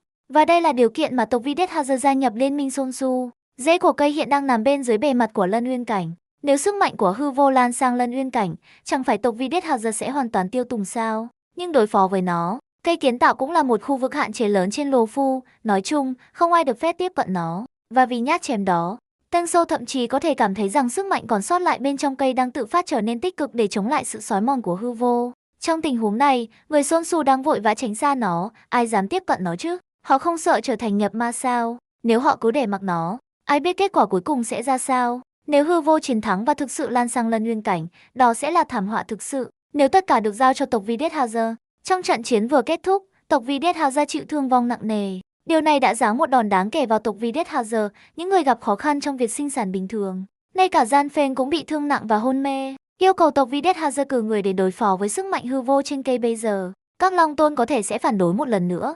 Phản đối thì có thể xoay sở được. Chủ yếu sẽ liên quan đến bồi thường. Ông chỉ sợ rằng một số Long Tôn, với sự khôn ngoan sai lầm của mình, có thể nhắm vào bà Ekon với những âm mưu nhỏ nhen. Mấy lão già đó, Tang Sâu cảm thấy đau đầu dữ dội. Nhưng vấn đề này không thể bỏ dở được. Cây kiến tạo trông như đang vật lộn trên bờ vực cái chết. Ai biết nó có thể gây ra rắc rối gì chứ? Hesi, ta nên hỏi bà Ekon trước, rồi đến chỗ tộc Videt Hazer. Gian Pheng, ta không biết bao giờ ngươi mới tỉnh lại. Mặc dù Tang Sâu cảm thấy đau đầu khi nghĩ về những gì mình sẽ phải đối mặt tiếp theo. Đây là một nhiệm vụ phải được thực hiện. Nó đơn giản là một cơn đau đầu lớn. Khi Tang Sâu tìm thấy họ, King Gorliu đang đi dạo với Icon gần thần sách phủ. Nhưng do cuộc tấn công gần đây của Suhu, đường phố vẫn đang trong tình trạng thiết quân luật. Không có người đi bộ hay người bán hàng rong. Chỉ có các thành viên của Đan Đình Ti chạy đôn chạy đáo và Vân Kỵ Quân đang được điều trị. Bà Heng chịu trách nhiệm giới thiệu Icon về các vấn đề của Lô Phu. Khu vực này từng rất sôi động và là nơi tốt để giải trí, nhưng hiện tại nó đang được sử dụng tạm thời để giải quyết những người bị thương. Xa hơn đằng kia là Đan Đình Ti và Lân Uyên Cảnh của tộc Videt Hazer cũng ở hướng đó. Khi nói điều này, bà Heng đột nhiên quay sang King Gorliu và hỏi, nhân tiện, Gian Pheng thế nào rồi? Vẫn bất tỉnh, nhưng tính mạng không gặp nguy hiểm. Có vẻ như cậu ấy sẽ không cần phải trải qua quá trình lột xác và tái sinh. King Gorliu thông báo cho bà Heng thông tin cô nhận được từ King Yuan. Điều này làm bà Heng nhẹ nhõm. Nhờ có cô Econ, nếu không thì mấy người chúng tôi thực sự sẽ lâm vào tình cảnh khốn cùng lần này. Cạn lời, môi Econ hơi giật giật khi nghe những lời của bà Heng. Hơn cả khốn cùng ấy chứ. Nếu cô đến muộn dù chỉ 1 hoặc 2 phút, chỉ có King Yuan là còn sót lại trong nhóm của họ. Đúng lúc đó, Tang Sâu xuất hiện trước mặt họ. Xin thứ lỗi, Tang Sâu có một vấn đề quan trọng và muốn tìm kiếm lời khuyên của bà Econ. Econ thật, đây là mình sao? Mình lại quên nữa rồi à? Econ ở lại Lô Phu được 2 ngày. Ngoài những động thiên bị phá hủy bởi trận chiến, những động thiên còn lại ít nhiều đã lấy lại được sức sống. Và vì Suhu đã chết hoàn toàn, toàn bộ liên minh Son Su chìm trong không khí ăn mừng. Và bảng thông báo của Econ hiện lên những thay đổi rõ rệt. Hệ thống đóng vai nhân vật, tên Bạch Minh đóng vai Econ. Tuổi thọ 95 giờ 59 phút 53 giây đang tạm dừng cộng thêm 29 ngày thời gian đóng vai. Nhân vật có thể biến thân hật ơ lớn đang sạc 3,8% Econ. Số lần rút không, 21,9%. Mặc dù chậm, nhưng những con số liên tục leo thang và xu hướng này dự kiến sẽ tiếp tục trong một thời gian. Và sau 2 ngày nghỉ ngơi và tổ chức lại, Liên minh Son Su không còn chỉ tiết lộ tin tức cho các thế lực lớn nữa, mà công khai hoàn toàn thông tin tình báo về cái chết của lệnh sứ chủ phú Suhu. Họ cũng nhấn mạnh sự trợ giúp to lớn của cảnh binh ngân hà Econ. Nhờ đó, Econ thấy những con số tăng vọt đáng mừng trên bảng thông báo của mình cũng rất vui. Trước đây cô đã lo lắng không biết phải làm gì nếu người ngoài không tin rằng con quái vật bất tử như Suhu thực sự đã chết. Nhưng cô không ngờ liên minh Son Su lại chơi lớn đến thế. Họ thậm chí còn tung ra một số cảnh quay chiến trường đã được biên tập. Đoạn phim làm nổi bật tiếng kêu thảm thiết của Suhu trước khi chết hẳn. Điều này làm tăng đáng kể độ tin cậy. Như vậy, mục tiêu của Econ đã đạt được. Tên của cô thực sự xuất hiện trong chương trình phát sóng tin tức của công ty Hành tinh Hòa Bình. Và ngay khi Econ nghĩ rằng cô có thể hoàn toàn thư giãn trên Luofu trong khoảng 20 ngày tới, một sự gia tăng đột ngột trong các con số làm Econ giật mình. Hệ thống đóng vai nhân vật, tên Bạch Minh đóng vai Econ. Tuổi thọ một ngày 42 giờ 59 phút 53 giây đang tạm dừng cộng thêm 29 ngày thời gian đóng vai. Nhân vật có thể biến thân HT lớn đang sạp 4,1% Econ. Số lần rút không, 37,9%. Sự gia tăng này chắc chắn có nghĩa là Econ thật đã nhìn thấy nó. Một biểu cảm tinh tế xuất hiện trên khuôn mặt Econ. Cùng lúc đó, Econ, người vừa đi qua một hành tinh thương mại, nhưng bị chặn lại bởi một con tàu sao, nhìn vào con rối HT xuất hiện trước mặt cô. Tin tức về trận đại chiến giữa Sonsu Luofu và lệnh sứ chủ phú, Suhu, vẫn còn vang bên tai cô. Khóe môi Econ thật cong lên thành một nụ cười nhẹ. Vậy ý của bà HT là Econ xuất hiện trên tin tức này thực ra là một kẻ bắt chước sao? Econ thực sự đã nghĩ rằng cô lại quên một điều gì đó. Có thể nói như vậy. Và chỉ bây giờ khi ta tìm thấy cô, ta mới có thể thực sự xác nhận kết luận này. Con rối gật đầu nhẹ. Lúc này, chính bà Hutter đã kiểm soát con rối và tò mò xem xét vị cảnh binh ngân hà này. Người phụ nữ này thực sự đang du hành vũ trụ với thân phận cảnh binh ngân hà. Thành thật mà nói, ta tò mò làm thế nào một con người có thể sở hữu sức mạnh này. Theo lý thuyết, ngài ấy thậm chí không nên liếc nhìn bất kỳ cá nhân nào. Nhưng lời nói của Hutter khiến Econ, người có đôi mắt có phần lơ đãng, trở nên nghiêm túc. Ngay cả khi cô là một thiên tài, tôi phải khuyên cô đừng để bất kỳ sự tò mò nào về ngài ấy bén rễ. Được rồi, đừng căng thẳng thế. Chỉ là bệnh nghề nghiệp thôi mà. Nói tóm lại, ta chỉ đến đây để xác nhận câu trả lời cho câu hỏi của mình. Còn về phần cô, chẳng phải một đứa trẻ không trung thực như cô nên bị bắt và đánh đòn thật đau sao? He he, Icon cười khẽ, như thể cô có thể nhìn thấu ý định của Hutter. Nói là chỉ để xác nhận câu trả lời cho câu hỏi của cô ấy. Cố tình chạy đến chỗ cô và nói cho cô thông tin này, chẳng phải chỉ để khiến cô chú ý đến người đó sao? Tuy nhiên, cô thực sự muốn gặp người đó. Một nửa là tò mò, và nửa kia là mong muốn xem liệu cô ấy có bị xói mòn bởi hư vô hay không. Mặc dù Econ không hiểu làm thế nào người đó biết cô và bắt chước cô chính xác đến vậy, cô rất rõ về sự nguy hiểm của hư vô. Bất kể người ta có chuẩn bị hay không, người ta không nên tiếp xúc với hư vô một cách dễ dàng như vậy. Còn về việc bắt và đánh đòn cô ấy, Econ mỉm cười. Bất kể người đó sử dụng tư duy nào để sử dụng sức mạnh của hư vô, điều đó quá liều lĩnh. Cô ấy thực sự cần một bài học. Tôi sẽ đến Luofu xem sao. Còn bà Hutter thì sao? Ta sẽ cho cô biết sao. Hutter không đưa ra câu trả lời rõ ràng và ngắt kết nối khỏi con rối. Và Econ thật nhìn lên bản tin một lần nữa. Nó thậm chí còn bao gồm một đoạn video tại hiện trường. Mặc dù nó đã được xử lý, hình bóng xám trắng đó, giống thật đấy, ngay cả sức mạnh, ngay cả khi đoạn phim đã được xử lý. Chỉ cần nhìn vào những thay đổi và phản ứng của cơ thể Suhu, Econ có thể nhận ra nó. Đây thực sự là biểu hiện của sức mạnh hư vô. Thật kỳ diệu, giống như có thêm một người chị em vậy. Liệu có thực sự tồn tại những cá nhân giống nhau đến thế trên thế giới này không? Một chút thích thú hiện lên trong mắt Econ.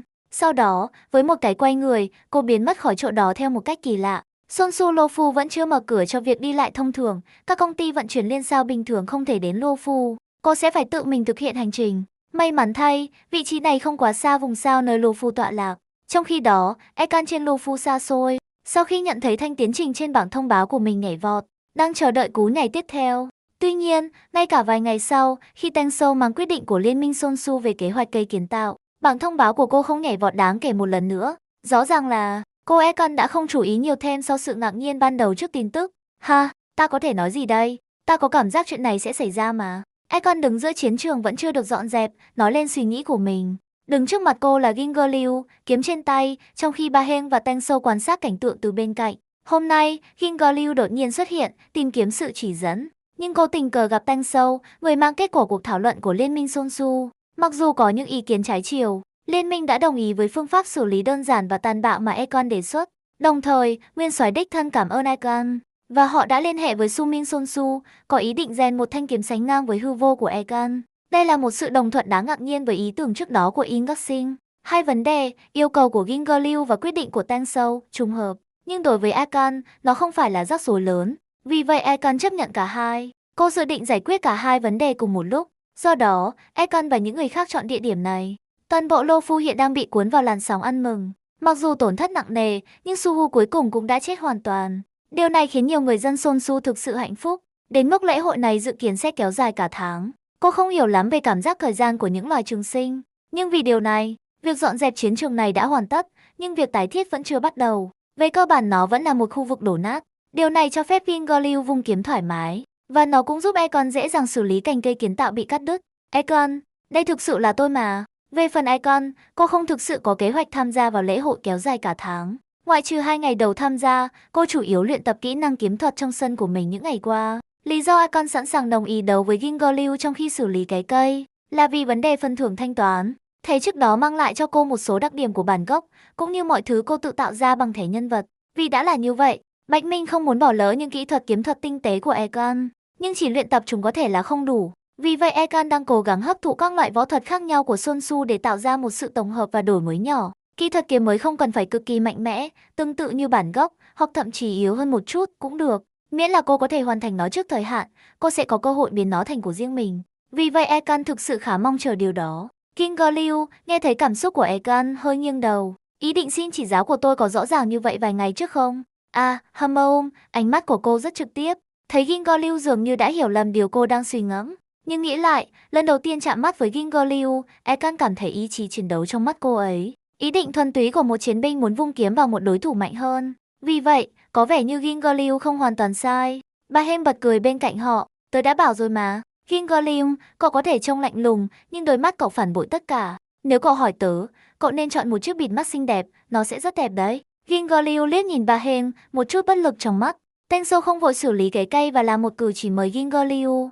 Thấy vậy, Gingerliu không lãng phí thêm lời nào. Cô thực hiện kiểu chào phổ biến của Liên minh Sun Tzu. Kiếm thủ của Lô Phu, Gingerliu xin chỉ giáo. Akon nhìn Gingerliu trước mặt, không rút kiếm, mà hơi nâng nó lên, đưa bao kiếm ra. Cảnh binh ngân hà, Akon, đến đi. Gingerliu không thấy hành động của Akon có vấn đề gì. Đối với cô, hôm nay hoàn toàn là để học hỏi. Gingerliu chắc chắn không muốn đích thân trải nghiệm ánh kiếm đó từ hôm trước một lần nữa. Băng cứng lan ra từ tay cô, bám vào thanh kiếm dài, biến nó thành một vũ khí khổng lồ. Chân Gingerliu đạp mạnh xuống đất. Boom! Cơ thể dẻo dai của cô xé toạc không khí, tạo ra một tiếng nổ siêu thanh lớn, nhanh chóng thu hẹp khoảng cách với tốc độ nhanh không tưởng, và chém về phía điểm yếu mà cô nhận thấy ở Akon. Nhưng khoảnh khắc Gingerliu đến gần, đôi mắt Akon đột nhiên liếc chéo về phía trước, nhìn thẳng vào ánh mắt giật mình của Gingerliu. Căng! Bao kiếm vẽ một vòng cung từ dưới lên trên, nó dễ dàng chặn lưỡi kiếm sắc bén của Gingerliu. Một cơn ớn lạnh lan lên bao kiếm, và nhiệt độ xung quanh Akon đột ngột giảm xuống. Nhưng nhiệt độ thấp không ảnh hưởng gì đến Akon. Không cố gắng áp đảo cô ấy, Akon duy trì sức mạnh của mình ở mức tương đương. Cô thay đổi thế đứng, định vị mình ở bên sườn Gingerliu, và lần này, cán kiếm giáng xuống. Cốc, nó có vào trán Gingerliu. Gingerliu chạm vào trán mình. Cô thấy tốc độ của Akon thật khó tin. Cô luôn tin rằng tốc độ rút kiếm của mình đã rất nhanh. Nhưng người trước mặt này, cô thậm chí không thể theo dõi chuyển động của cô ấy. Tôi thực sự không giỏi dạy dỗ. Tôi sẽ kiểm soát tốc độ và sức mạnh của mình. Akon thực sự không giỏi dạy dỗ, và về việc Akon thật có giỏi hay không, cô không biết. Cạn lời, Gingerliu cảm thấy mặt mình hơi đỏ lên. Mặc dù cô biết khoảng cách là rất lớn, nhưng bị phá vỡ dễ dàng như vậy, vẫn khiến cô cảm thấy không xứng đáng với danh hiệu kiếm thủ của mình. Xin hãy chỉ dạy tôi. Gingerliu hít một hơi thật sâu. Sau khi lặp lại yêu cầu chỉ dẫn, cô tung ra đòn tấn công dữ dội nhất về phía Akon. Ánh kiếm, giống như một cơn bão dữ dội, mang theo cái lạnh dữ dội, trút xuống Akon từ mọi hướng. Lần này, Akon kìm nén sự thôi thúc thay đổi thế chân. Cô nâng bao kiếm lên, cố gắng trả lời hoàn toàn bằng kỹ thuật. Bum bum bum bum, ánh kiếm lạnh lẽo bùng nổ khắp chiến trường. Năng lượng mất cân bằng biến thành sóng xung kích thuần túy, phát nổ trên mặt đất, biến thành bụi bay ngập trời và những gợn sóng năng lượng, nuốt chửng hai chiến binh. Sóng xung kích lan rộng buộc bà Heng phải liên tục lùi lại đến khoảng cách an toàn. Và cùng lúc đó, ngay bên ngoài Sun Tzu Lô Phu, một người phụ nữ tóc dài, cầm kiếm bị lạc đường, sau khi lang thang vài ngày, cuối cùng cũng tìm thấy vị trí của Sun Tzu Lô Phu. Khu vực đó trông giống như, Akon nhận thấy một vết kiếm còn sót lại rất lớn ở một khu vực nhất định của Lô Phu, và sức mạnh còn sót lại trong vết kiếm này chắc chắn thuộc về hư vô. Và, nhát chém này, nếu bà Hunter không thông báo trước cho tôi thực sự sẽ nghĩ rằng tôi đã đến Lô Phu và sử dụng sức mạnh của mình, rồi quên mất. Akon nhìn vết kiếm, hương vị của vết này hoàn toàn giống với của cô. Đến mức chỉ cần nhìn vào vết, cô có thể tái hiện trong đầu mình đang ở đâu, cô đã sử dụng mức độ sức mạnh nào, và cô đã áp dụng tư thế nào cho nhát chém. Nó quen thuộc đến mức độ như vậy. Trong một khoảnh khắc, Akon hơi sững sờ khi nhìn thấy nó. Nếu Hunter không tìm cô thực sự sẽ nghĩ rằng cô đã giết Suhu và đơn giản là quên mất. Nếu trước đây cô chỉ hơi tò mò và muốn cảnh báo kẻ bắt chước về những nguy hiểm của hư vô, bây giờ, sau khi tận mắt chứng kiến dấu vết của nhát chém này, Akon thực sự nảy sinh một sự tò mò mạnh mẽ. Cô muốn xem loại người bắt chước nào có thể bắt chước cô đến mức độ như vậy. Thảo nào bà Hunter, nổi tiếng với sự thất thường, lại đi xa đến thế vì một kẻ bắt chước đơn thuần. Một kẻ bắt chước như vậy thực sự sẽ khơi dậy sự tò mò của bản gốc. Vì vết kiếm in trên bầu trời, lưới phòng thủ của Lô Phu chưa hoàn toàn đóng lại trên khu vực này. Thay vào đó, khu vực chiến trường tạm thời bị cô lập và giữ nguyên. Nó sẽ chỉ được bao phủ lại sau khi sức mạnh hư vô trên vết kiếm được xử lý đúng cách. Vì vậy Ekan chỉ cần băng qua vết kiếm, cô có thể dễ dàng và không làm ai báo động tiến vào lãnh thổ của Lô Phu. Tất nhiên, điều này giới hạn ở động thiên đã trở thành chiến trường. Để đi đến các động thiên khác, cô vẫn sẽ phải đi qua một rào chắn. Và ngay khi cô bước vào Lô Phu, Ekan nhận thấy hai bóng người đang chiến đấu trong chiến trường trống rỗng. Và tất nhiên, cô nhận thấy một trong những bóng người là kẻ bắt chước mà cô đến tìm. Ekan không nhận ra tướng quân Tanh Sâu, người đang quan sát, nhưng cô theo bản năng cảm thấy một mối đe dọa tinh tế, vì vậy cô không đến gần. Thay vào đó, cô lặng lẽ ẩn mình gần vết kiếm, cẩn thận quan sát kỹ thuật kiếm của kẻ bắt chước. Tuy nhiên, khi Ekan quan sát, cô cảm thấy có gì đó không ổn. Giống thật, quá giống. Kỹ thuật kiếm này, nó thực sự là của cô. Điều này có phải là quá mức tin tưởng không? Ekan bắt đầu phần nào hiểu được cảm xúc của bá Hatter vào lúc này. Xịt, Ekan, chúng ta có thể thương lượng không? Càng quan sát, Ekan càng có nhiều câu hỏi. Làm thế nào một sự tồn tại giống hệt như vậy có thể xuất hiện trên thế giới này? Ngay cả một cá nhân giống hệt bản thân từ một thế giới khác, cũng sẽ thể hiện nhiều sự khác biệt do những trải nghiệm khác nhau. Cuối cùng, họ có thể không chia sẻ điểm chung nào ngoài ngoại hình và tên gọi. Nhưng người này thì khác, quên những khác biệt đi. Bản thân Ekan đứng đây, nhìn chằm chằm rất lâu. Cô không thể chỉ ra một điểm sai nào ở người kia. Cảm giác như thể người đang chiến đấu là cô thật, và cô là kẻ giả mạo. Nó vô lý đến mức buồn cười. Có thể bắt chước đến mức này thực sự khiến Ekan không nói nên lời. Đúng lúc đó, bảng thông báo của cô đột nhiên nhảy lên. Hệ thống đóng vai nhân vật. Tên Bạch Minh đóng vai Ekan. Tuổi thọ một ngày 23 giờ 59 phút 53 giây đang tạm dừng cộng thêm 24 ngày thời gian đóng vai. Số lần rút không, 55,6%. Mức độ nhảy vọt này làm Ekan giật mình. Cô theo bản năng chuyển ánh mắt, rời khỏi Gingerliu và liếc về hướng của Ekan thật. Một cái nhìn ngạc nhiên sau đó xuất hiện trong mắt cô. Khoan đã nào, tại sao bản gốc lại đột nhiên xuất hiện? Cô ấy đến khi nào, và tại sao cô ấy không gây ra tiếng động nào? Nếu bảng thông báo của cô không nhảy lên lần nữa, Ekan sẽ thậm chí không nhận thấy Ekan thật, người đang ẩn mình dưới hào quang của hư vô, che giấu đến mức gần như không dấu vết. Nhưng cô nhanh chóng nhận ra rằng Ekan thật dường như chưa có ý định lộ diện. Cô tự hỏi liệu tướng quân Tang Sâu có nhận thấy không? Chắc là không. Nếu không, ông ấy chắc chắn sẽ qua đó điều tra. Nhưng vì Ekan thật không có ý định lộ diện, Ekan không có ý định dừng lại. Cô sẽ học kiếm thuật của Son Su trước. Cuộc đấu tập với Gingerliu kéo dài nửa ngày hệ thống. Gingerliu chỉ ngừng vung kiếm khi cô gần kiệt sức, và sau đó cô đứng cạnh Ba Heng. Họ bước sang một bên cho những gì Ekan sắp làm tiếp theo. Và trong hơn 10 giờ hệ thống này, Ekan thật vẫn ẩn mình trong bóng tối, không có ý định lộ diện. Cô không biết bản gốc đang nghĩ gì. Và với Tang Sâu vẫn ở đây, không hay lắm nếu cứ lao tới và lôi bản gốc ra. Thôi kệ, Ekan thở dài trong lòng. Sau khi nghỉ ngơi một chút tại chỗ, cô quay lại và ra hiệu cho Tang Sâu. Cảm ơn vì sự giúp đỡ của ngài, bà Ekan. Không có gì, Ekan đáp lại. Sau đó cô nhìn về phía cây kiến tạo ồm ĩu ở đằng xa. Tay phải cô đặt lên cán kiếm. Căng, lưỡi kiếm chỉ mới được rút ra một in. Một tiếng kiếm ngân vang rõ ràng bắn lên bầu trời. Một luồng khí chết chóc trào dâng. Điều này cũng làm Ekan thật giật mình. Cô ấy đang làm gì vậy?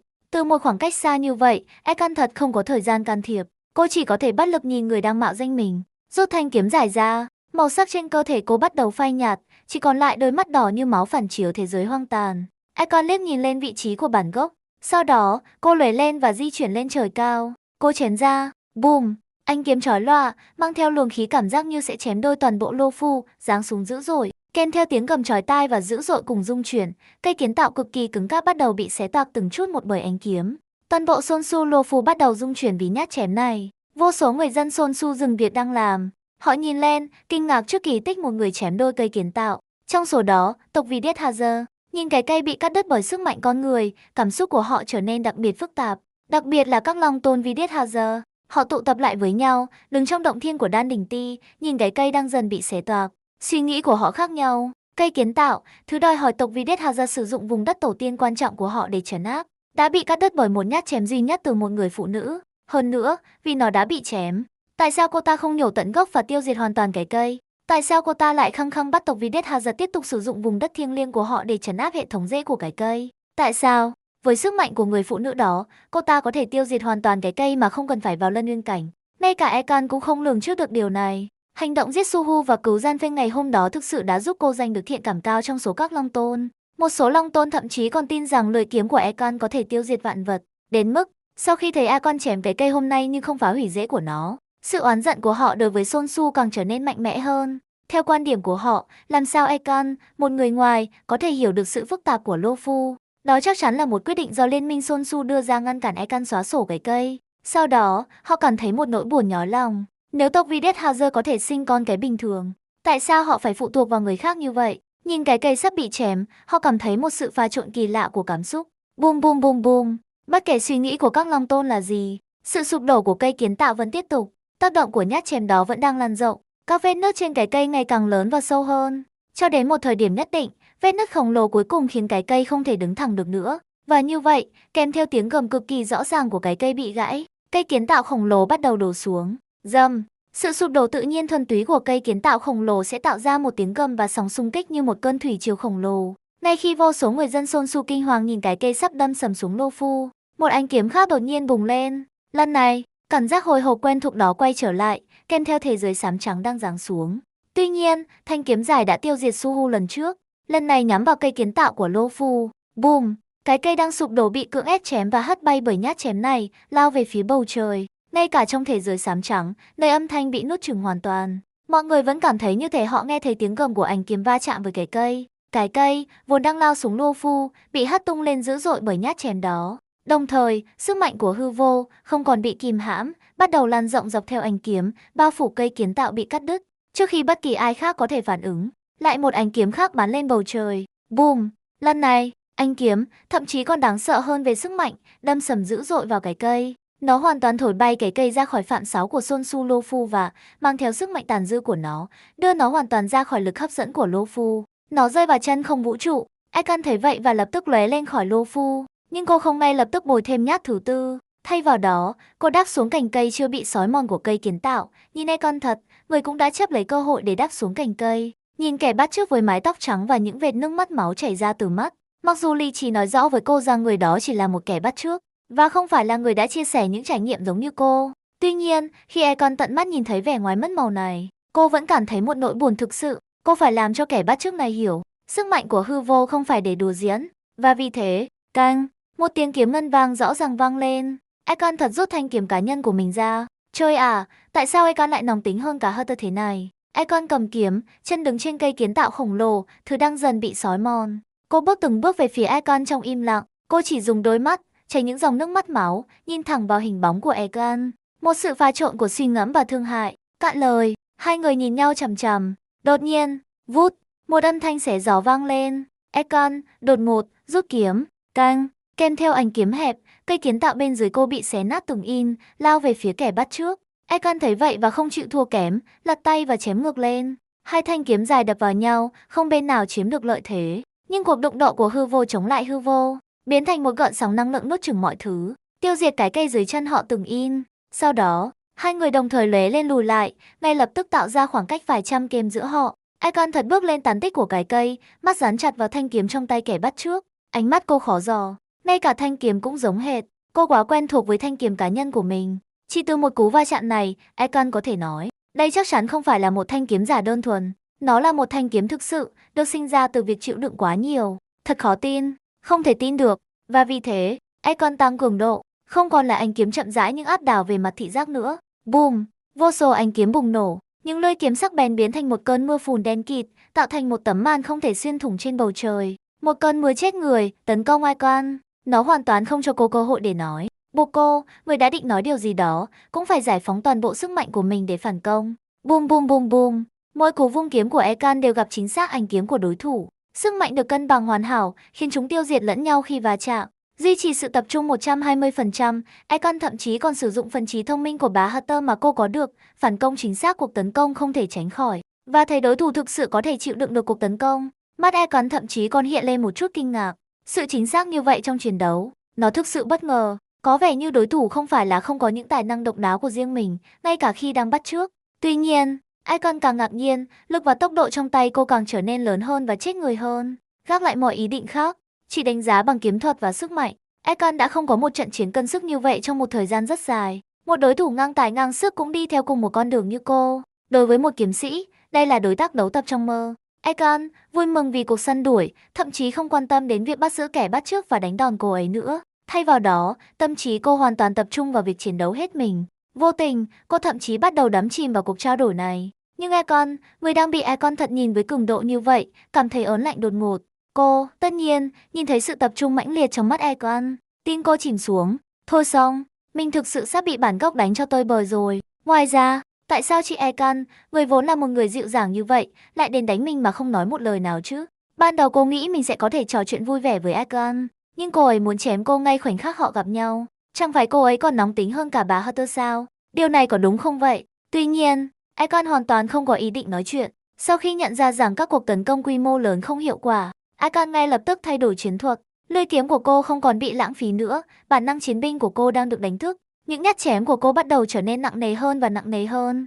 Và khi thời gian trôi qua, dần dần, mỗi nhát chém của Ekan bắt đầu có vẻ bình thường trở lại. Nhưng những nhát chém bình thường này khiến Ekan cảm thấy như thể cô không có nơi nào để trốn. Điều này khiến Ekan ngày càng chật vật hơn, cô cảm thấy áp lực lên mình đang tăng nhanh. Nếu không phải nhờ phần thưởng cô nhận được từ lần mạo danh trước, giúp suy nghĩ của cô trở nên cực kỳ nhanh nhẹn và chính xác. Vào lúc này, với bản năng chiến binh của Ekan hoàn toàn thức tỉnh, cô có lẽ đã bị đánh bại rồi. Nhưng thành thật mà nói, điều này về cơ bản là đạt đến giới hạn của Ekan. Bây giờ cô buộc phải từ bỏ mọi sự xao nhãng và tập trung hoàn toàn vào việc chống lại các cuộc tấn công từ Ekan thật. Tuy nhiên, màn trình diễn này chỉ làm Ekan hạnh phúc hơn. Cô ấy có thể theo kịp, cô ấy thực sự có thể theo kịp mình. Tiếp tục nào. Lúc này, Ekan không còn chú ý đến tàn tích của cây kiến tạo dưới chân mình nữa. Dưới sự tàn phá của ánh kiếm bay loạn xạ, cái cây phân rã nhanh chóng với tốc độ phóng đại. Nhưng hai chiến binh hoàn toàn không biết gì về điều đó. Ekan căng mình chống lại cơn bão kiếm điên cuồng của bản gốc. Cô thầm nguyền rủa trong lòng. Khả năng thể chất của họ giống nhau, nhưng làm sao Ekan, người điều khiển, có thể so sánh với bản gốc chứ? Chỉ nhờ phần thưởng đã thanh toán trước đó, mang lại cho cô một bộ não tiến hóa. Cô mới xoay sở để chiến đấu với Ekan thật đến bế tắc với tâm trí sắc bén hơn của mình. Nhưng tại sao bản gốc dường như càng đánh càng mạnh thế này? Điều này có đúng không? Ekan cảm thấy áp lực tăng theo cấp số nhân, cô ngày càng nhìn thấy lưỡi kiếm của Ekan ít rõ ràng hơn. Cho đến khi, boom, Ekan hoàn toàn đắm chìm trong cuộc chiến giả định, nắm bắt được một điểm yếu thoáng qua. Cô tàn nhẫn chém ra một nhát, đồng tử Ekan đột ngột co lại, cô vội vàng nâng kiếm lên để chặn, nhưng không có thời gian để phản ứng trong sự vội vàng của mình. Nhát chém đánh thẳng vào cơ thể Ekan, hất cô bay ngược về phía sau. Cô đập đầu vào tán tích cây kiến tạo, làm vỡ một nửa của nó. Ekan thật ép sát lợi thế của mình, ngay lập tức thu hẹp khoảng cách và chém một lát khác ra khỏi mảnh vỡ cây trước mặt cô. Ngay khi cô chuẩn bị chém lại, một lưới phòng thủ bằng ánh kiếm đan xen xuất hiện trước mặt cô. Nhìn đối thủ, ngay cả khi đối mặt với tình huống này, vẫn từ bỏ việc vung kiếm. Khuôn mặt Ekan nở một nụ cười dịu dàng. Sau đó cô chủ động đón nhận cuộc tấn công. Bum bum bum, kèm theo sự va chạm thầm lặng và tác động mới bùng nổ. Tán tích của cây kiến tạo dưới chân họ hoàn toàn biến thành rác vũ trụ vô dụng. Sức mạnh đáng sợ của hư vô đã làm vấy bẩn tất cả các mảnh vỡ, biến nó thành rác thải vô dụng. Tuy nhiên, ngay cả ở điểm này, hai chiến binh kìm nén sức mạnh dư thừa của họ, không để một chút nào dò dỉ ra ngoài. Mắt Ekan tràn đầy sự khen ngợi. Trận chiến giữa Ekan và Ekan tự nhiên làm Tang Sou và những người khác đang quan sát giật mình. Tướng quân Lô Phu Tang Sou ngay lập tức hành động. Ông đến bên ngoài Lô Phu, điều khiển thần quân sẵn sàng. Gingo Liu chỉ vội vã chạy đến sau khi trấn an Ba Heng. Và khi nhìn thấy hai chiến binh, vẻ mặt sốc hiện lên trên khuôn mặt Gingo Liu. Hai bà Ekan sao? Phải, chuyện này thực sự vượt quá sự hiểu biết của tôi. Tang Sou nở một nụ cười gượng gạo trước nhận xét của cô. Ông thậm chí không biết bây giờ phải giúp ai. Ekan, chị rất thích em. Để chị chỉnh đốn em nhé. Tang Sou thực sự không thể phân biệt ai là ai. Cái quái gì thế này? Từ ngoại hình đến phương pháp, ngay cả cách họ ra đòn. Tang Sou cảm thấy như họ được sao chép và dán vậy. Ông không thể tìm thấy cơ hội để can thiệp. Và đúng lúc đó, Gingo Liu mang đến một tin tức bất ngờ. Tướng quân, theo Thái Bốc Tư, Ekan đến sau có vẻ là người thật. Chúng ta có thể theo dõi con đường hành động rõ ràng của cô ấy, trong khi người kia. Gingo Liu dừng giữa chừng. Không phải vì lý do nào khác. Dù Ekan đã giúp họ là thật hay giả, việc cô ấy đã cứu Lu Phu khỏi tai họa là sự thật. Vì vậy, cô ấy là một ân nhân. Thật không phù hợp khi sử dụng các thuật ngữ như kẻ giả mạo cho một ân nhân. Tuy nhiên, bây giờ khi bản gốc đã đến gõ cửa, Gingo Liu không biết phải xử lý tình huống như thế nào. Bất ngờ thay, Tang Sou chỉ thở dài và nói, đó là vấn đề nguyên tắc. Nếu hai người này thực sự có ý định chiến đấu đến chết, tôi sẽ can thiệp để ngăn chặn họ. Về những gì xảy ra sau đó, chúng ta sẽ giải quyết từng bước một. Mặc dù ông không biết tại sao ân nhân của Lô Phu lại cải trang và mạo danh một cường giả, nhưng nợ ân tình là nợ ân tình. Liên minh Son Su không thể vô ơn. Mặc dù Tang Sou thực sự thiếu tự tin, cả hai Ekan đều đã bắt đầu chém nhau và họ ngày càng trở nên dữ dội hơn. Trời đất ơi, thần quân có thể chịu đựng được, nhưng cơ thể nhỏ bé của ông thì không. Nếu thực sự đến khoảnh khắc sinh tử, liệu ông có thực sự có cơ hội can thiệp không? Tang Sou cực kỳ lo lắng vào lúc này, và Gingo Liu đứng lặng lẽ bên cạnh. Cô chỉ nhìn về phía chiến trường mà cô không thể nhìn rõ. Các đội chiến đấu này giống như đối mặt với Su Hu trước đó. Việc cô tham gia sẽ không thay đổi bất cứ điều gì cả. Ở phía bên kia, hai chiến binh tự nhiên nhận thấy thần quân bên ngoài Lô Phu. Rõ ràng là sự hỗn loạn từ trận chiến của họ đã làm báo động tướng quân Lô Phu Tang Sou. Nhưng ngay khi cô bị phân tâm, Egon thật, với tốc độ cực nhanh, nắm bắt khoảnh khắc yếu đuối của Egon. Toàn bộ con người lao lên như một tia chớp, ánh điện tím ngay lập tức bùng nổ trong mắt Egon. Bùm, anh kiếm đánh vào thanh kiếm dài của Egon, được giữ ngang ngực cô. Egon cười tuét tuét, cùng một chiêu thức sẽ không có tác dụng 2 lần đâu. He he, Egon thật cười khẽ, và sức mạnh của cô đột nhiên tăng vọt. Sóng xung kích dữ dội tràn ra giữa các thanh kiếm, tác động mạnh mẽ đồng thời thổi bay cả hai bóng người về phía sau. Sau đó, họ dừng đà giữa không trung và, gần như cùng lúc, quay lại, đập kiếm vào nhau một lần nữa. Boom! Kết quả của vụ va chạm này là cả hai bóng người đều vội vàng bị lực hấp dẫn của hành tinh gần nhất bắt lấy.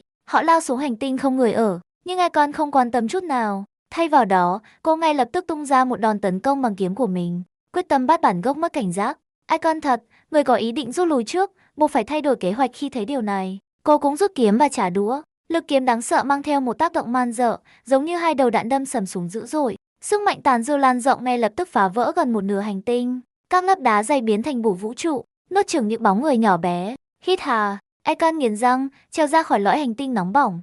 Và Egon thật cũng xuất hiện từ bên dưới các lớp đá cách đó không xa. Cả hai bóng người trông có phần nhếch nhác, nhưng cả hai đều biết họ hầu như vẫn ổn. Nếu họ tiếp tục, họ có thể chiến đấu ít nhất 3 ngày 3 đêm. Nhưng vào lúc này, nhìn vào kẻ bắt chước của mình, Egon không tiếp tục tấn công. Thay vào đó, cô tra thanh kiếm dài vào vỏ, và mái tóc dài của cô trở lại màu ban đầu từ màu trắng. Cô bước về phía cô ấy, từng bước một nụ cười hiện trên môi. Sự bắt chước của em thực sự đáng chú ý. Ngay cả chị cũng không thể tìm thấy một sai sót nào. Chị rất thích em. Phu, Egon đứng dậy, hơi nhếch nhác. Đâm đầu vào lõi hành tinh không phải là vấn đề lớn đối với cô, ngoại trừ việc làm rách quần áo. Cô cũng tra kiếm vào vỏ. Về những lời của Egon cảm thấy chúng nghe giống như một lời tỏ tình. Chị đánh em suốt thời gian qua chỉ để nói với em điều đó sao? Tất nhiên là không. Egon mỉm môi và mỉm cười nhẹ. Sau đó cô đột nhiên bước tới một bước, và bao kiếm trong tay cô vỗ vào mông Egon. Này! Egon giật mình, che mông và nhìn qua với vẻ sốc. Người phụ nữ này là một loại biến thái tự luyến nào đó sao? Nhưng Egon phớt lờ biểu cảm của cô và tiếp tục nói. Chị không biết làm thế nào em biết đến sự tồn tại của chị và bắt chước chị, nhưng ngay cả khi chỉ có một chút xác suất, em không nên sử dụng sức mạnh của ngài ấy một cách liều lĩnh như vậy. Đôi mắt Egon không chứa gì ngoài sự nghiêm túc và quan tâm sâu sắc. Ngoài việc thỉnh thoảng du hành vũ trụ vì một số vấn đề nhất định, phần lớn thời gian, cô giống như tên của mình, canh giữ dòng sông Styx, hướng dẫn những người lang thang trên vận mệnh hư vô. Cô thực sự tò mò về việc danh hiệu, sức mạnh và ngoại hình của cô được biết đến như thế nào. Nhưng quan trọng hơn thế, cô lo lắng hơn rằng người kia đang sử dụng sức mạnh của hư vô mà không quan tâm đến hậu quả. Điều đó thực sự nguy hiểm. Cạn lời, Egon im lặng một lúc, rồi đột nhiên hỏi, chị không bận tâm việc em lấy tên chị sao? Nó chỉ là một danh tính, có gì quan trọng chứ? Hôm nay chị có thể là một cảnh binh ngân hà, và ngày mai chị có thể là một khách vô danh. Điều quan trọng là em không làm điều ác. Egon nhìn thẳng vào mắt người trước mặt.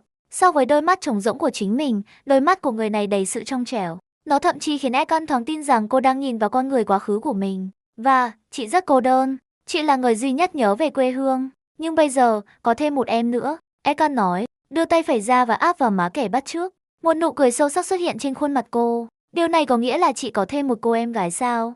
Thì, em không phiền, nhưng em không thể mạo danh chị mãi mãi được. Egon không nói nên lời trong giây lát. Chị ấy thực sự có thái độ tốt, nhưng nó không phải là vấn đề lớn. Bất kể chị ấy có thất thường như Hutter lớn hay không, miễn là chị ấy có thể cung cấp giá trị cảm xúc, thì tốt thôi. Egon chớp lấy cơ hội để liếc nhìn bảng thông báo của mình. Hệ thống đóng vai nhân vật. Tên Bạch Minh đóng vai Egon. Tuổi thọ 2 ngày 12 giờ 59 phút 53 giây đang tạm dừng cộng thêm 24 ngày thời gian đóng vai. Nhân vật có thể biến thân Hutter lớn đang sạm 11,2% Egon. Số lần rút không, 79,6%. Sau một trận chiến này, Thanh tiến trình đã tiến bộ đáng kể. Ngoài việc sạc lại thẻ nhân vật chậm chạp đến đau đớn, điều gây khó chịu, cơ hội rút tiếp theo gần như đã đầy. Bây giờ cô thực sự có thể thư giãn trong khoảng 20 ngày tới. Egon lắng nghe câu trả lời của cô, dường như đã mong đợi điều đó. Một giới hạn là bình thường. Khả năng bắt chước hoàn hảo sức mạnh của người khác nên đi kèm với một số hạn chế. Nếu không, nó sẽ quá thái quá. Thế thì rất hợp với chị. Chị chưa bao giờ muốn em tiếp xúc với hư vô. Tất cả những gì chị biết là trong thế giới này, chị không còn cô đơn nữa. Egon nhìn thẳng vào cô với cảm xúc mãnh liệt. Không chút e dè. King Gorliu, tôi không thể phân biệt được ân nhân thật và giả. Egon rút tay lại. Cô ngước nhìn thần quân, thứ đang nhanh chóng tiếp cận. Cô mỉm cười và hỏi, vậy thì, ta có thể biết tên thật của em không? Bạch Minh. Bạch trong màu trắng và Minh trong kêu gọi. Chị hiểu rồi, em gái Bạch Minh. Cạn lời, Egon mở miệng, muốn nói rằng hắn thực ra không phải con gái. Nhưng nhìn lại mình, hắn thậm chí không còn cơ thể nữa, và hắn không biết liệu mình có bao giờ có lại cơ thể của riêng mình hay không. Nếu hắn phản đối bây giờ, cảm giác sẽ không thuyết phục lắm. Hệ thống này tệ ở điểm đó, không có giải thích gì cả. Hắn sẽ đợi cho đến khi tuổi thọ của mình đủ, rút thẻ Doanma và nặn một cơ thể vật lý cho chính mình.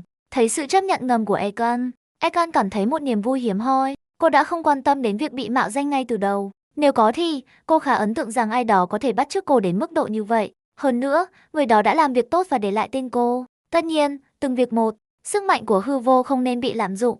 Về điều này, Ekan cảm thấy cần thiết phải làm cho kẻ bắt chước nhận thức rõ ràng về mức độ nghiêm trọng của vấn đề. Đó là lý do tại sao cô xuất hiện ở đây. Và, Ekan không biết phải mô tả người trước mặt như thế nào. Cô nghe nói rằng vài ngày trước trên trạm không gian Hutter, có nhiều sự cố hài hước do ai đó mạo danh bà Hutter. Cô đoán đó cũng là do hắn làm. Cô nghe nói bà Hutter giả đã nâng cấp trạm không gian, đích thân tạo ra kỳ vật đầu tiên để thu thập và phân chia rõ ràng các chức năng của trạm không gian. Và sau đó bỏ chạy khi bản gốc đến tìm. Em đang cố gắng đạt được điều gì vậy? Ekan rất khó hiểu, vì vậy cô hỏi. Nhắc mới nhớ, chị tò mò thêm một điều nữa, em làm tất cả những điều này để làm gì? He he, Ekan cười. Cách cô cười thậm chí làm bản gốc ngẩn ngơ trong giây lát. Cứ coi như là em buồn chán đi. Ekan tùy tiện bịa ra một lý do. Hắn đã thử trước đây khi mạo danh Hutter lớn. Mặc dù không thể so sánh với Doanma, việc tạo ra một cơ thể bằng xương bằng thịt không khó đối với Hutter. Nhưng cuối cùng, sau khi Bạch Minh cố gắng nhập vào, hắn phát hiện mình không thể tạm dừng đếm ngược cuộc sống của mình. Phần đó có thể xoay sở được. Quan trọng hơn, không bao giờ có cảm giác đồng bộ hoàn hảo đó. Nó luôn giống như sử dụng thẻ nhân vật, luôn bị ngăn cách bởi một lớp. Vì vậy, ít nhất là bây giờ, với tuổi thọ chỉ hơn 100 giờ, hắn không thể thoát khỏi con đường sinh tồn do hệ thống đóng vai cung cấp. Còn về vấn đề tuổi thọ, một khi tuổi thọ của hắn vượt quá 100 hoặc thậm chí 1000 năm, nó sẽ không còn quan trọng nữa. Dù sao thì, một người Sonsu bình thường chỉ có thể sống vài trăm năm. Khi hắn ngẫu nhiên nhận được Doanma trong tương lai, hắn có thể cố gắng nghiên cứu một cơ thể vật lý phù hợp với mình. Sau đó, khi tích lũy đủ tuổi thọ, hắn có thể sử dụng nó bất cứ khi nào hắn muốn. Cạn lời, Ekan thấy đối phương không định nói sự thật, mắt cô hơi nheo lại, nhưng cô không ép buộc thêm. Vì vậy, cô đổi chủ đề. Em định đi đâu tiếp theo? Ở lại Lô Phu không? Em vốn định thế, nhưng với việc chị đi dạo quanh đây một cách công khai như vậy, cảm giác cực kỳ lạ khi em ở lại đây. Sao thế? Chị có ý kiến gì à? Với các phương tiện của Liên minh Sonsu, sẽ không khó để xác nhận một điều, rằng Ekan đã cứu Lufu là kẻ giả mạo, và người đến sau là Ekan thật.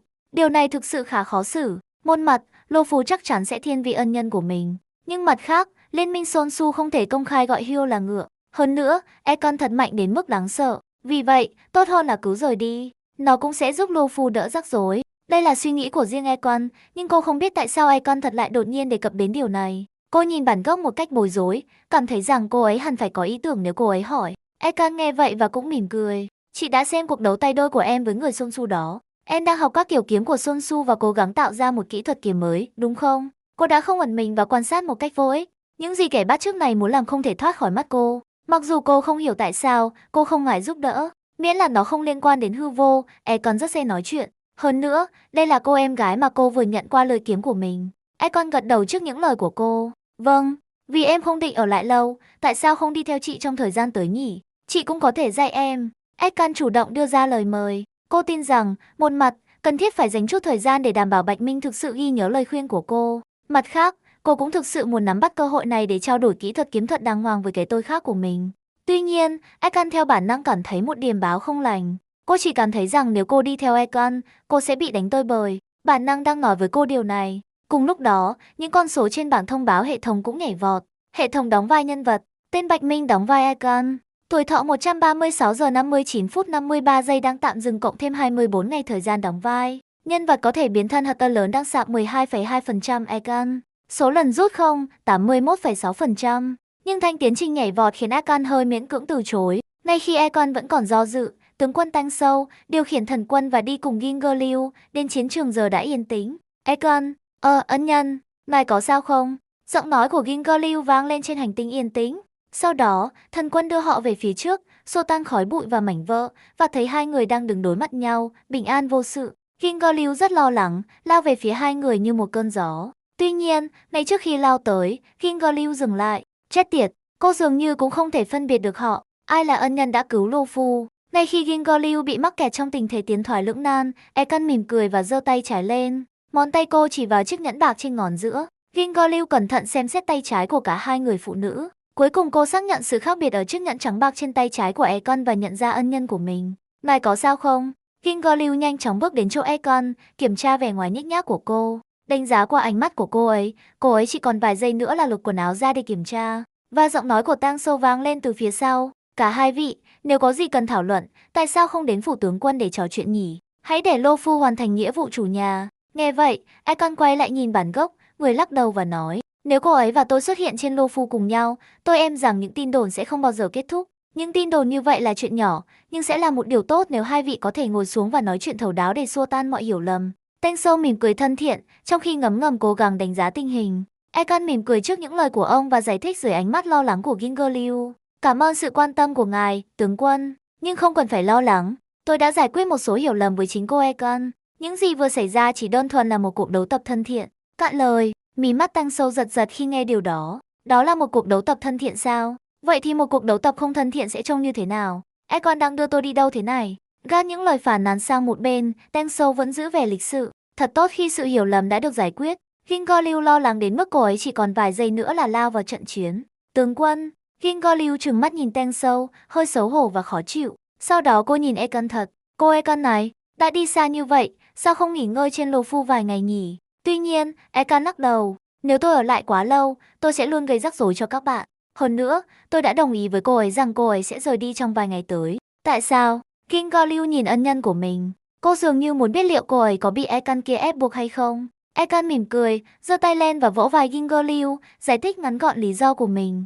Chỉ có vậy thôi, mặc dù cô không thực sự muốn đi theo Icon chỉ để bị đánh, nhưng để nhanh chóng tích lũy đủ cho lần rút tiếp theo, cô phải chịu đựng khó khăn này. Cạn lời, Ginger Liu im lặng khi nghe điều này. Lý do thực sự không thể bắt bẻ, cô có thể nói gì hơn nữa.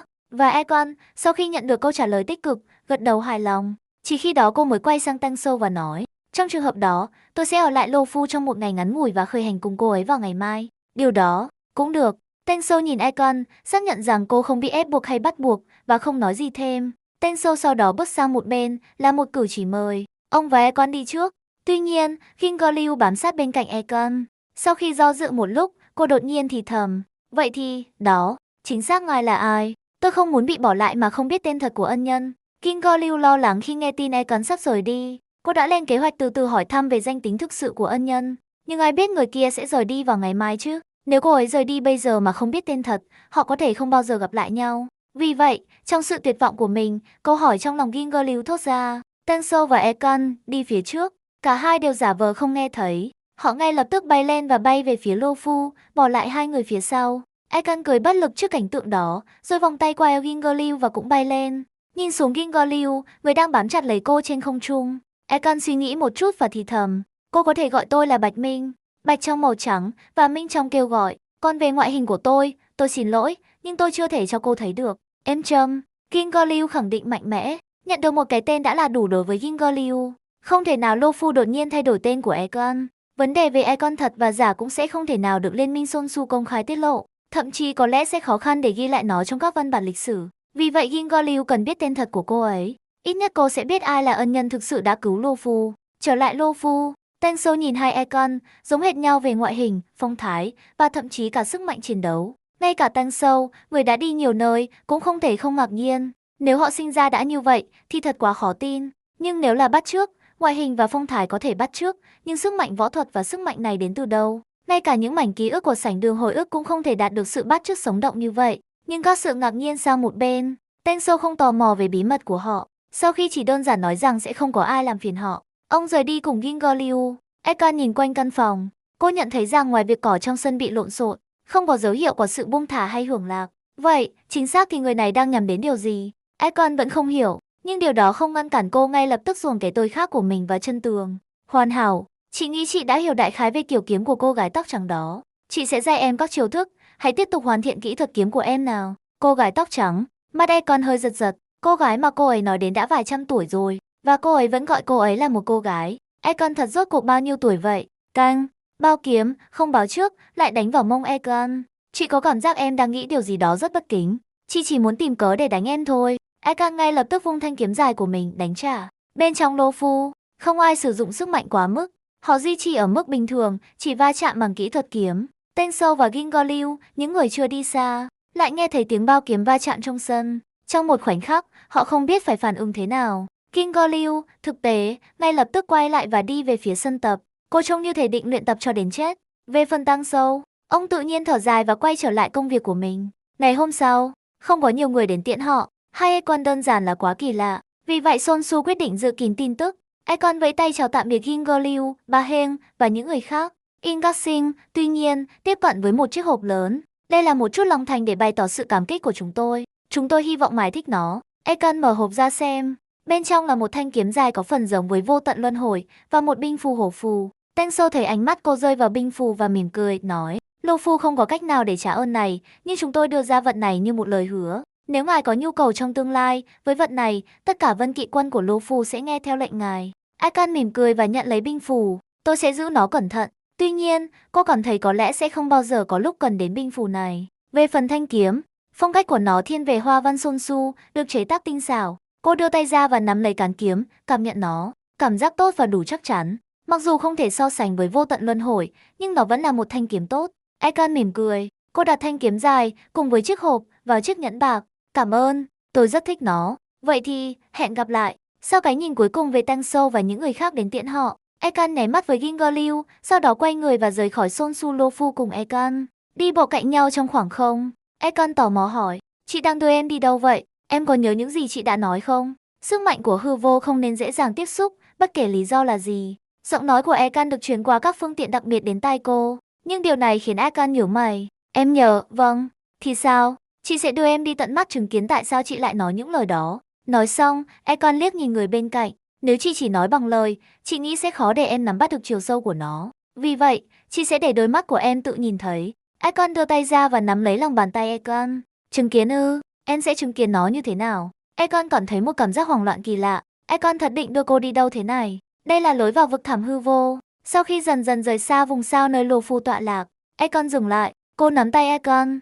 Và sau đó, cứ như thể cô chủ động giải phóng một hạn chế nhất định. Ngay lập tức, một cảm giác ớn lạnh lan tỏa từ hai người họ. Akan, tất nhiên, có thể cảm nhận được nó. Bản chất của sức mạnh này chắc chắn là hư vô. Nhưng, cường độ đủ để khiến ngay cả Akan cũng cảm thấy báo động. Cô thậm chí không thể tưởng tượng mình sắp phải đối mặt với điều gì.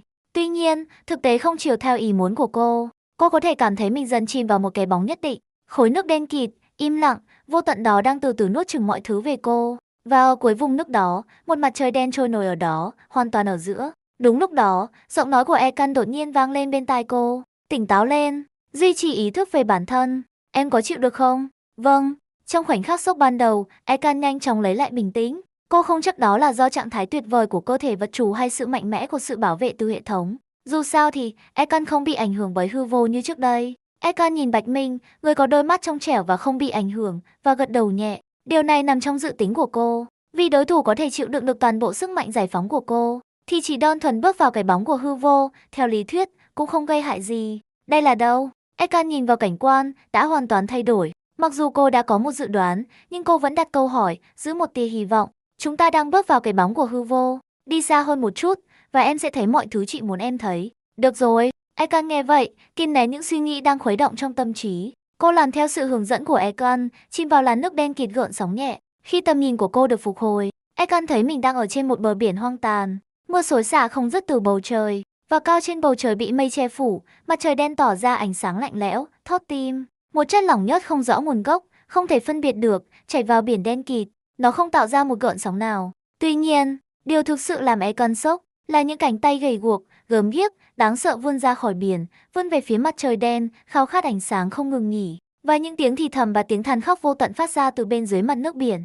Tách, một chiếc ông giấy dầu màu đỏ được Akan mở ra. Chiếc ông xuất hiện trên đầu họ, che chắn Akan khỏi cơn mưa đen liên tục. Không chỉ là ký ức từ trò chơi, cơ thể cô đang sử dụng cũng nói cho Akan biết những bàn tay đáng sợ đó là gì. Cô quay sang nhìn Akan với khuôn mặt bình thản, cố gắng kìm nén sự sốc và run rẩy trong lòng. Cô giơ tay và chỉ vào biển, nơi vô số bàn tay đứng thẳng. Đó là những ám ảnh của các hành giả vận mệnh, được sinh ra từ cái bóng của hư vô, phải không? Đúng vậy, chúng là tội hồn. Chúng coi mình là đối tượng của sự ám ảnh, liên tục lặp lại những hành động mà người đã khuất thực hiện khi còn sống. Vậy tại sao bờ biển này lại tồn tại? Akan nhìn vào biển quái vật, những cảm xúc phức tạp khuấy động trong lồng ngực. Cô thốt lên câu hỏi của mình, và Akan đưa ra câu trả lời. Nơi này chưa bao giờ tồn tại, đây cũng là một sự phản chiếu. Đối với hư vô, không gian và khoảng cách không có ý nghĩa. Bằng cách chìm vào cái bóng, người ta có thể đến đây. Akan dừng lại một chút sau khi nói, và chỉ khi người kia dường như đã bình tĩnh lại, cô mới nói lại. Vì em đã bắt chước mọi thứ về chị, thì em cũng nên biết tên thật của chị. Akan nhìn người phụ nữ trước mặt với ánh mắt phức tạp và gật đầu. Jaden mà, người canh giữ cõi âm, phải không? Đúng vậy, Jaden mà. Đó là tên gốc của chị. Trong vô số thời đại, chị đã canh giữ lối vào vực thẳm hư vô, hướng dẫn mọi sinh mệnh không muốn rơi vào đó trở về thế giới này. Người canh giữ cõi âm là nhiệm vụ của chị. Cạn lời, Ekon đột nhiên quay đầu đi. Vùng hoang dã vô tận và một biển vô tận. Không có dấu vết của sự sống ở đây, chỉ có hư vô vô tận. Chị canh giữ nơi này mọi lúc sao? Không phải lúc nào cũng vậy. Thỉnh thoảng, chị rời đi vì một số lý do nhất định. Ví dụ, gần đây, chị đã chấp nhận nguyện vọng cuối cùng của một hành giả vận mệnh và cung cấp một màn pháo hoa trên một hành tinh nhất định. Ekon nói nhẹ nhàng. Thực tế, ngay cả khi cô lần đầu xem cảnh đó trong trò chơi, Ekon chỉ choáng váng, sốc và thậm chí ngạc nhiên bởi chứng phục sinh. Tuy nhiên, khi cô thực sự đắm mình trong cái bóng của hư vô, và đến lối vào vực thẳm này đã được canh giữ trong vô số năm, lắng nghe lời kể có vẻ bình thường của Ekon chỉ cảm thấy một cảm giác bi thảm và cay đắng. Chị có phải đối mặt với chúng liên tục không? Mặc dù bản thân chị đã quá, Ekon không biết nên dùng tính từ nào. Cô chỉ cảm thấy người phụ nữ trước mặt không nên như thế này. Hư vô đã tiêu thụ mọi thứ về cô. Cô, người lẽ ra đã chết, bám chặt lấy sự sống. Tuy nhiên, Ekon không đi ra ngoài để trải nghiệm sự rực rỡ của vũ trụ. Thay vào đó, cô tự đặt xiềng xích lên mình. Buộc bản thân phải ở lại đây mãi mãi, trong vô số năm, đối mặt với thủ phạm đã phá hủy mọi thứ cô có. Một bàn tay ấm áp được đặt lên đầu Ekon, vuốt ve tóc cô. Một nụ cười xuất hiện trên khuôn mặt Ekon. Quả thực, em là một người rất dịu dàng. Nhưng cũng giống như em thương hại số phận của chị cũng thương hại những linh hồn tội nghiệp này không thể tìm thấy sự bình yên. Cô giơ tay và chỉ vào biển. Chị vẫn có thể duy trì ý thức về bản thân, đứng đây và nói với em tất cả những điều này và cảm nhận lòng thương hại của em dành cho chị. Nhưng họ không còn cơ hội như vậy nữa. Và điều duy nhất chị có thể làm là ngăn họ rơi vào vực thẳm. Cạn lời, Ekon không biết phải nói gì. Những người có ý chí kiên định bước lên vận mệnh tương ứng của họ, trở thành những hành giả vận mệnh mạnh mẽ. Tuy nhiên, những người có ý chí kiên định, sau khi chết, biến thành tội hồn vật lộn trong cái bóng của hư vô do quyết tâm không thể dập tắt của họ, không thể tìm thấy sự nghỉ ngơi. Thế giới quan của Hankashitazen có chút nghiệt ngã, phải không? Thấy biểu cảm phức tạp của Ekon chỉ vò mạnh tóc cô. Chị đưa em đến đây chỉ đơn giản là để cho em thấy hư vô thực sự đại diện cho điều gì. Cạn lời, mặc dù chị rất vui vì trong thế giới này, chị vẫn có thể nhìn thấy ai đó biết về quá khứ của chị và nhớ đến sự tồn tại của Izumo, nhưng xin đừng sử dụng sức mạnh của chị một lần nữa trong tương lai. Ekon nhìn lặng lẽ vào người phụ nữ trước mặt. Cô mở rộng vòng tay và nhẹ nhàng ôm cô ấy. Nhiệt độ cơ thể ấm áp truyền qua sự tiếp xúc, và cùng với đó, tiếng thì thầm dịu dàng của Ekon. Chị sẽ không còn cô đơn nữa. Khi những lời nói rơi xuống, bảng thông báo của Bạch Minh hiển thị một bước nhảy vọt đáng kể. Hệ thống đóng vai nhân vật. Tên Bạch Minh đóng vai Ekon. Tuổi thọ 2 ngày 20 giờ 59 phút 53 giây đang tạm dừng cộng thêm 24 ngày thời gian đóng vai. Nhân vật có thể biến thân hoặc to lớn đang sạng 18,2% Ekon. Số lần rút 1, 3,6%. Rút thẻ. Lãnh chúa băng đảng hủy diệt là cái quái gì thế này? Lần rút tiếp theo đã nhận được, nhưng Ekon không vội rời khỏi nơi này. Dù sao thì, với sự bảo vệ của hệ thống, giới hạn chịu đựng của cô mạnh hơn nhiều so với dự đoán của Ekon. Vì vậy Ekon chỉ đơn giản ở lại đây, luyện tập kỹ thuật kiếm của mình với Ekon. Cô có ý định bòn rút càng nhiều kiếm thuật của Ekon càng tốt trong khoảng 20 mấy ngày này. Còn về lời hứa trước đó của cô rằng Ekon sẽ không còn cô đơn nữa, nó không phải là một tuyên bố bốc đồng. Vì cô có sự bảo vệ của hệ thống, nguy cơ ra vào nơi này đã bị loại bỏ. Và nơi này có lẽ dễ tiếp cận hơn Ekon tưởng tượng. Bằng cách liên hệ với hư vô và lặn dọc theo cái bóng của nó đến một điểm nhất định, người ta có thể đến đây. Trong tương lai, cô có thể đến thăm Ekon bất cứ khi nào cô muốn. Và khi Ekon có thời gian rảnh, cô ngay lập tức sử dụng lần rút mới. Và sau đó, ánh sáng vàng lấp ló qua các khe hở của cửa tàu. Giây tiếp theo, một người phụ nữ mặc bộ đồ liền thân màu trắng, với mái tóc dài màu tím nhạt dài quá đầu gối và một vòng sao lạ quanh cổ, xuất hiện trước mắt Bạch Minh. Hả? Phản ứng đầu tiên Bạch Minh có khi nhìn thấy nhân vật này là một dấu hỏi to đùng trên đầu. Khoan đã, đây là ai vậy? Có nhân vật nào như thế này trong danh sách nhân vật có thể chơi của mình không? Chẳng phải đây là gà chơi nhân vật tự chọn sao? Người phụ nữ này từ đâu chui ra vậy? Bạch Minh bối rối trong giây lát. Sau đó hắn nhìn vào cái tên ở dưới cùng của thẻ. Lãnh chúa băng đảng hủy diệt tinh toái chủng. Ồ, một lãnh chúa băng đảng hủy diệt, cái quái gì thế? Tại sao lại có một lãnh chúa băng đảng hủy diệt trong danh sách thẻ vậy? Bạch Minh hoàn toàn bị sốc. Danh sách thẻ này không chỉ dành cho các nhân vật có thể chơi sao? Ông sử dụng giao diện gacha giống hệt trò chơi, tôi cứ tưởng danh sách thẻ cũng giống hệt chứ. Cái gì? Lãnh chúa băng đảng hủy diệt cũng có thể rút được sao? Điều đó có nghĩa là tôi có thể rút được phân tí lý tiếp theo không? Bạch Minh hoàn toàn bối rối. Tôi phải xử lý luật chơi này như thế nào đây? Nếu cô ra ngoài sử dụng cái tên tinh toái chủng, chẳng phải các lãnh chúa băng đảng hủy diệt khác sẽ tập hợp lại và phát động một cuộc tấn công hội đồng thánh chiến vào cô sao? Và nếu cô đóng vai một lãnh chúa băng đảng hủy diệt, chẳng phải Nanook sẽ nhìn qua sao? Một lãnh chúa băng đảng hủy diệt bản sao đột nhiên xuất hiện dưới trướng ngài, chẳng phải Nanook sẽ liếc nhìn qua sao? Chẳng phải ngài ấy sẽ chỉ cần một cái tát là tôi bẹp gì sao? Bạch Minh cảm thấy hơi bất an và hoàn toàn bối rối. Chẳng lẽ không có một người bình thường nào trong danh sách kẻ của tôi sao? Cái gì? Tôi có một lượt chơi dễ dàng là tội ác tài đình sao? Những thẻ cố giúp ngày càng khó chơi. Ôi, lần này là một lãnh chúa băng đảng hủy diệt. Tiếp theo, ông định đưa cho tôi chủ phú á. Sau đó tôi sẽ bị đế cung bắn thành cái rổ. Bạch Minh thực sự cảm thấy mình có vận may khủng khiếp. Khi nào cô mới có thể rút được một lượt chơi dễ dàng như Sasang, Xin hoặc Cola ra đây? Bạch Minh nhìn vào bảng thông báo của cô. Hệ thống đóng vai nhân vật. Tên Bạch Minh đóng vai Icon. Tuổi thọ 2 ngày 15 giờ 59 phút 53 giây đang tạm dừng cộng thêm 23 ngày thời gian đóng vai. Nhân vật có thể biến thân hạt to lớn đang sạm 19,2%, Icon tinh toái chủng. Số lần rút không 4,6%. Dữ liệu vẫn đang tăng từ từ. Điều đó là bình thường. Tin tức về cái chết hoàn toàn của Suhu sẽ tiếp tục lan truyền trong một thời gian. Cô vẫn nên nhận được một lượng giá trị cảm xúc tốt, nhưng để có được một lần rút khác sẽ rất khó khăn. Và vì cô đã quá cởi mở với Icon thật, việc nhận được một lượng lớn giá trị cảm xúc từ cô ấy cũng sẽ rất khó. Nếu không có gì bất ngờ xảy ra, trong 30 ngày tới, cô sẽ là một lãnh chúa băng đảng hủy diệt. Cô chỉ hy vọng rằng tinh toái chủng chính hãng sẽ không xuất hiện cùng với các đồng nghiệp của mình, đánh cô xuống đất và đưa cô đi điều trị đặc biệt. Cuộc sống ngày càng bấp bênh. Bạch Minh lắc đầu và thở dài. Vài ngày sau, ở vùng đất hoang vắng không phân biệt ngày đêm, sau khi đấu tập với Icon đến kiệt sức, Icon lấy ra chai thuốc chuyên dụng, vẫn còn nhiều viên, từ chiếc nhẫn bạc. Nhân tiện, thử chai thuốc này xem. Cái gì đây? Icon cầm viên thuốc, hỏi khi ném nó vào miệng. Cô có vẻ hoàn toàn không quan tâm đến tác dụng của thuốc. Em đã tạo ra loại thuốc chuyên dụng này khi mạo danh hạt ơ lớn, mượn trí thông minh của một thiên tài. Nó có thể ức chế sự xói mòn của hư vô trên cơ thể ở một mức độ nhất định. Cái gì? Icon ban đầu hoài nghi. Cô nghĩ nó sẽ chỉ có tác dụng khá bình thường. Nhưng khi viên thuốc được nuốt xuống, một sức mạnh kỳ lạ lan tỏa từ bụng dưới của cô. Cô còn thấy rõ ràng rằng sức mạnh của hư vô, thứ trước đây đòi hỏi nỗ lực ý thức của cô để kìm nén và ngăn chặn lan rộng, đã thực sự mất xu hướng mở rộng ra bên ngoài. Và vị giác của cô dường như đã phục hồi đáng kể. Nó thực sự hiệu quả sao? Eka nhìn Bạch Minh ngồi đối diện, hoàn toàn sững sờ. Tất nhiên, em có phương pháp sản xuất và thiết bị hoàn chỉnh.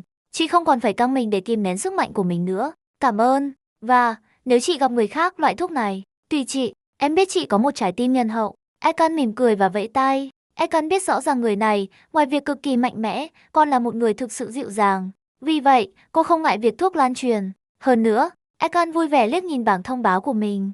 Hệ thống đóng vai nhân vật, tên Bạch Minh đóng vai Ekan. Tuổi thọ 3 ngày mồng 9 giờ 59 phút 53 giây đang tạm dừng cộng thêm 19 ngày thời gian đóng vai. Nhân vật có thể biến thân hạt to lớn đang sạc 25,2%, Ekan tinh toái chủng. Số lần rút không, 28,4%. Chỉ chai thuốc này và công thức, nó làm cho thanh tiến trình rút thẻ của cô tăng vọt 20%. 1/5 thanh tiến trình để đổi lấy một công thức đơn thuần. Nó chắc chắn đáng giá. Chỉ là thật tiếc, cô không còn mánh khóe nào nữa. Tiến trình có thể sẽ chỉ tăng lên khoảng tối đa 40% trong thời gian còn lại. Nhiều hơn thế có lẽ là không thể. Và Econ, sau khi nhận được câu trả lời chắc chắn, nhìn cô với ánh mắt ngày càng dịu dàng. Em có thể duy trì hình dạng của chị trong bao lâu? Khoảng 20 ngày, em nghĩ vậy. Tại sao? Để sắp xếp một kế hoạch huấn luyện phù hợp cho em. Chị không hiểu logic mạo danh của em, nhưng tất cả những gì chị cần làm là giúp em tạo ra một kỹ thuật kiếm mới, phải không? Econ gật đầu trước lời của cô. Đúng vậy, em cảm kích sự phiền hà này. Không có gì, dù sao thì cũng không có người thứ ba để nói chuyện ở đây. Không có ai sao? Econ khựng lại khi nghe điều này. Cô cảm thấy có gì đó không ổn. Sau đó cô tò mò hỏi, chẳng phải có rất nhiều tội hồn cảnh binh ngân hà ở đây sao? Cảnh binh ngân hà? Không, tại sao lại có cảnh binh ngân hà? Lần cuối cùng chị rời đi, đó là vì nguyện vọng cuối cùng của một đấng kiến tạo, không phải của một cảnh binh ngân hà. Nói đến đây, Ekan cũng đột nhiên cảm thấy lạ. Cô thỉnh thoảng rời khỏi cõi âm vì những nguyện vọng cuối cùng của những linh hồn cô đơn này, đi bộ ở thế giới bên ngoài. Cô không sử dụng danh hiệu cảnh binh ngân hà mỗi lần. Cô sử dụng các danh hiệu như cửu khách vô danh, đấng kiến tạo hoặc kỵ sĩ đẹp đẽ thường xuyên hơn. Không, Ekan cũng sững sờ khi nghe điều này. Không có số lượng lớn tội hồn cảnh binh ngân hà sao? Khoan đã nào. Chính xác thì khi nào Efolit dẫn đầu cảnh binh ngân hà chiến đấu với lãnh chúa băng đảng hủy diệt xong vậy? Chuyện đó chưa xảy ra sao? Econ không thể hiểu nổi. Nhìn kỹ nhé, Econ, em sắp biến hình đây. Econ rơi vào trầm tư. Có gì đó sai. 10 phần thì sai cả 10. Nếu cảnh binh ngân hà vẫn còn hoạt động vào lúc này và Efolit vẫn đang chạy quanh với họ và lãnh chúa băng đảng hủy diệt sông chưa chết, thì tinh toái chủng thì sao? Tinh toái chủng là lãnh chúa băng đảng hủy diệt nổi lên để thay thế sông. Nếu sông chưa chết, chẳng phải tinh toái chủng vẫn đang trà trộn trong gia tộc như một người thân sao? Thôi xong, lượt chơi này sẽ có một vấn đề lớn. Bạch Minh ngay lập tức nhận ra một vấn đề rất nghiêm trọng. Nếu sông chưa chết, tinh toái chủng chưa xuất hiện, thì việc cô mạo danh tinh toái chủng sẽ không phải là vấn đề chỉ đơn thuần mạo danh một lãnh chúa băng đảng hủy diệt hiện có. Đó sẽ là sự tạo ra theo nghĩa đen lãnh chúa băng đảng hủy diệt thứ 8 từ hư không trong vũ trụ này. Vãi chưởng, nếu cô thực sự làm điều này, Nanook 100% sẽ tập trung vào cô. Và quan trọng hơn, dựa trên kinh nghiệm từ 2 vòng trước, Bạch Minh có thể xác nhận rằng giá trị cảm xúc được cung cấp bởi những người không phải bản gốc thấp đến mức đáng sợ. Cô không biết phải mất bao nhiêu phản hồi cảm xúc của người lạ để di chuyển thanh tiến trình 1%. Vì vậy vấn đề là, tinh toái trùng chưa được sinh ra. Cô phải tìm bản gốc ở đâu để cung cấp giá trị cảm xúc cho cô đây? Nếu không có bản gốc để đẩy thanh tiến trình của cô phải bù đắp tiến trình còn thiếu ở đâu đây? Bạch Minh cảm thấy tình hình rất sai. Nếu thực sự không có tinh toái trùng gốc để cung cấp giá trị cảm xúc cho cô sẽ cần gây ra một sự hỗn loạn lớn như thế nào để lấp đầy khoảng trống đó? Icon nhìn Icon rơi vào trầm tư trống rỗng. Cô nhận ra rõ ràng có điều gì đó không ổn. Phản ứng này thật lạ và rất đáng lo ngại. Tuy nhiên, cô đợi cho đến khi Icon thoát khỏi suy nghĩ của mình. Trước khi hỏi, em có biết được điều gì không? Đó có phải là lý do tại sao em hành động lạ lùng như vậy vừa rồi không? Vâng, em nghĩ vậy. Em dường như đã nhớ nhầm một số thứ. Icon gãi đầu ngượng ngùng. Cô không biết giải thích thế nào. Cô có nên nói với chị ấy rằng cánh binh ngân hà sẽ tập hợp để đánh bại lãnh chúa băng đảng hủy diệt Sông vào một lúc nào đó trong tương lai không? Và rằng một số lượng lớn cảnh binh ngân hà sẽ chết, trở thành tội hồn. Khoan không, Icon đột nhiên có một tia cảm hứng. Tinh toái chủng, lãnh chúa băng đảng hủy diệt, theo như cô nhớ, được sinh ra từ tro tàn của sứ giả Trung Mạt của Yên Hòa Hợp. Nếu không phải là sứ giả Trung Mạt, thì là một trong những lệnh sứ của sắc. Dù sao thì cô ta cũng bắt nguồn từ một nhân vật liên kết với Hòa Hợp. Điều đó có nghĩa là tinh toái chủng, bất chấp sự kết nối của cô ta với hủy diệt, thực sự có một số nắm bắt về Hòa Hợp. Điều này cũng phù hợp với xu hướng dẫn đầu quân đội và trận chiến của cô ta. Vì Sông chưa chết, cảnh binh ngân hà vẫn còn khá đông đảo, thì việc cô mạo danh một cảnh binh ngân hà có thể sẽ nhanh chóng bị phát hiện bởi cảnh binh ngân hà thật. Cô có thể sử dụng kết nối đó để hợp tác với cảnh binh ngân hà. Và sau đó, dưới vỏ bọc của lãnh chúa băng đảng hủy diệt tinh toái chủng, dẫn đầu cảnh binh ngân hà đánh bại Sông. Và nếu cô có thời gian rảnh, cô có thể sử dụng sức mạnh của Hòa Hợp để đưa Ifrit đến Penacony và gây rắc rối. Cái chết của Suhu có thể liên tục cung cấp cho cô hàng chục điểm phần trăm tiến trình. Song khét tiếng hơn Suhu nhiều. Nếu cô thực sự có thể dẫn đầu cảnh binh ngân hà giết Song, thanh tiến trình còn lại có thể được lấp đầy. Rủi ro duy nhất là, khoảnh khắc cô sử dụng thẻ nhân vật tinh toái chủng, Nanook chắc chắn sẽ xuất hiện, và thậm chí có thể gây ra một số rắc rối. Ngoài ra, nếu cô tấn công Song với tư cách là một lãnh chúa băng đảng hủy diệt, và các lãnh chúa băng đảng hủy diệt khác nghe tin và đến tìm, điều đó sẽ rất nguy hiểm. Tinh toái chủng bắt nguồn từ Hòa Hợp và thích chỉ huy chiến đấu nhóm. Nếu cô phải đối mặt với những đối thủ như En, cô có thể sẽ là người bị đánh tơi bời. Vậy nên, Econ nhìn lên bà Econ, người đang lặng lẽ chờ đợi bên cạnh cô. Kỹ thuật kiếm mạnh mẽ của Econ tuyệt đối phải được bảo đảm trong quá trình thanh toán phần thưởng. Nếu không, cô sẽ thực sự bất an. Đúng lúc đó, một bàn tay vươn về phía đầu Econ. Econ vuốt tóc cô và hỏi với một nụ cười. Em đang nghĩ gì vậy? Biểu cảm của em thay đổi nhiều quá. Em đang nghĩ về việc phải làm gì tiếp theo. Econ nghe vậy và tò mò hỏi. Em có định thay đổi cải trang của mình một lần nữa không? À, vâng, và đó là một danh tính hơi rắc rối. Danh tính gì? Một lãnh chúa băng đảng hủy diệt. Cạn lời, Econ cảm thấy bàn tay trên đầu mình cứng lại trước khi trở lại bình thường. Econ không hiểu tại sao Bạch Minh lại chọn một danh tính nguy hiểm như vậy. Nhưng đánh giá qua hành sáu trước đó của cô ấy, danh tính này có thể không phải là sự lựa chọn của chính cô ấy. Em có kế hoạch không? Có thể xoay sở được. Em chỉ sợ các lãnh chúa băng đảng hủy diệt khác sẽ tập hợp lại để phục kích em. Khuôn mặt Econ nở một nụ cười khi nghe điều này. Nếu em không thể thắng, hãy chạy đi và đến tìm chị ở đây. Nhưng đừng làm điều ác dưới cái tên của một lãnh chúa băng đảng hủy diệt, nếu không chị cũng sẽ đánh em đấy. Econ không kiêu ngạo đến mức nghĩ rằng cô có thể thách thức vài lãnh chúa băng đảng hủy diệt một mình. Nhưng đây là cửa ngõ vào vực thẳm hư vô. Đây là sân nhà của cô. Về lý thuyết, không ai dám giải phóng toàn bộ sức mạnh của họ ở đây ngoại trừ cô. Kết hợp với sự kháng cự của Bạch Minh và lãnh chúa băng đảng hủy diệt mà cô ấy đang mạo danh, đuổi họ đi không phải là vấn đề. Cảm ơn, chị Ma. Econ nhìn Econ, cảm thấy một luồng cảm xúc dâng trào. Cô không thể không gọi cô ấy bằng cái tên Jaden Ma. Econ thoáng sững sờ trước cách xưng hô. Sau đó cô mỉm cười và bóp má cô ấy. Em khá táo bạo đấy, dám gọi chị bằng tên thật. Hơn 10 ngày trôi qua nhanh chóng.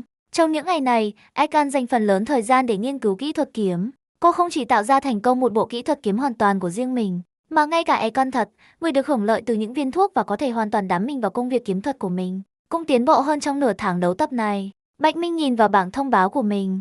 Hệ thống đóng vai nhân vật. Tên Bạch Minh đóng vai Econ. Tuổi thọ 4 ngày 59 phút 53 giây đang tạm dừng cộng thêm 1 ngày thời gian đóng vai. Nhân vật có thể biến thân hật to lớn đang sạm 35,2%. Econ tinh toái chủng. Số lần rút không 50,4%. Thời gian còn lại cho việc mạo danh nhân vật được liệt kê là 1 ngày, nhưng thực tế là chưa đến nửa ngày. Nó đại khái là những gì cô đã mong đợi. Trong khoảng 20 ngày qua, khi tin tức về cái chết của Suhu lan truyền, thanh tiến trình của cô liên tục tăng lên 50%.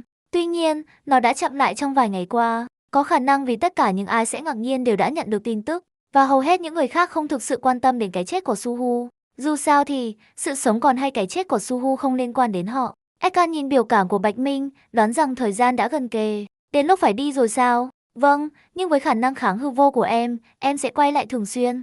Chỉ là khuôn mặt của em có thể trông khác mỗi lần em đến thăm. Ekan gật đầu. Sau đó cô chủ động đi qua và ôm Ekan thật lần nữa. Trước khi em đi, em có thể cho chị xem em đang biến thành ai không?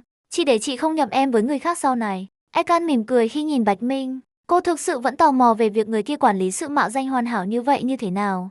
Bạch Minh nghe vậy, suy nghĩ một chút và gật đầu. Em có thể làm điều đó, nhưng nhìn kỹ nhé. Nanook, để ta xem chuyện gì đang xảy ra nào. Bạch Minh nhìn đồng hồ đếm ngược, vẫn còn chút thời gian trước khi kết thúc. Hắn hủy bỏ thẻ nhân vật Ekan. Cảnh tượng quen thuộc, tầm nhìn tối sầm lại, nhưng có lẽ do trạng thái liên tục mạnh lên của mình. Bạch Minh giờ đây có thể mơ hồ cảm nhận được Ekan đang đứng trước mặt. Hắn liếc nhìn bảng thông báo, hệ thống đóng vai nhân vật, tên Bạch Minh đóng vai Ekan. Tuổi thọ 240 giờ 59 phút 51 giây. Nhân vật có thể biến thân hạt to lớn đang sạc 35,2%, Ekan đang sạc 1,4%, tinh toái chủng. Số lần rút không, 50,4%. Thời gian còn lại, giống như lần trước, được thanh toán thành 1 phẩy mấy phần trăm sạc lại. Nó sẽ không bị lãng phí. Ngay sau đó, phần thưởng thanh toán bật lên. Thanh toán phần thưởng. Bằng cách mạo danh Ekan, bạn đã thu thập thành công một lượng lớn giá trị cảm xúc. Ký chủ có thể nhận được một tài năng 6 diệu từ bản gốc Ekan. Làm ơn, đừng là vận mệnh hư vô, đừng cho tôi phần thưởng vận mệnh hư vô. Bạch Minh thầm cầu nguyện trong lòng. Sau đó, giống như lần trước, với một cơn tê dại trong não, một lượng lớn kiến thức và hình ảnh luyện tập kiếm tràn vào tâm trí hắn.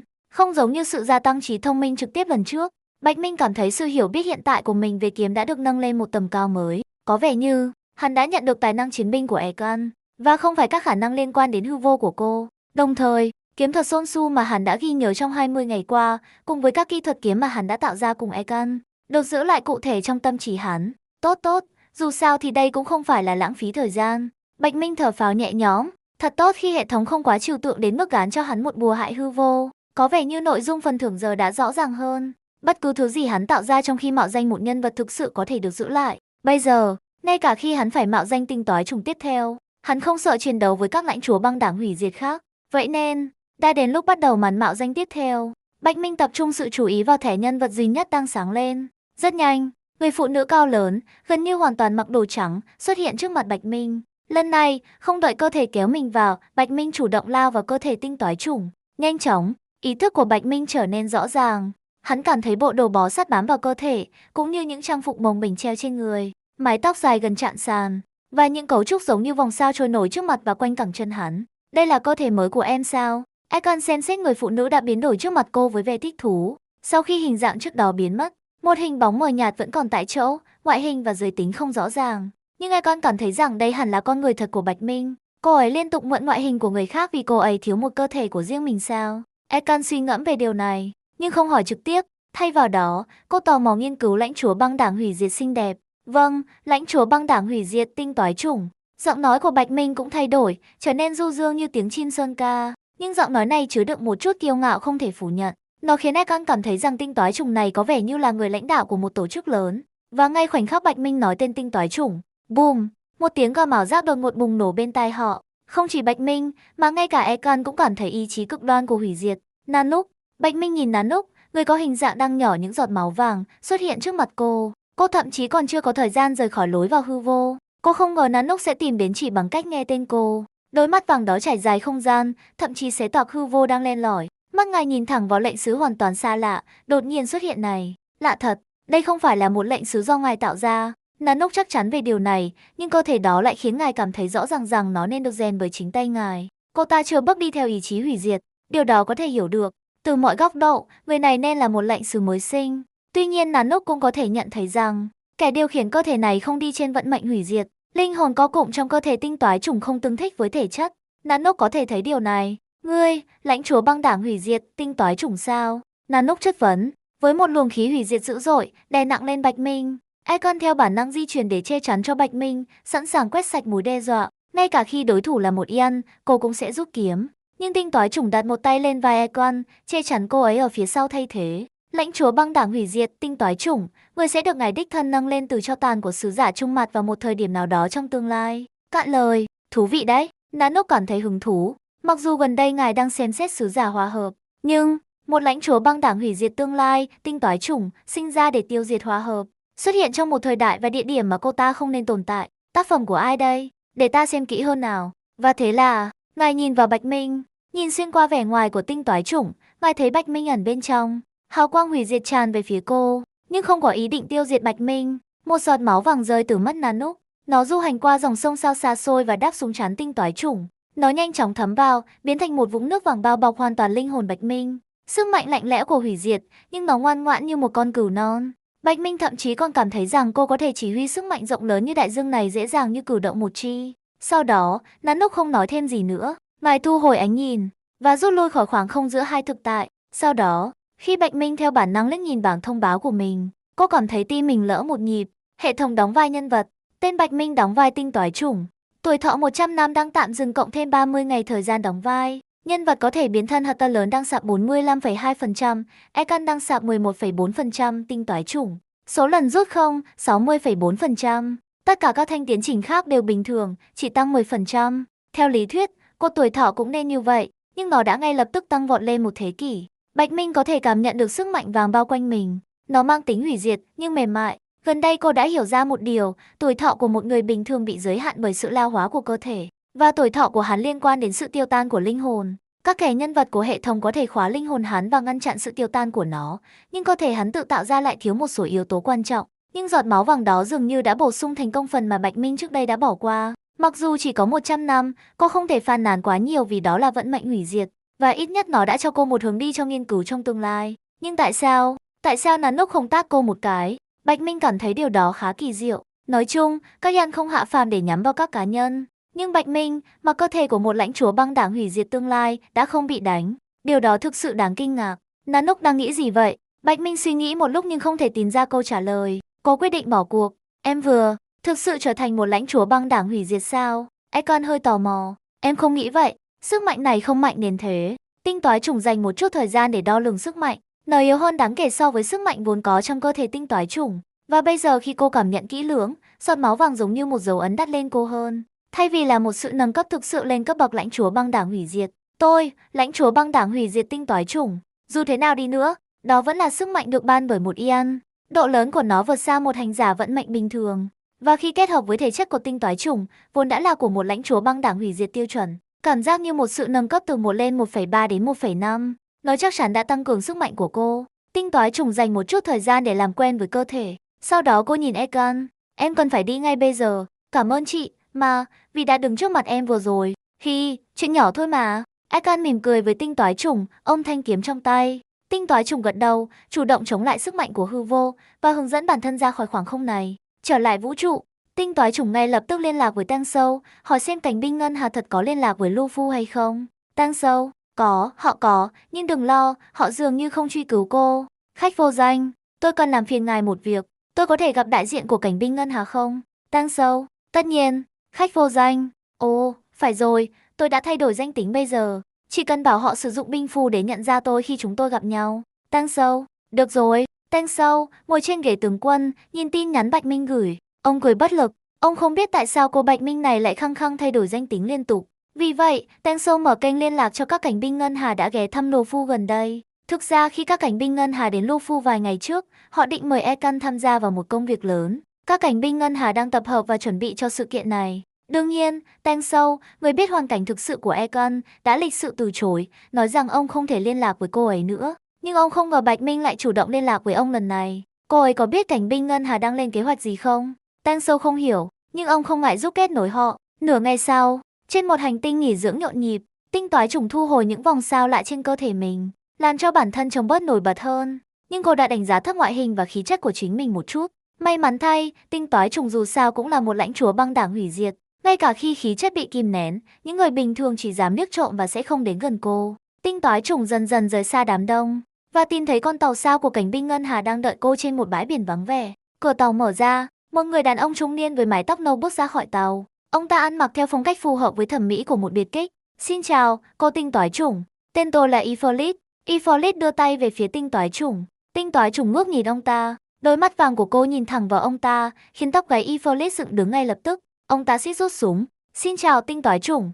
Tinh toái chủng bắt tay ông ta một lúc rồi buông ra, sau đó nói với một nụ cười. Tôi biết cái tên này. Cựu khách vô danh, mắc kẹt trong vũ trụ sau một tai nạn sau khi giải phóng Penacony, không thể trở về. Tôi thấy ông đã trở thành một cảnh binh ngân hà. Ông có vẻ có uy tín cao trong giới cảnh binh ngân hà. Mặt Ifrit cứng lại, quá khứ của ông ta thực sự không phải là bí mật trong giới cảnh binh ngân hà. Nhưng làm sao người phụ nữ này biết nhiều như vậy? Cô quá khen rồi, chỉ là tôi ở gần nhất và tình cờ rảnh rỗi. Dù sao thì, cô Tinh Toái Chủng, mời lên tàu để tiếp tục cuộc thảo luận của chúng ta. Tinh Toái Chủng nhìn Ifrit đang đổ mồ hôi và cảm thấy buồn cười. Nhưng cô không ngờ Ifrit lại là người gặp cô. Theo Ifrit lên tàu, có một vài người khác trên tàu, có lẽ là bạn đồng hành của Ifrit. Đồng thời, Tinh Toái Chủng nhận thấy kênh liên lạc đang mở, ai đó khác hẳn đang nghe lén. Tướng quân Tanh Sâu của Lô Phu nói rằng cô Tinh Toái Chủng đáng tin cậy. Cô có cho phép chúng tôi xác nhận binh phủ không? Ifrit nói trước, và Tinh Toái Chủng lấy ra chiếc binh phủ đã chuẩn bị và đưa nó. Sau khi đợi vài phút, ánh mắt của Ifrit và những người khác đã thay đổi đáng kể sau khi lấy lại binh phủ. Chúng tôi xin lỗi vì sự thô lỗ trước đó, cô Tinh Toái Chủng. Xin hãy tha thứ cho chúng tôi. Bây giờ, chúng tôi có thể hỏi cô cần gì ở cảnh binh ngân hà không? Ifrit xin lỗi với một nụ cười, mời một tách trà nóng, và sau đó ngay lập tức hỏi mục đích của Tinh Toái Chủng. Tinh Toái Chủng ngồi xuống ghế và vươn vai nhẹ. Cô nhấp một ngụm trà nhỏ và nói, tôi định giết Song. Cảnh binh ngân hà có muốn tham gia không? Cái gì? Nếu không có sự đảm bảo của tướng quân Tanh Sâu, các cảnh binh ngân hà có mặt có lẽ sẽ trở nên thù địch ngay lập tức. Kế hoạch này chỉ đang được chuẩn bị nội bộ trong cảnh binh ngân hà, và mọi người đều giữ im lặng về nó. Làm sao người phụ nữ này biết? Đừng hỏi tôi làm sao tôi biết. Tinh Toái Chủng gõ ngón tay lên bàn. Sức mạnh của hòa hợp lan tỏa, và một ánh hương kỳ lạ thấm vào con tàu sao. Một vài cảnh binh ngân hà chống lại sự kết nối của Tinh Toái Chủng. Nhưng Ifrit, vừa có kỹ năng vừa táo bạo, đã chấp nhận sự hòa hợp. Ông ta chia sẻ một phần suy nghĩ của mình với Tinh Toái Chủng thông qua cộng hưởng. Đồng thời, ông ta cảm thấy ý định của Tinh Toái Chủng không ác ý. Đây là sức mạnh của hòa hợp. Tôi có thể khiến tất cả cảnh binh ngân hà hành động đồng lòng, giải phóng sức mạnh không yếu hơn một lệnh sứ. Thế nào? Cạn lời, những người có mặt im lặng. Một số người trong số họ đã chứng kiến sức mạnh của gia tộc, đặc biệt là Ifrit. Ông ta hoàn toàn nhận thức được tác động của sức mạnh hòa hợp. Nhưng, người phụ nữ này thực sự đến từ gia tộc sao? Ifrit nhớ lại ánh mắt cô dành cho ông ta trước đó. Đôi mắt vàng đó không thể nào là biểu hiện của hòa hợp. Vậy thì, cô chính xác là ai? Ánh mắt cô dành cho tôi lúc nãy, một người từ gia tộc không bao giờ có thể có đôi mắt như vậy. Tinh Toái Chủng cười lớn. Ifrit vừa dũng cảm vừa tỉ mỉ, thảo nào ông ta thành công, và thảo nào ông ta là người liên lạc với cô. Vậy thì, cho phép tôi chính thức giới thiệu bản thân. Tên tôi là Tinh Toái Chủng, lãnh chúa băng đảng hủy diệt Tinh Toái Chủng. Boom! Lời vừa dứt, vài vũ khí đồng loạt chĩa vào Tinh Toái Chủng.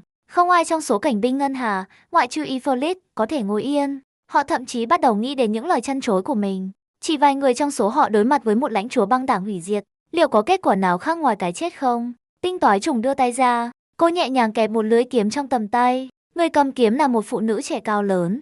Sau khi chạm mắt với Tinh Toái Chủng, cô ấy không thể không nói. Cô không sợ bị cảnh binh ngân hà săn đuổi sao? Hay cô tự tin đến mức không quan tâm ngay cả khi chúng tôi biết kế hoạch của cô? Nhẹ nhàng đẩy lưỡi kiếm ra xa. Tinh Toái Chủng nói với một nụ cười.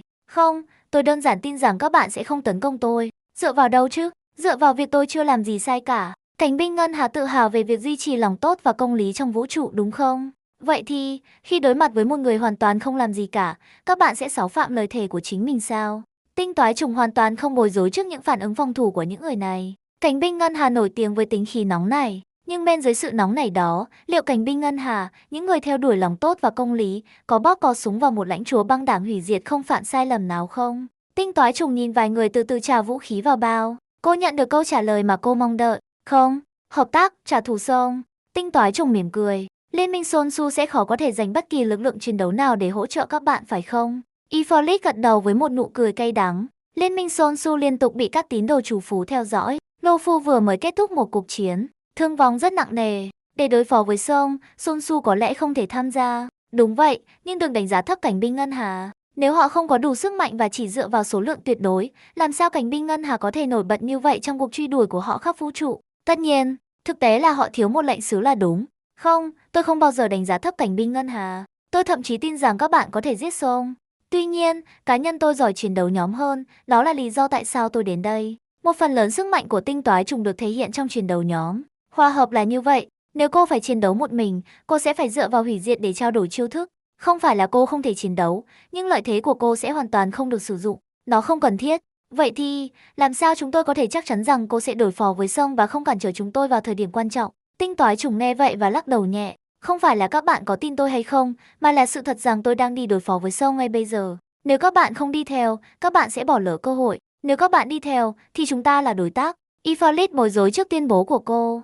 Tại sao lãnh chúa băng đảng hủy diệt này lại giữ mối hận thù với đồng nghiệp của mình chứ? Đúng lúc đó, một giọng nói vang lên từ hệ thống liên lạc của con tàu sao. Xin chào, bà Tinh Toái Chủng, tôi là La Măn Cơ, một cảnh binh ngân hà. Tôi hiện đang đóng vai trò là người lãnh đạo của các cảnh binh, tổ chức cuộc săn lùng này. Ồ, cuối cùng cũng quyết định lên tiếng rồi sao? Tôi tưởng ông đã giao mọi thứ cho Ifrit rồi chứ. Tôi chắc chắn tin tưởng vào phán đoán của Ifrit, nhưng không ai ngờ rằng một lãnh chúa băng đảng hủy diệt lại có mối quan hệ với tướng quân Lo Phu Tang Sâu. Tinh Toái Chủng mỉm cười trước điều này. Người biết Tang Sâu là Ekan. Còn về tôi không phải là một lãnh chúa băng đảng hủy diệt cho đến ngày hôm qua. Ra là vậy. La Mân Cô, ở đầu bên kia của cuộc liên lạc thở dài. Ông tự hỏi tại sao mình chưa bao giờ nghe cái tên lãnh chúa băng đảng hủy diệt Tinh Toái Chủng.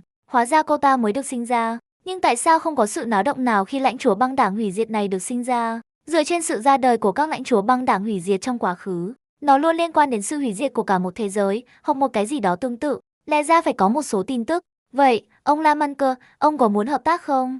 Giọng điệu của Tinh Toái Chủng kiên quyết, dường như không quan tâm liệu bên kia có đồng ý hợp tác hay không. Và La Mân Cơ cười gượng gạo, với kế hoạch của bà Tinh Toái Chủng, tôi có lựa chọn không hợp tác sao? Theo ý định của người này, cô ta không quan tâm liệu cảnh binh Ngân Hà có đồng ý hay không. Cô ta đã mất kiên nhẫn muốn đi rồi. Cảnh binh Ngân Hà đã chuẩn bị rất lâu, tập hợp gần như tất cả sức mạnh chiến đấu của họ. Họ chỉ đang đợi ai đó nổ phát súng đầu tiên, và sau đó tất cả cảnh binh sẽ ùa vào. Vào thời điểm quan trọng này, Tinh Toái Chủng đến và thông báo cho họ rằng cô ta đang đi vào, gần như là một sự khiêu khích. Cảnh binh Ngân Hà có thể ngồi yên vào lúc này không?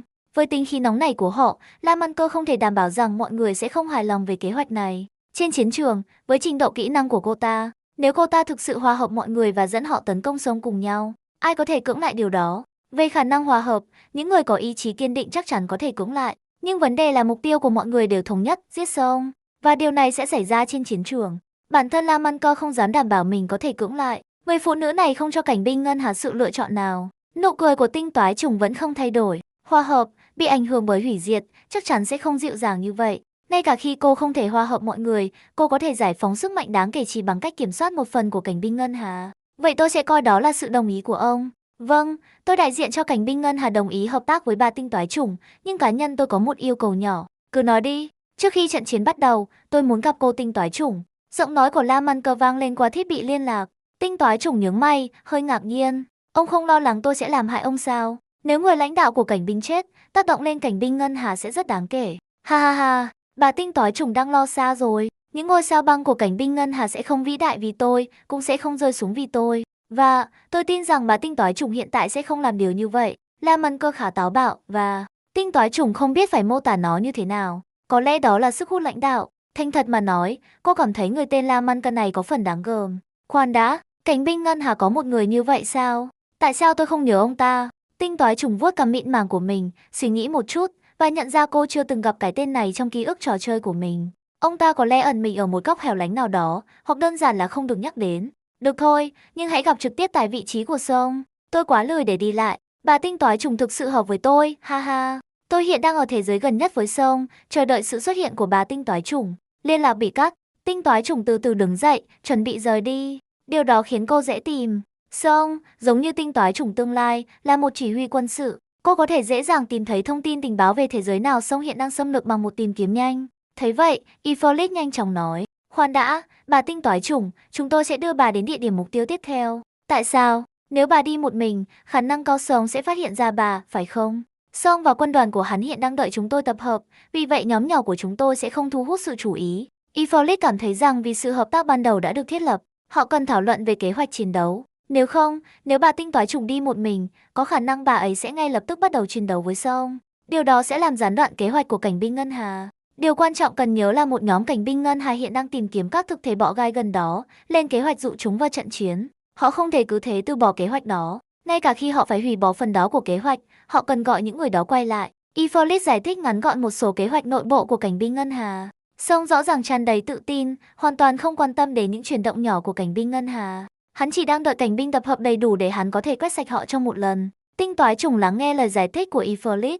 Cô còn thấy một ấn tượng kỳ lạ về Song. Tên này thậm chí nhắm mục tiêu vào vận mệnh nào. Tinh Toái Chủng đã thay thế hắn, vì vậy Song không thể nào là hòa hợp, phải không? Người của hòa hợp có tự cao tự đại thế này không? Gác sự bối rối sang một bên, Tinh Toái Chủng ngoài mặt đồng ý với đề nghị của Ifrit. Được rồi, tôi sẽ tham gia cùng các bạn. Ifrit thở phào nhẹ nhõm. May mắn thay, bà tinh toái chủng này dễ chịu. Nếu không, nếu một cuộc chiến nổ ra, nó sẽ rất hỗn loạn. Cảnh binh ngân hà tập hợp dưới ánh hào quang của hòa hợp. Sau 2 ngày di chuyển bằng tàu sao, tinh toái chủng đến thế giới hiện đang bị quân đoàn hủy diệt bao vây. Làn đường nhảy không bị chặn, nó gần như cố tình được để mở cho mọi người vào. Xa tít tắp, quân đội hủy diệt vô tận tập trung ở đó. Tinh toái chủng không nhìn thấy hình bóng của Song, hắn có lẽ không ở tiền tuyến, nhưng cô còn thấy một sức mạnh thống trị nhất định, một sức mạnh kết nối toàn bộ quân đoàn lại với nhau. Có thể là vận mệnh trật tự không? Tinh toái chủng hơi bối rối, nhưng cô không thể chắc chắn. Dù sao thì, ngay cả hòa hợp của tinh toái chủng cũng có thể trở nên cưỡng chế. Và mối quan hệ giữa trật tự và hòa hợp rất tinh tế. Nếu họ thực sự mạo danh nhau, sẽ khó phân biệt họ ngay từ cái nhìn đầu tiên. Nhưng thảo nào cảnh binh muốn dụ bọ gai. Tinh toái chủng nhìn quân đoàn hủy diệt khổng lồ. Nếu họ cứ thế lao vào, cảnh binh ngân hà chắc chắn sẽ bị đánh bại. Con tàu sao đi qua quân đoàn hủy diệt và tiến vào hành tinh bị bao vây. Nó hạ cánh xuống một thành phố vẫn còn tương đối nguyên vẹn. Vừa mới chuyển sang đêm ở khu vực này, nhưng đường phố vắng tanh. Ngoài những cảnh binh ngân hà dễ nhận biết, người dân địa phương trông có vẻ ở trong tình trạng tồi tệ. Có vẻ như thế giới này đã bị tàn phá bởi quân đoàn hủy diệt, nhưng chưa bị phá hủy hoàn toàn. Tinh toái trùng bước ra khỏi tàu sao. Một người đàn ông trông bình thường đã đứng đó. Cảnh binh ngân hà La Man Cơ. Hân hạnh. Tinh toái trùng. Tinh toái trùng gật đầu nhẹ, rồi nhìn quanh. Đánh giá qua thành phố, công nghệ của thế giới này không quá tiên tiến. Trông như nó chỉ mới gia nhập thiên hà gần đây. Thật tiếc là nó đã phải chịu một cú đánh từ hủy diệt. Ông có đẩy lùi quân đoàn không? Có, ban đầu chỉ là một đội quân nhỏ. Cảnh binh ngân hà tìm thấy nơi này và can thiệp để đẩy lùi chúng. Nhưng ai biết quân chủ lực của Song ở ngay phía sau. Hắn ban đầu muốn cảnh binh rời đi, nhưng La Man có giải thích ngắn gọn tình hình hiện tại. Đó là một kịch bản rất cổ điển. Cảnh binh ngân hà sẽ không lùi bước trước sự bất công, vì vậy họ gửi tín hiệu, định tập hợp cảnh binh ngân hà cho một hoạt động lớn. Thời đại này không phải là thời đại trong cốt truyện chính, nơi cảnh binh ngân hà gần như không thể tìm thấy ở đâu. Cảnh binh ngân hà khá tích cực bây giờ, và họ dựa vào nhiều thứ hơn là chỉ binh phù ngắn mũi tên để liên lạc với nhau. Song có lẽ đã nhận ra điều này. Vì vậy hắn chỉ đơn giản canh giữ bên ngoài, chờ cảnh binh ngân hà tập hợp để hắn có thể quét sạch họ trong một lần. Điều này cũng cho cảnh binh ngân hà thời gian chuẩn bị. Tôi hiểu rồi. Vậy, khi nào chúng ta tấn công? Tinh toái chủng nhìn vào bảng thông báo của mình. Hệ thống đóng vai nhân vật. Tên Bạch Minh đóng vai tinh toái chủng. Tuổi thọ 100 năm đang tạm dừng cộng thêm 28 ngày thời gian đóng vai. Nhân vật có thể biến thân hoặc to lớn đang sạp 46,1%, Ekan đang sạp 12,2%, tinh toái chủng. Số lần rút không, 61,1%. Những con số không thay đổi nhiều trong 2 ngày này. Danh tính này chỉ còn hơn 20 ngày. Nếu người này nói với cô rằng họ sẽ tấn công 1 tháng sau, tinh toái chủng sẽ phải tấn công ngay lập tức. Nhưng may mắn thay, La Man Cơ mỉm cười. Chúng ta có thể tấn công bất cứ lúc nào. Cảnh binh đã tìm thấy một đội quân bọ gai phù hợp. Không có hành tinh nào có người ở gần đó, vì vậy chúng ta có thể chiến đấu tự do. La Man Cơ về cơ bản đang chờ đợi thời điểm thích hợp, nhưng ông không thể xác định chính xác khi nào. Nhưng sự xuất hiện của tinh toái chủng đã biến thời điểm thích hợp thành bất cứ lúc nào. Sử dụng bọ gai, nhưng dù Song đến đó có thể sẽ tốn nhiều mạng sống. Tinh toái chủng không phủ nhận kế hoạch. Đối thủ là một lãnh chúa băng đảng hủy diệt. Bất kể kế hoạch là gì, nhiều mạng sống sẽ luôn bị mất. Không có sự hài hước trong mắt La Man Cơ, chỉ có mong muốn giết Song. Nhưng với sự tham gia của bà tinh toái chủng, tình hình sẽ tốt hơn nhiều, phải không? Tinh toái chủng không phủ nhận điều này. Tuy nhiên, cô nhìn La Man Cơ và tò mò hỏi.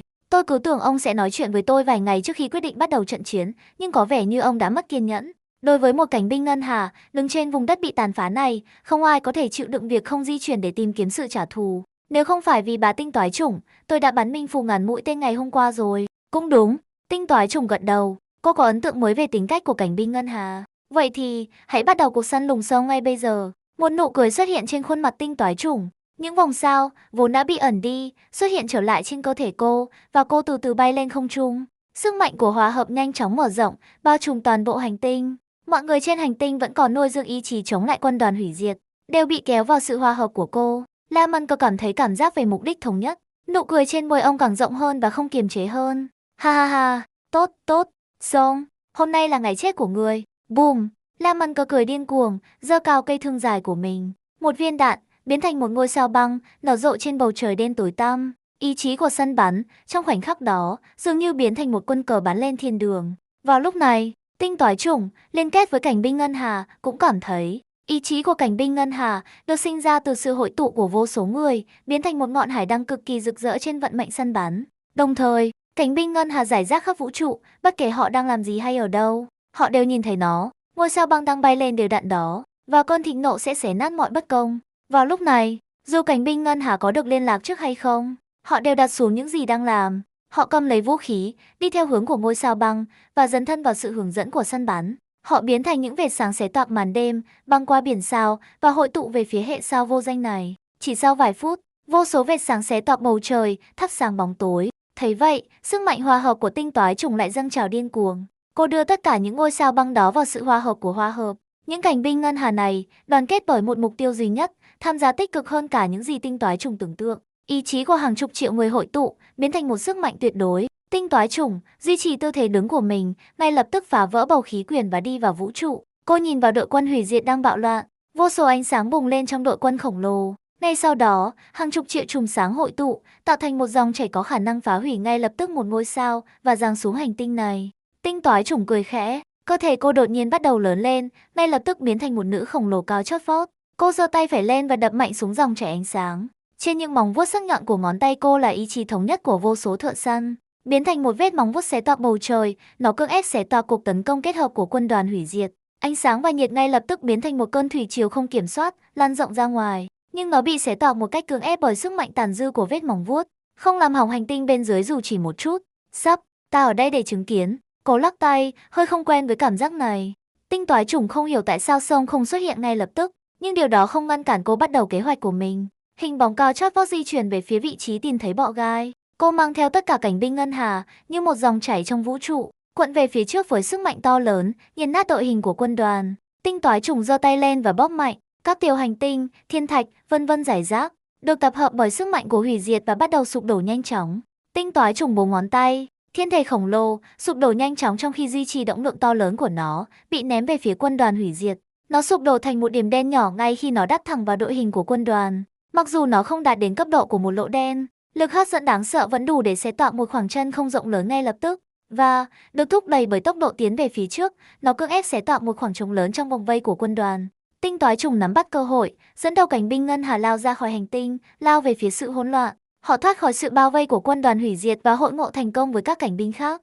Và chỉ đến lúc đó, một hình bóng, cũng to lớn và quái dị như vậy, mang những đặc điểm của hủy diệt, đứng dậy từ trong quân đoàn. Cơn thịnh nộ của một lệnh sứ, cùng với nắm đấm khổng lồ của hắn, đè nặng lên tinh toái trùng. Nhưng nó lại gặp phải những móng vuốt trả đũa của tinh toái trùng. Boom! Cuộc va chạm giữa các lệnh sứ, giải phóng một gợn sóng năng lượng cực kỳ đáng sợ. Nó đồng thời buộc cả quân đoàn hủy diệt và cánh binh ngân hà phải rút lui. Tinh toái trùng sử dụng tác động để lùi lại, dụ Song đuổi theo cô. Nhưng Song hiện đang hoang mang. Trong cuộc đụng độ ngắn ngủi, hắn đã cảm thấy một sức mạnh rất quen thuộc. Hủy diệt, ẩn bên dưới vẻ ngoài của hòa hợp là một dạng hủy diệt tập trung cao độ. Ngươi là ai? Song bối rối, hắn ngay lập tức lao vào tinh toái trùng. Có tổng cộng 7 lãnh chúa băng đảng hủy diệt, nhưng một nữ lãnh chúa băng đảng mặc váy trắng. Cô ta cũng không khớp với Fantilia, và Fantilin không thể nào sở hữu sức mạnh hòa hợp mạnh mẽ như vậy. Ta sao? Ta ở đây để thay thế ngươi. Hừ, ngạo mạn. Song ngay lập tức hừ lạnh và thu hẹp khoảng cách, trải dài qua dòng sông sao xa xôi, chỉ huy toàn bộ quân đoàn, hắn lao vào tinh toái trùng để giết cô. Tinh toái trùng cười khẩy nhẹ, cô giơ tay lên và vung. Một hành tinh cằn cỗi bị cưỡng ép tách khỏi quỹ đạo của nó. Nó sụp đổ nhanh chóng khi bay về phía tinh toái trùng. Cuối cùng nó sụp đổ thành một thanh kiếm dài mà tinh toái trùng nắm trong tay. Và sau đó cô chém xuống. Boom! Sức mạnh của hủy diệt, kết hợp với ý chí của săn bắn hội tụ từ vô số cảnh binh ngân hà, biến thành một ánh sáng đốt cháy vũ trụ im lặng. Nó va chạm trực tiếp với nắm đấm của Song. Tuy nhiên, lần này, thanh kiếm dài xé toạc cánh tay của Song và dòng máu vàng nóng bỏng phun ra. Song hét lên điên cuồng, vung tay trái trong một chuyển động quét. Toàn bộ cơ thể hắn bùng lên ngọn lửa đáng sợ và nắm đấm khổng lồ của hắn với những cạnh sắc nhọn đập tàn bạo vào cơ thể tinh toái trùng. Boom! Tinh toái trùng ngay lập tức nâng kiếm lên để chặn, nhưng cô vẫn bị hất bay bởi lực lượng to lớn.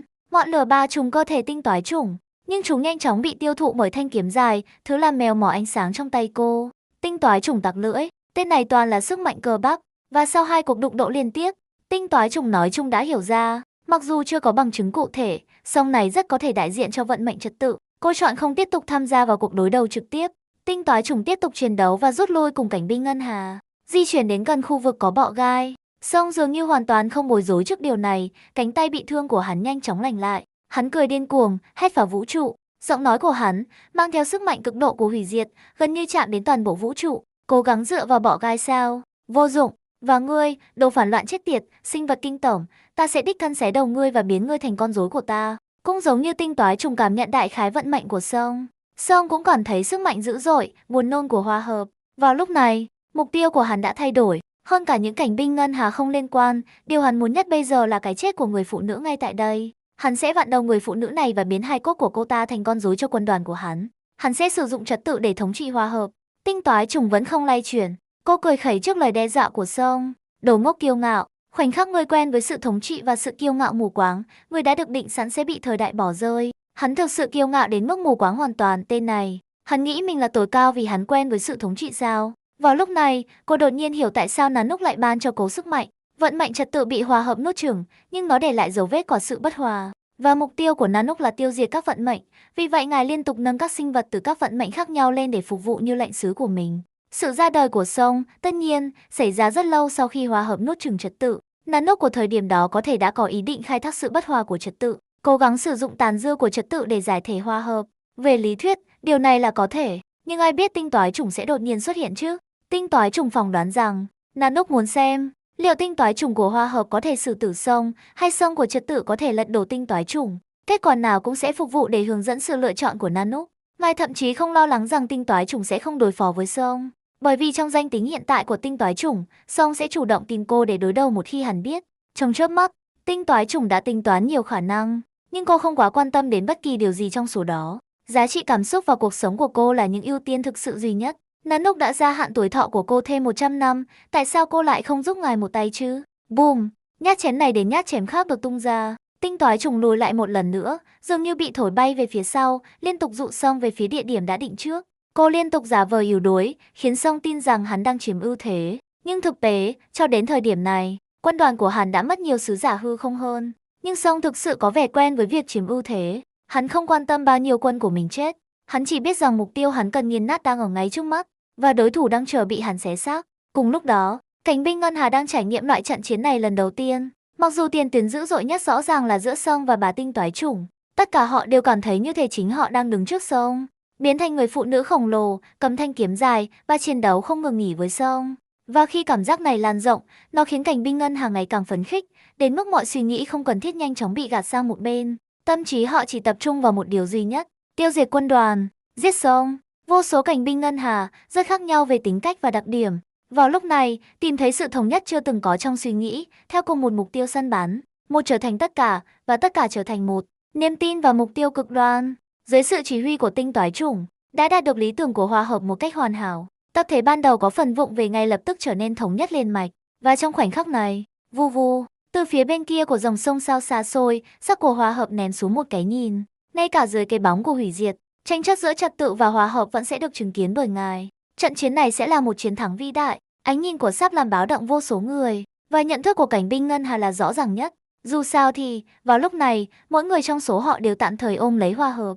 Đương nhiên, họ cũng được tắm mình trong ánh nhìn của Sắp. Những người khác ít bị ảnh hưởng hơn. Tuy nhiên, Ifrit thực sự mâu thuẫn. Ông ta đã bị gia tộc chặn khỏi Penacony và không thể trở về. Tuy nhiên, hôm nay, ông ta thực sự đã thu hút ánh nhìn của Sắp. Thật sự, mọi thứ đều có thể xảy ra trong vũ trụ. Nếu tên Miken biết về điều này, hắn có lẽ sẽ chết cười ngay tại chỗ. Tinh toái trùng và Song tự nhiên ngừng chiến đấu cùng lúc, nhìn về phía Sắp. Tinh toái trùng đương nhiên không có cảm xúc mạnh mẽ, bởi vì cô là một người tham gia giả mạo, không theo hủy diệt cũng không theo hòa hợp.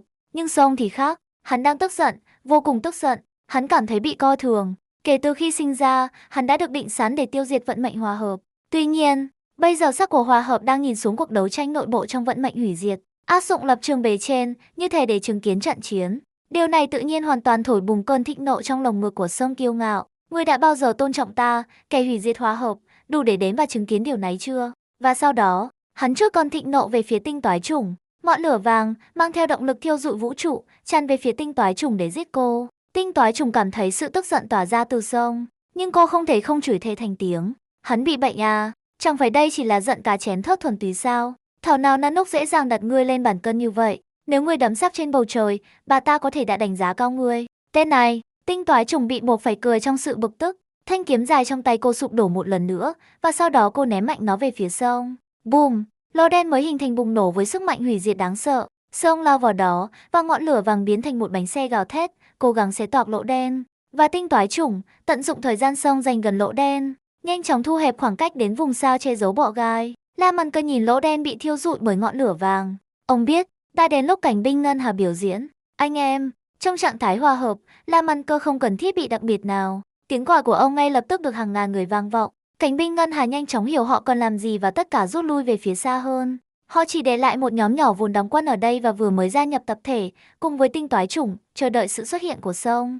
Bà tinh toái chủng, lát nữa, khi Song tấn công, khỏi cần, tôi biết rồi, tập trung vào việc cảm nhận sức mạnh của hòa hợp đi. Tinh toái chủng ngăn người đội trưởng nói, và bảo cô ấy nhanh chóng nhập tâm vào trạng thái. Nếu không, khi Song lao tới và kích nổ bọ gai, cô sẽ phải phân chia sự chú ý để bảo vệ vài người này. Rất nhanh, một lỗ đen được tạo ra bằng tay không thể gây ra mối đe dọa nghiêm trọng cho một lệnh sứ. Thoát khỏi sự trói buộc của trọng lực, hình dáng của Song một lần nữa phình to, đã đến kích thước gần bằng một hành tinh. Hình dáng đáng sợ kéo theo ngọn lửa vàng gào thét, giống như một mặt trời hủy diệt. Boom! Nắm đấm sắt của Song giáng xuống tàn bạo về phía tinh toái chủng. Nhưng chính trong khoảnh khắc này, một thiết bị nào đó đã được kích nổ. Một sóng tần số cực cao nào đó đã được phát qua vùng sao này. Chít chít, tiếng rít của bọ gai bắt đầu lan rộng khắp khoảng không. Tinh toái chủng không có ý định nán lại, cô lăn cùng nhóm nhỏ và chạy ngược lại. Và nắm đấm của Song chỉ vừa mới đáp xuống. Boom! Cơ gì? Cú đấm đơn độc này đã phá vỡ một túi không gian bị biến dạng. Một bầy bọ gai dày đặc, khổng lồ lộ diện trong vùng sao trống rỗng này. Vô số côn trùng bị nuốt chửng bởi nắm đấm sắt của hủy diệt. Cùng với tiếng than khóc giận dữ của bọ gai, một vài hành tinh cằn cỗi trôi nổi cũng thức tỉnh vào lúc này. Chúng không phải là hành tinh chút nào, mà là những côn trùng khổng lồ có khả năng nuốt chửng thế giới. Tinh toái trùng nhìn những con côn trùng kích thước hành tinh đó bắt đầu hồi sinh. Mồ hôi lạnh ngay lập tức túa ra. Những cảnh binh ngân hà này, họ gan to thật đấy. Họ dám sử dụng bọ gai quy mô lớn như vậy để đối phó với Song. Họ thực sự không sợ bị bọ gai nuốt chửng trước khi họ đối phó với Song sao? Nhưng may mắn thay, do cú đấm của Song, quân đoàn hủy diệt đã hoàn toàn kích động sự thù hận của bọ gai lên mức tối đa. Những con côn trùng khổng lồ kích thước hành tinh đó và 90% bọ gai lao về phía quân đội của Song. Chỉ có chưa đến 1/10 bọ gai tách ra, lao về phía cảnh binh ngân hà. Tinh toái trùng không giải phóng toàn bộ sức mạnh của mình. Cô chỉ ngăn chặn thủ lĩnh của bọ gai tấn công. Những con côn trùng còn lại được để lại cho cảnh binh ngân hà. 1/10 bọ gai này dễ dàng kiểm soát đối với cảnh binh ngân hà trong trạng thái hiện tại của họ. Nhưng họ không kết liễu chúng nhanh chóng. Bởi vì một khi họ nhanh chóng tiêu diệt chúng, một làn sóng côn trùng khác sẽ sớm đến, và điều này sẽ làm giảm bớt áp lực cho Song. Vì vậy, trong trạng thái mục đích thống nhất của họ, cảnh binh ngân hà cưỡng ép chia rẽ bọ gai, duy trì một thể bế tắc kỳ lạ, từ từ tiêu thụ những con côn trùng kinh tởm này. So với tình hình bên phía tinh toái chủng, bên phía Song hỗn loạn hơn nhiều. Hắn biết cảnh binh ngân hà có kế hoạch, nhưng vì sự xuất hiện của tinh toái chủng, Song nghi kế hoạch là tinh toái chủng, nhưng hắn không ngờ rằng ngoài tinh toái chủng đáng ghét, còn có một bầy bọ gai đang đợi hắn. Cảm giác bị lừa làm Song tức điên. Hắn muốn xé toạc vòng vây của bọ gai và tiếp tục săn đuổi tinh toái chủng. Thật không may, vài con côn trùng khổng lồ cứ bám lấy hắn, khiến hắn không thể thoát khỏi bọ gai. Vì vậy, trong cơn thịnh nộ, Song hoàn toàn bùng nổ. Ngọn lửa vàng không kiềm chế lan sang mọi sứ giả hư không trong quân đoàn. Ngọn lửa đáng sợ biến thành một máy xay thịt. Trong tích tắc, vô số côn trùng bọ gai bị biến thành tro bụi dưới ngọn lửa của hủy diệt. Tuy nhiên, hành động này không khiến bọ gai rút lui, thay vào đó, nó càng kích động bọ gai thêm nữa. Một phần lớn côn trùng đang tấn công cảnh binh ngân hà đã dừng cuộc tấn công của chúng và bay về phía Song. Điều này làm cho cảnh tượng càng thú vị hơn đối với tinh toái chủng và cảnh binh ngân hà. La Mân Cờ hiện đang cưỡi một vệt sáng đến bên cạnh tinh toái chủng. Tuy nhiên, so với tinh toái chủng giờ đây cao chót vót, La Mân Cờ trông giống như một con kiến đậu trên vai người. Thế nào? Không tệ chứ? Kế hoạch của tôi. Giọng nói của La Mân Cờ đến tai tinh toái chủng. Tinh toái chủng gật đầu. Táo bạo, điên rồ. Một người bình thường sẽ chỉ muốn trốn thoát khi phát hiện ra một bầy bọ gai khổng lồ như vậy, nhưng ông dám đánh thức chúng. Sẽ không ngoa khi nói ông có sự táo bạo phi thường. Ha ha ha ha, tôi không thể làm khác được. Để đánh bại kẻ mạnh bằng kẻ yếu, ông phải tận dụng mọi lực lượng có sẵn và mọi phương tiện có thể. Phải không? Ngay cả khi nhiều người sẽ chết sao? Tôi sẽ dẫn đầu từ phía trước. Nghe những lời của La Mân Cơ, tinh toái trùng mỉm cười. Trận chiến này sẽ là một chiến thắng vĩ đại. Nghe vậy, La Mân Cơ cười điên cuồng, và vô số cảnh binh ngân hà phía sau họ cũng cười, phát ra một tiếng gầm thống nhất. Một chiến thắng vĩ đại, tất cả chắc chắn là do họ làm. Sự vương vưu với bọ gai sẽ không kết thúc nhanh chóng. Tinh toái trùng và cảnh binh ngân hà không vội vàng. Họ tiếp tục cầm chân bọ gai, chờ đợi cơ hội của mình. Nhưng Song không muốn để tinh toái trùng đi. Ngay cả khi bị những con vô côn trùng khổng lồ nuốt chửng, hắn cũng không quan tâm. Hắn khăng khăng dẫn đầu quân đoàn của mình giết tinh toái trùng. Hắn có ý định kéo cảnh binh ngân hà vào vũng lầy cùng hắn. Tinh toái trùng, tất nhiên, sẽ không thực hiện mong muốn của hắn. Song đã bị bọ gai cầm chân, không phải là đối thủ của sự nhanh nhẹn của tinh toái trùng. Cô một lần nữa tạo ra một thanh kiếm dài nặng nề đáng sợ bằng một cái búng tay. Tinh toái trùng không có ý định tham gia vào một cuộc trao đổi đón thẳng thừng lần này. Mỗi cú vung kiếm của cô mang theo ý chí của cả săn bắn và hủy diệt, đẩy lùi Song. Song tin rằng sự can thiệp từ những con côn trùng khổng lồ là lý do hắn liên tục bị tinh toái trùng, sinh vật hèn nhát đánh trúng. Hắn chưa bao giờ nghĩ rằng vấn đề là ở chính hắn. Tinh toái chủng, trong khi đó, liên tục mở rộng khoảng cách giữa cảnh binh ngân hà và bọ gai, đảm bảo phe cô không trở thành kẻ thù của bọ gai. Tình trạng này kéo dài trong vài ngày hệ thống. Cảnh binh ngân hà rất kiên nhẫn, ngay cả khi máu họ sôi sục, họ vẫn đủ bình tĩnh để chờ đợi quân đoàn hủy diệt tự tiêu diệt dần dần với bọ gai. Và trong vài ngày hệ thống này, tin tức về trận đại chiến này lan truyền khắp vũ trụ, không giống như lần trước Nanook liếc nhìn tinh toái chủng. Khu vực gần lối vào hư vô chỉ có thể tiếp cận tự do đối với Arkan và Bạch Minh, tổng cộng 2 người. Không ai có thể nhận thấy rằng Nanook đã ném một cái nhìn vào nơi tồi tàn đó. Nhưng bây giờ, mọi chuyện đã khác. Dù vùng sao này hẻo lánh đến đâu, nó vẫn cần một thế giới có người ở và một tuyến đường thương mại, và sự tập hợp của rất nhiều cảnh binh ngân hà, thu hút sự chú ý của nhiều phe phái. Sau đó, sắp nhìn qua, nhiều người theo dõi trận chiến đã bối rối. Cảnh binh ngân hà đang chiến đấu với quân đoàn hủy diệt, và sau đó sắc của hòa hợp ném một cái nhìn vào đó. Thôi nào, nghe những điều vô nghĩa mà các người đang nói kìa. Thông tin tình báo này trừu tượng đến mức nghe như mê sảng, chứa đầy sự bối rối và hoang mang của nhiều người. Nó nhanh chóng lan truyền khắp toàn bộ vũ trụ. Những kẻ ngốc đeo mặt nạ trong các quán rượu đang cười điên cuồng. Họ không thể hiểu làm thế nào một cảnh tượng vô lý như vậy có thể diễn ra mà không có sự tham gia trực tiếp của những kẻ ngốc. Có thể là bàn tay vĩ đại của AHA đang làm việc không? Những kẻ ngốc sau đó thành lập các nhóm và vội vã đến hiện trường, háo hức tham gia vào cảnh tượng khi nó vẫn còn mới mẻ. Và không chỉ có những kẻ ngốc đeo mặt nạ, nhiều phe phái lớn, khi nhìn thấy báo cáo, cũng vội vã đến, muốn điều tra xem điều gì thực sự đang xảy ra ở đây. Và sau đó, họ phát hiện ra một lãnh chúa băng đảng hủy diệt mới. Sức mạnh hủy diệt tập trung tỏa ra từ cơ thể người phụ nữ là không thể phủ nhận. Mặc dù họ không biết lãnh chúa băng đảng hủy diệt mới này đến từ đâu, không ai ngoài một lãnh chúa băng đảng hủy diệt có thể sở hữu hào quang hủy diệt đáng sợ như vậy. Vì vậy, các nhà lãnh đạo của các phe phái này nhìn vào báo cáo một lần nữa. Ồ, một lãnh chúa băng đảng hủy diệt mới, dẫn đầu cảnh binh ngân hà, săn lùng một lãnh chúa băng đảng hủy diệt cũ hơn. Và sắc của hòa hợp đang quan sát, chứng kiến cuộc đấu tranh này. Chẳng phải tình hình vừa trở nên kỳ lạ hơn sao? Và, sắc đang quan sát, nhưng Nanook thậm chí không kiểm tra các lãnh chúa băng đảng của chính mình đang chiến đấu với nhau sao? AHA đâu rồi? Có phải AHA đang bí mật dàn dựng chuyện này một lần nữa không? Và AHA, người đang bí mật quan sát suốt thời gian qua, ta lại bị đổ lỗi nữa à? Vui thật. Ở phía bên kia, tướng quân Tanh Sâu, người đã không cử bất cứ ai ra ngoài vì Lô Phu cần nghỉ ngơi và hồi phục. Nhìn vào báo cáo do các xôn xú khác gửi đến, ông cũng chìm trong sự bối rối sâu sắc. Ông theo bản năng nghĩ đến cô Bạch Minh. Chỉ vài ngày trước, ông đã kết nối cô ấy với cảnh binh ngân hà. Và bây giờ, phe phái cảnh binh ngân hà có nhân vật mới đáng ngạc nhiên này. Nó chắc chắn phù hợp với tính cách của cô Bạch Minh. Tất nhiên, ông sẽ không đưa ra kết luận mà không có bằng chứng. Nhưng ngay cả khi gác chuyện đó sang một bên, thực tế là điều này thu hút sự chú ý của sắp làm Tanh Sâu bối rối. Tất nhiên, ngoài các phe phái lớn đang bối rối, một số ít người cuối cùng cũng nhận ra tại sao sắp lại xuất hiện. Và đó là những người tôn thờ hòa hợp. Họ cảm nhận được nó. Tranh chấp giữa trật tự và hòa hợp, quân đoàn bị thống trị bởi trật tự và ý chí được thống nhất bởi hòa hợp. Bằng cách nào đó đang diễn ra trong phe phái hủy diệt. Người của gia tộc nghĩ rằng họ chưa tỉnh dậy, tin trong giây lát rằng họ bị mắc kẹt trong ảo giác. Chỉ may mắn là tinh toái chủng đã không kéo cảnh binh ngân hà vào việc triệu hồi một thế thân của sắp. Nếu không, người của gia tộc sẽ ngất xỉu. Nhưng vì tinh toái chủng thu hút sự chú ý từ vũ trụ, tin đồn về cảnh binh ngân hà cũng có dấu hiệu nổi lên. Nhưng may mắn thay, Liên minh Son Su đã thực thi kiểm duyệt. Vì vậy không có tin đồn kỳ lạ nào bén rễ. Đối với sự chú ý bên ngoài này, cảnh binh ngân hà thậm chí không bận tâm lắm.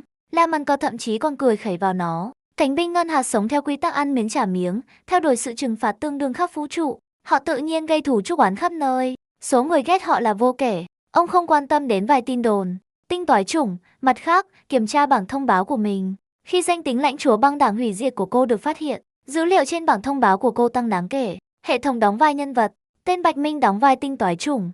Tuổi thọ 100 năm đang tạm dừng cộng thêm 23 ngày thời gian đóng vai. Nhân vật có thể biến thân Hata lớn đang sạp 49,1%, Ekon đang sạp 15,2%, tinh toái chủng. Số lần rút không, 71,1%. Một cảnh tượng thực sự đáng mừng. Cô còn thấy lần rút tiếp theo cũng được bảo đảm.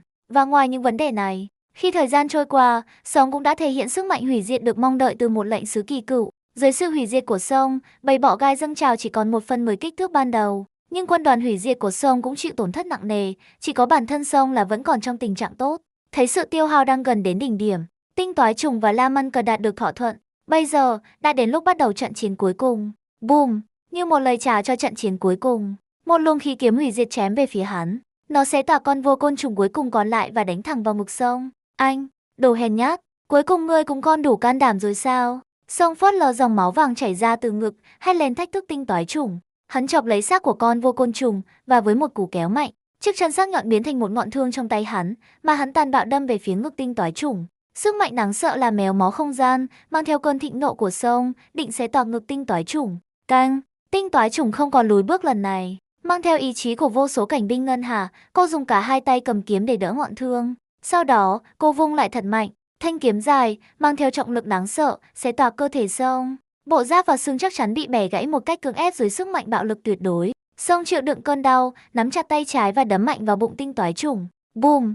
Tinh toái chủng cúi xuống để chặn, kèm theo tiếng gầm trầm đục và những gợn sóng năng lượng. Tất cả cảnh binh ngân hà đều được kích động, và dưới ánh mắt kinh ngạc của Song, tinh toái chủng cưỡng ép hãm lại đà bị đánh bất lại của mình. Thay vào đó, cô nắm bắt cơ hội, giơ chân phải thon thả lên và tung một cú đá. Gót giày cao gót đáp thẳng vào má ngạc nhiên của Song. Lực lượng đáng sợ trút ra qua đế giày của cô. Lần đầu tiên, trong cuộc truy đuổi không ngừng nghỉ này, Song bị đá văng về phía sau, mất thăng bằng và sau đó sụp đổ với một tiếng gầm. Cảnh binh ngân hà, bao gồm tất cả các phe phái đang quan sát thận trọng, ngay lập tức được tiếp thêm sinh lực. Trận đại chiến này cuối cùng cũng sắp kết thúc. Sự sụp đổ của lãnh chúa băng đảng hủy diệt Song. Trong quá trình tiêu hao với bọ gai, quân đoàn của Song chịu tổn thất tàn khốc. Điều này chắc chắn ảnh hưởng đến sức mạnh chiến đấu tổng thể của họ, và ngay cả sức mạnh mà Song có thể giải phóng cũng bị suy yếu đáng kể. Ở phía bên kia, cảnh binh ngân hà ngày càng phấn khích và kiên quyết khi họ chiếm thế thượng phong. Được dẫn dắt bởi tinh toái chủng, người càng khuếch đại sức mạnh của hòa hợp. Với một bên suy yếu và bên kia lớn mạnh, cảnh binh ngân hà nhiệt huyết chống lại quân đoàn hủy diệt bị cạn kiệt nghiêm trọng. Tình hình ngay lập tức trở thành lợi thế một chiều, to lớn. Và khi Song, thủ lĩnh của quân đoàn, chiến đấu, boom, một luồng khí kiếm hẹp, dài một lần nữa xé toạc ngực Song. Những gợn sóng năng lượng rải rác thậm chí thổi bay các hành tinh gần đó, làm thay đổi quỹ đạo của một hệ sao. Sức mạnh mà tinh toái chủng thể hiện, không còn che giấu sức mạnh của mình, làm mọi người sốc. Cô vốn đã là một đơn vị lệnh sứ tiêu chuẩn, và kết hợp với sức mạnh mà Nanook đã ban cho Bạch Minh. Điều này đã mang lại cho tinh toái chủng một chút lợi thế về sức mạnh so với Song. Hơn nữa, ý chí của săn bắn bị ảnh hưởng bởi hòa hợp và tập trung vào lưỡi kiếm của cô, làm cho nó có vẻ như ba vận mệnh đã đan xen, và đồng thời nhắm vào Song. Anh, đồ đàn bà chết tiệt, người đã kìm nén suốt thời gian qua sao? Đối mặt với lời buộc tội giận dữ của Song, tinh toái chủng cười lớn. Đúng vậy, nếu ngươi không quá kiêu ngạo để cho cảnh binh ngân hà hoạt động tự do, ta đã không thể ẩn mình suôn sẻ cho đến bây giờ. Chết tiệt, các người sẽ chết hết. Ngọn lửa vàng bùng lên trở lại, con thịnh nộ dữ dội trông vô cùng đáng sợ. Nhưng trong mắt tinh toái chủng, Song bây giờ giống như một con thú bị dồn vào đường cùng, đang vùng vẫy tuyệt vọng lần cuối. Kẻ nên chết là người, một di vật cũ kỹ không thể theo kịp thời đại. Giọng nói dễ chịu của tinh toái chủng vang vọng khắp toàn bộ chiến trường. Sau đó cô thu hẹp khoảng cách và tung ra một nhát chém khác. Song cố gắng chặn.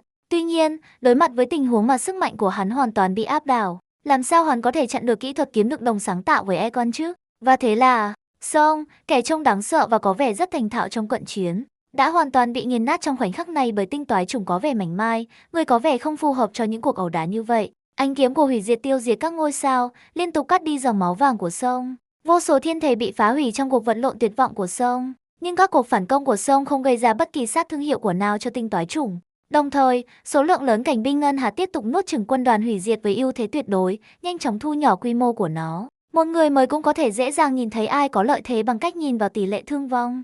Và khi trận đại chiến này tiến triển, ngày càng nhiều người bắt đầu chú ý đến cuộc đấu tranh hỗn loạn, gần như nực cười này. Và điều khó hiểu hơn nữa là, cho đến thời điểm này, Nanook và các lãnh chúa băng đảng hủy diệt khác đã không có phản ứng gì với cuộc chiến này. Cứ như thể, họ thực sự không quan tâm đến việc các đồng nghiệp của mình đánh nhau. Về phần những lãnh chúa băng đảng hủy diệt đó, Enner vẫn đang đắm chìm trong công việc đốt thủy tinh khắp vũ trụ, hoàn toàn không biết gì về những gì đang xảy ra. Hắn đơn giản là không quan tâm. Mano, xem bản tin thời gian thực từ công ty hành tinh hòa bình, nhớ lại những lời của Nanook và không thể không cười khẩy. Fantili tiếp tục cải trang của mình và, trong khi xem tin tức, suy ngẫm rằng những tranh chấp giữa các vận mệnh thậm chí có thể mở rộng sang các cuộc xung đột nội bộ giữa các lãnh chúa băng đảng hủy diệt. Hai người còn lại ban đầu muốn can thiệp, nhưng họ cũng dừng lại khi nghe chỉ thị của Nanook.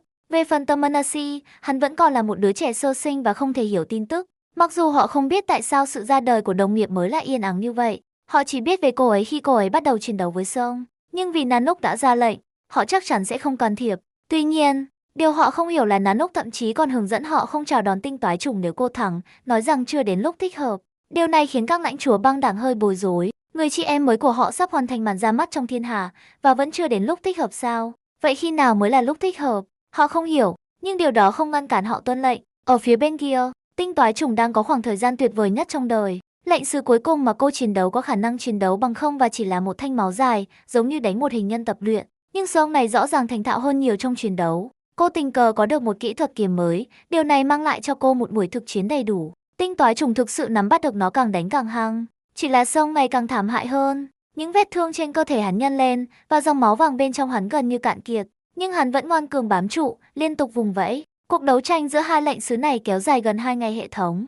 Dưới trận chiến kéo dài, quân đội của Song cũng liên tục bị cảnh binh ngân hà nuốt chửng, nhanh chóng thu nhỏ quy mô. Và đến khi Song nhận ra mình thực sự không thể cứu vãn, hắn đã bị tinh toái trùng ép đến giới hạn. Tinh toái trùng cắm thêm một thanh kiếm dài nữa, cô đã mất đếm xem mình đã tạo ra bao nhiêu cái xuyên qua ngực Song. Cô nhìn xuống Song, kẻ đã kiệt sức, người đã bị đánh bại, Song. Ha ha ha ha. Khụ. Song nắm chặt thanh kiếm xuyên qua ngực mình. Trọng lực đáng sợ không là gì đối với họ, nhưng sức mạnh pha trộn bên trong thanh kiếm là yếu tố chết người nhất. Mắt hắn dán chặt vào tinh toái trùng, lòng căm thù của hắn rõ ràng đến mức gần như rắn chắc. Đúng, ta đã bị đánh bại, nhưng điều đó không có nghĩa là người đã thắng. Một vẻ điên loạn bùng lên trong mắt Song. Hắn có thể chấp nhận bị giết bởi bất kỳ ai, đó chỉ đơn thuần là vấn đề kẻ thắng làm vua. Nhưng tinh toái trùng đại diện cho hòa hợp, chịu thất bại hoàn toàn dưới tay một thực thể hòa hợp, dưới ánh nhìn của sắc, đẩy sự oán giận của Song lên đỉnh điểm. Hắn nắm lấy tay phải của tinh toái trùng, tay đang cầm kiếm. Một sức mạnh hủy diệt hỗn loạn và dữ dội trào ra từ cơ thể hắn. Tự hủy sao? Tinh toái trùng hiểu ý định của Song trong tích tắc. Tự hủy không hoàn toàn chính xác. Hắn đang dựa vào sự giải phóng thuần túy, tối đa của sức mạnh hủy diệt, biến phần còn lại của cuộc đời và ý chí của hắn thành mồi lửa của hủy diệt, và giải phóng nó trong một khoảnh khắc duy nhất. Lực lượng bạo lực của tác động có khả năng phá hủy hoàn toàn mọi thứ, bao gồm cả chính hắn. Nó không phải là một vụ tự hủy, nhưng nó đủ gần. Tinh toái trùng buông cán kiếm, định thoát ra. Tuy nhiên, Song dường như đang sử dụng chút sức lực cuối cùng của mình, dựa vào sức mạnh đốt cháy sự sống để giữ chặt cô. Cô không thể thoát ra ngay lập tức, nhưng tinh toái trùng cảm thấy mức độ nổ này không thể giết chết cô. Và ngay cả khi cô bị thương nặng, dù sao thì đó cũng không phải là cơ thể của chính cô. Cô sẽ chuyển đổi cơ thể trong 20 ngày nữa. Cô có thể đơn giản cắt đứt cánh tay phải của mình để thoát khỏi trung tâm vụ nổ. Không cần thiết phải hứng chịu toàn bộ lực của vụ nổ. Cảnh binh ngân hà, rút lui. Tinh toái trùng ra lệnh cho cảnh binh ngân hà, những người vẫn đang chiến đấu với tàn quân của quân đoàn, rút lui ngay lập tức. Giọng nói của cô không cho phép tranh cãi. Vụ nổ này sẽ không giết cô. Nhưng ngay cả khi cảnh binh ngân hà cùng nhau chống cự bằng sức mạnh của hòa hợp, họ vẫn sẽ chịu thương vong lớn. Và vụ nổ bừa bãi của Song là thứ mà tinh toái trùng không thể hoàn toàn phòng thủ. Mặc dù hai chiến trường đã cách xa nhau, đây là vụ nổ cuối cùng của một lệnh sứ, không khoảng cách nào là quá xa để an toàn. Cô nhanh chóng chuyển tiếp kế hoạch của mình. Tinh toái trùng không đợi xem cảnh binh ngân hà sẽ phản ứng thế nào. Cô cưỡng ép cắt đứt cánh tay phải của chính mình và sau khi đạt được một chút khoảng cách, ánh sáng vàng thiêu đốt tiêu thụ tất cả các giác quan của tinh toái trùng. Ngọn lửa vàng của hủy diệt, giống như một làn sóng vũ trụ, lan rộng khắp hệ sao, tạo ra một kỳ quan vũ trụ ngoạn mục. Và với ngọn lửa vàng tàn nhẫn nhưng rực rỡ nở rộ trong vũ trụ, trận đại chiến tiêu diệt Song cuối cùng cũng kết thúc với sự sụp đổ của Song và chấn thương nghiêm trọng của tinh toái trùng. Cảnh binh ngân hà triệu hồi sứ giả Trung Mạt ư? Tôi đang mơ à? Một ngày sau, thế giới trở lại yên tĩnh sau chiến tranh. Tinh toái trùng nhìn cánh tay phải kim loại mới của mình. Cô cảm thấy khá thú vị. Sức mạnh của hủy diệt không sở hữu khả năng tái tạo chi.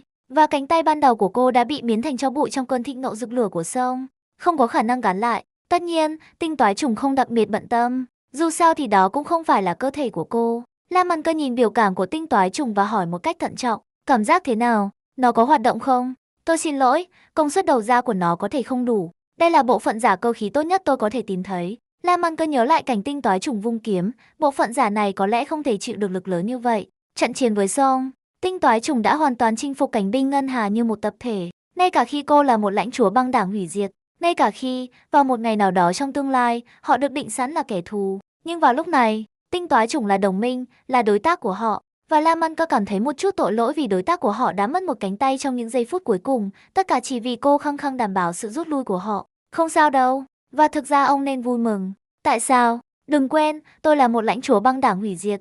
Và tôi tưởng tượng bây giờ ông đã hiểu tại sao tôi nhắm vào Song. Tinh toái trùng mỉm cười với Lam Ăn Cơ một cách tinh nghịch. Hào quang nhẹ của một lãnh chúa băng đảng hủy diệt làm tóc gáy ông dựng đứng, gửi một cơn rùng mình dọc sống lưng. Có lẽ chúng ta đã thực hiện một nỗ lực phối hợp tuyệt vời, nhưng vào một ngày nào đó trong tương lai, lãnh chúa băng đảng hủy diệt tinh toái trùng cuối cùng sẽ đứng ở phía đối diện của công lý và lẽ phải. Cạn lời, vì lý do nào đó, Lam Ăn Cơ cảm thấy một sự bất hòa trong lời nói của tinh toái trùng. Nhưng dù có nghĩ nát óc, ông cũng không thể chỉ ra điều gì sai. Và sau khi cảnh báo Lam Ăn Cơ, tinh toái trùng nhìn Ifrit với sự tò mò. Gì vậy? Ifrit thấy tinh toái trùng đột nhiên nhìn mình, theo bản năng thẳng lưng. Mùi hương quen thuộc đó trên người ông, chính xác thì ông đã trở thành một hành giả vận mệnh của hòa hợp như thế nào vậy? Ngoài việc các lãnh chúa băng đảng hủy diệt khác không có động thái nào, điều làm tinh toái trùng ngạc nhiên nhất là sự xuất hiện của một nhóm người trong số cảnh binh ngân hà đã bước lên vận mệnh hòa hợp sau khi trận chiến kết thúc. Đó là một sự kiện cực kỳ hiếm gặp.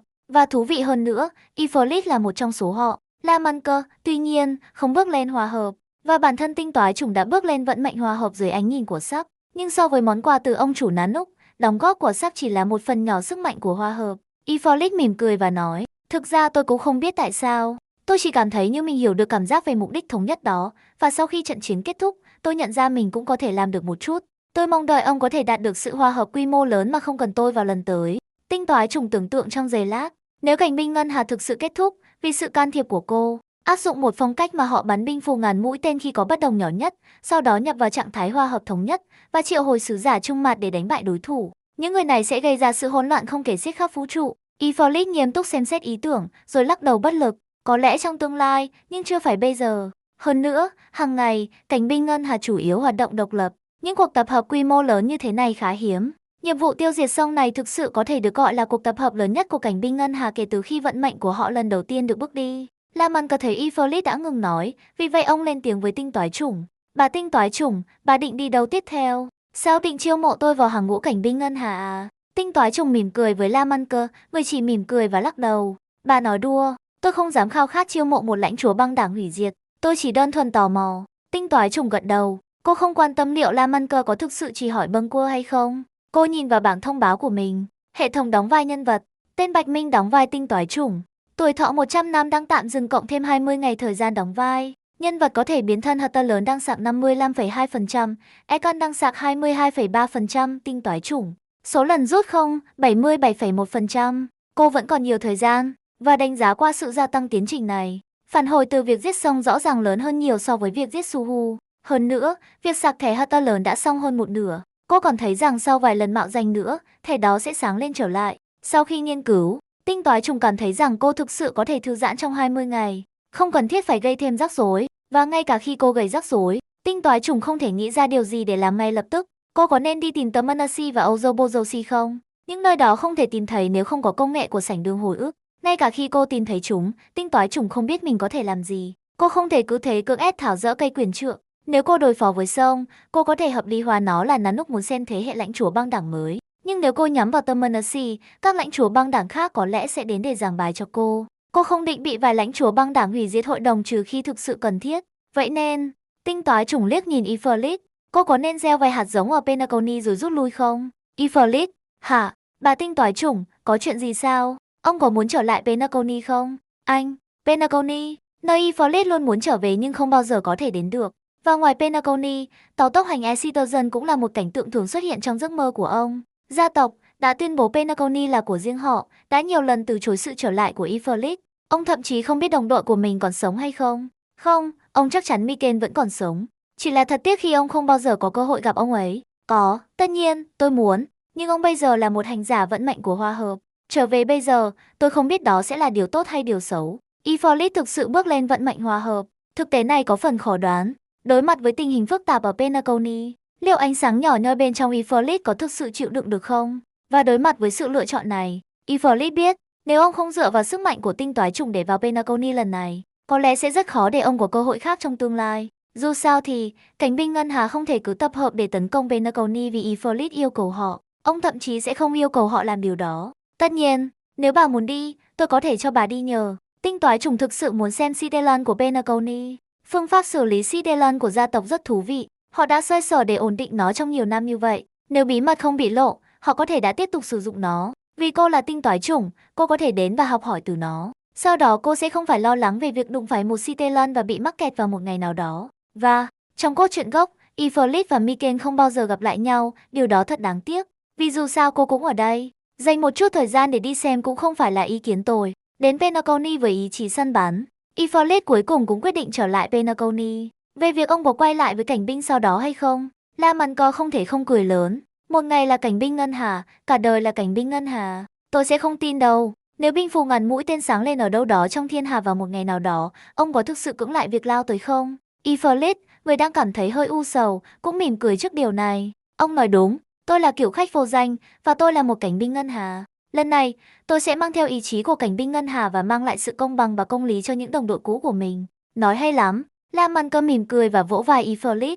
Sau đó ông lấy một viên đạn từ túi và đưa nó. Cái này, không cần giao tiếp thêm, chỉ một cái nhìn là đủ. Ifrit nhận ra nó ngay lập tức. Đó là một binh phù ngàn mũi tên, và ý nghĩa của việc La Măn Ca đưa nó cho ông là hiển nhiên. Gia tộc chặn ông trở về nhà chắc chắn là đáng ngờ. Cảnh binh ngân hà không thể xâm lược chỉ dựa trên sự nghi ngờ ác ý. Nhưng nếu ông, Ivalice, phát hiện ra điều gì đó ở Penacony, nếu sự bất công đang xảy ra ở Penacony, nếu ông cần giúp đỡ, thì hãy bắn viên đạn này vào đêm dài. Nó sẽ soi sáng con đường cho tất cả cảnh binh ngân hà, dẫn dắt mọi người sẽ tọa bức màn đen của màn đêm. Và ông, La Măn Ca, sẽ lao lên phía trước, để bắn phát súng kháng cự đầu tiên cho đồng đội của mình. Cảm ơn. Hàng ngàn lời nói trong lòng Ivalice được cô đọng thành một lời cảm ơn nhẹ nhàng. Ông long trọng nhận viên đạn và cẩn thận cất nó vào người. Đây giống như một tấm bùa hộ mệnh. Đó cũng là lời chúc phúc của cảnh binh ngân hà dành cho ông. Tinh toái trùng không tham gia vào cuộc chia tay của cảnh binh ngân hà. Thay vào đó, sau khi xác nhận thời gian khởi hành, cô tìm một nơi vắng vẻ, nắm chặt vật kỷ niệm từ Egan. Cô để hư vô dần dần xói mòn mình và sau đó thành công lao vào thế giới hoang tàn đó. Khoảnh khắc cô đáp xuống, giọng nói của Egan vang lên từ phía sau. Về sớm vậy sao? Chị cứ tưởng sẽ thấy em bị săn đuổi chứ. Nghe giọng nói của Egan, tinh toái trùng quay lại và nói với một nụ cười. Các lãnh chúa băng đảng hủy diệt khác vẫn không hoạt động và theo dõi toàn bộ cuộc chiến. Và, em nghĩ em đoán được lý do tại sao. Tại sao? Song là lãnh chúa băng đảng hủy diệt được sinh ra để tiêu diệt hòa hợp, nhưng hắn đại diện cho trật tự, và tiện thể, em đại diện cho hòa hợp. Tinh toái trùng không giải thích chi tiết, nhưng Egan hiểu. Hòa hợp nuốt chửng trật tự, và trật tự để lại dấu vết của sự bất hòa bên trong hòa hợp. Điều này dẫn đến sự xuất hiện thỉnh thoảng của một tín đồ trật tự trong phe phái hòa hợp, gây rắc rối.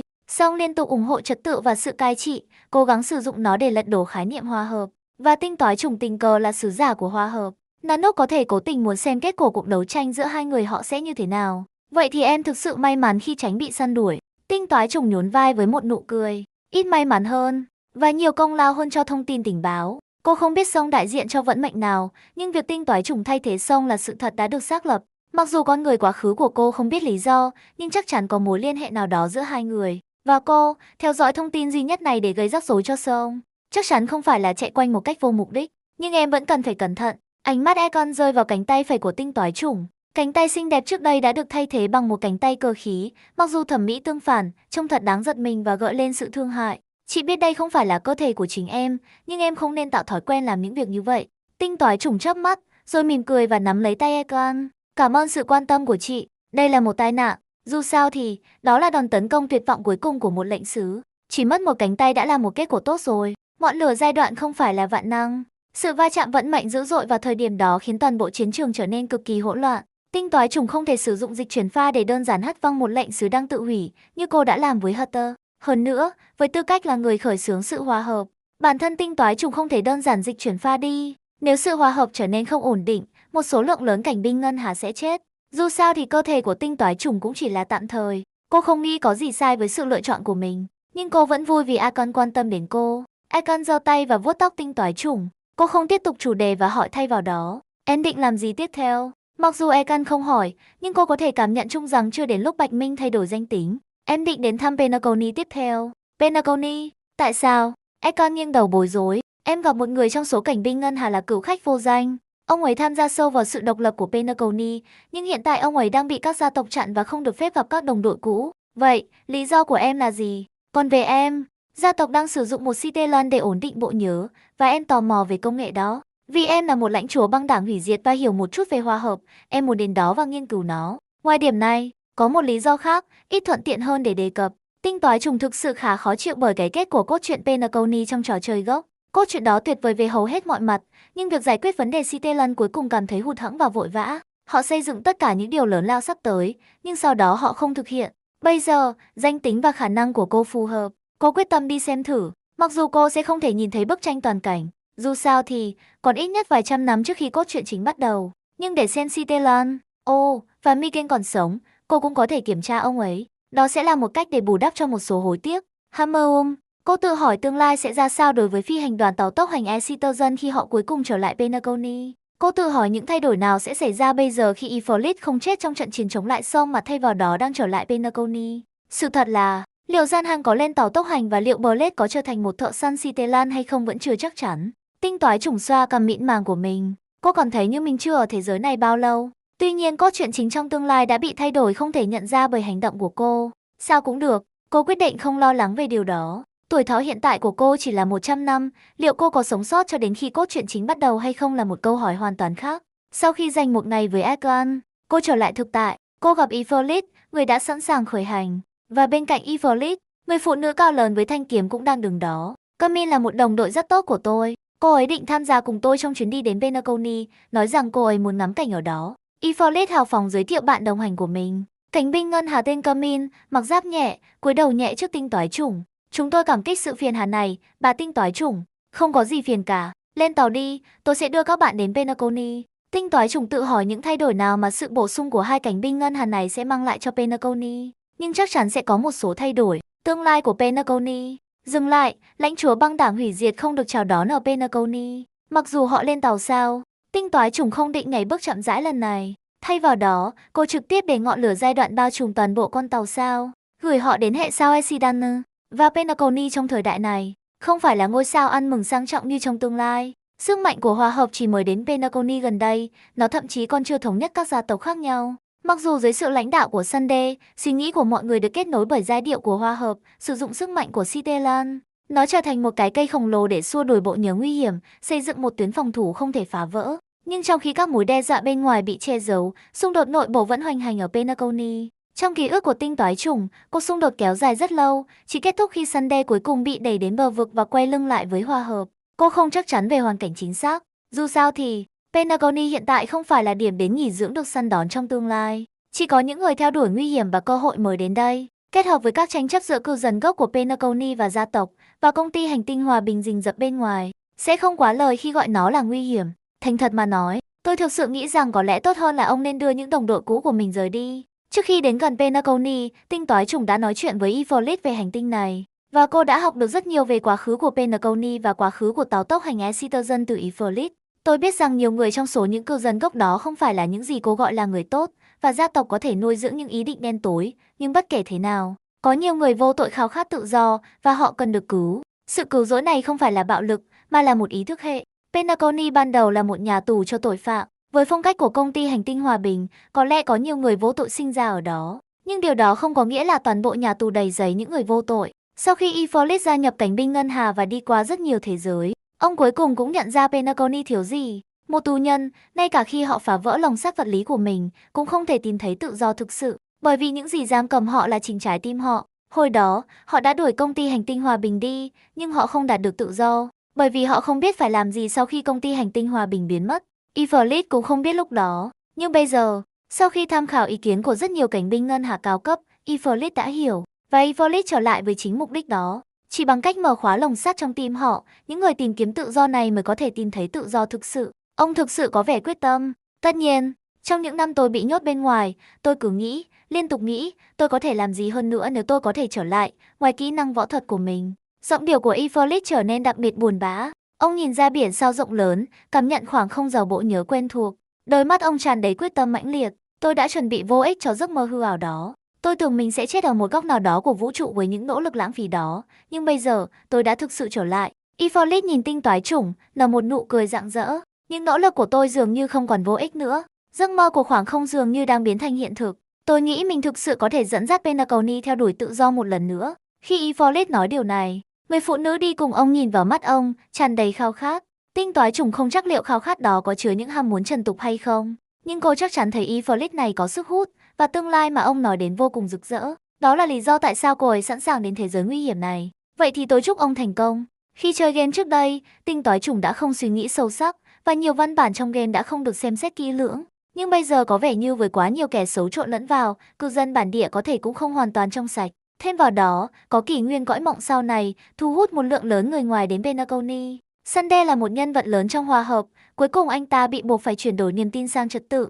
Rõ ràng là bao nhiêu hỗn loạn đã diễn ra trong vài thế kỷ đó. Thật sự khó để nói ai hoàn toàn vô tội.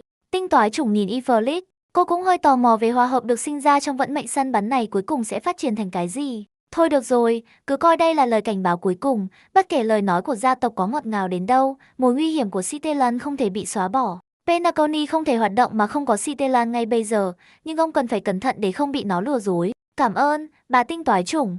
Tinh toái chủng đứng dậy khỏi ghế, chiếc nhẫn bạc trên tay trái cô dần dần rỉ ra ánh lửa. Vụ nổ của sông ngày hôm đó gần như đã phá hủy con rắn nhỏ của cô. May mắn thay, tinh toái chủng đã đặc biệt phân bổ sức mạnh để bảo vệ nó. Nếu không, món đồ chơi ma thuật nhỏ tuyệt vời của cô sẽ biến mất. Đừng cảm ơn tôi, Tôi sẽ gửi ông và con tàu sao vào Penacony, nhưng làm thế nào để lèn vào cõi mộng và hỗn ngộ với đồng đội của ông là tùy thuộc vào ông. Tinh toái trùng không có ý định đi vào cùng họ một cách công khai. Cô không quên rằng mình, dù sao đi nữa, cũng là một lãnh chúa băng đảng hủy diệt. Sự hợp tác trước đây của cô với cảnh binh Ngân Hà có thể được hợp lý hóa là đôi bên cùng có lợi. Nhưng riêng tư, cô vẫn duy trì liên lạc chặt chẽ với Ifrit. Gia tộc có thể sẽ sử dụng điều này làm cái cớ để gây rắc rối. Nói xong, ngọn lửa giai đoạn do tinh toái trùng giải phóng đã tiêu thụ mọi thứ và mọi người ngoại trừ chính cô và con tàu sao. Sau đó, trong nháy mắt, cô xuất hiện trong vũ trụ mà không có bất kỳ sự bảo vệ nào. Bộ nhớ dày đặc khiến tinh toái trùng cảm thấy hơi lạ, nhưng thật tiếc là cô không sở hữu kỹ năng của một người lưu giữ ký ức. Tinh toái trùng đã tiệt Ifrit và Camin. Bản thân cô đang bay về phía Penacony với tốc độ ổn định. Mục tiêu của cô là đảm bảo rằng Penacony hiện tại phát hiện ra sự hiện diện của cô. Khi hành tinh mục tiêu đến gần hơn, tinh toái trùng cảm thấy một mùi hương quen thuộc nào đó. Đó là sức mạnh của hòa hợp, và sức mạnh hủy diệt rất tinh tế trộn lẫn trong hòa hợp. Theo lý thuyết, sự tồn tại của một Citelan sẽ rất khó phát hiện, nhưng tinh toái trùng bây giờ là một lãnh chúa băng đảng hủy diệt. Sự hiện diện của một Citelan không thể thoát khỏi con mắt của một lãnh chúa băng đảng hủy diệt.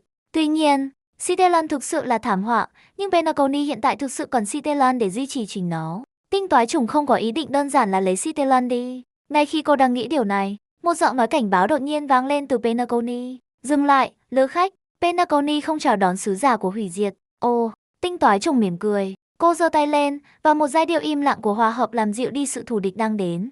Vậy thì, Penacony có chào đón một sứ giả của hòa hợp không? Cạn lời, Sunday, anh không hòa hợp chút nào. Sunday nhìn sự trơ trẽn của tinh toái trùng. Anh ta còn thấy đau đầu. Penacony đương nhiên đã nhận được tin tức về cuộc đụng độ giữa hai lãnh chúa băng đảng hủy diệt trong vũ trụ vài ngày trước.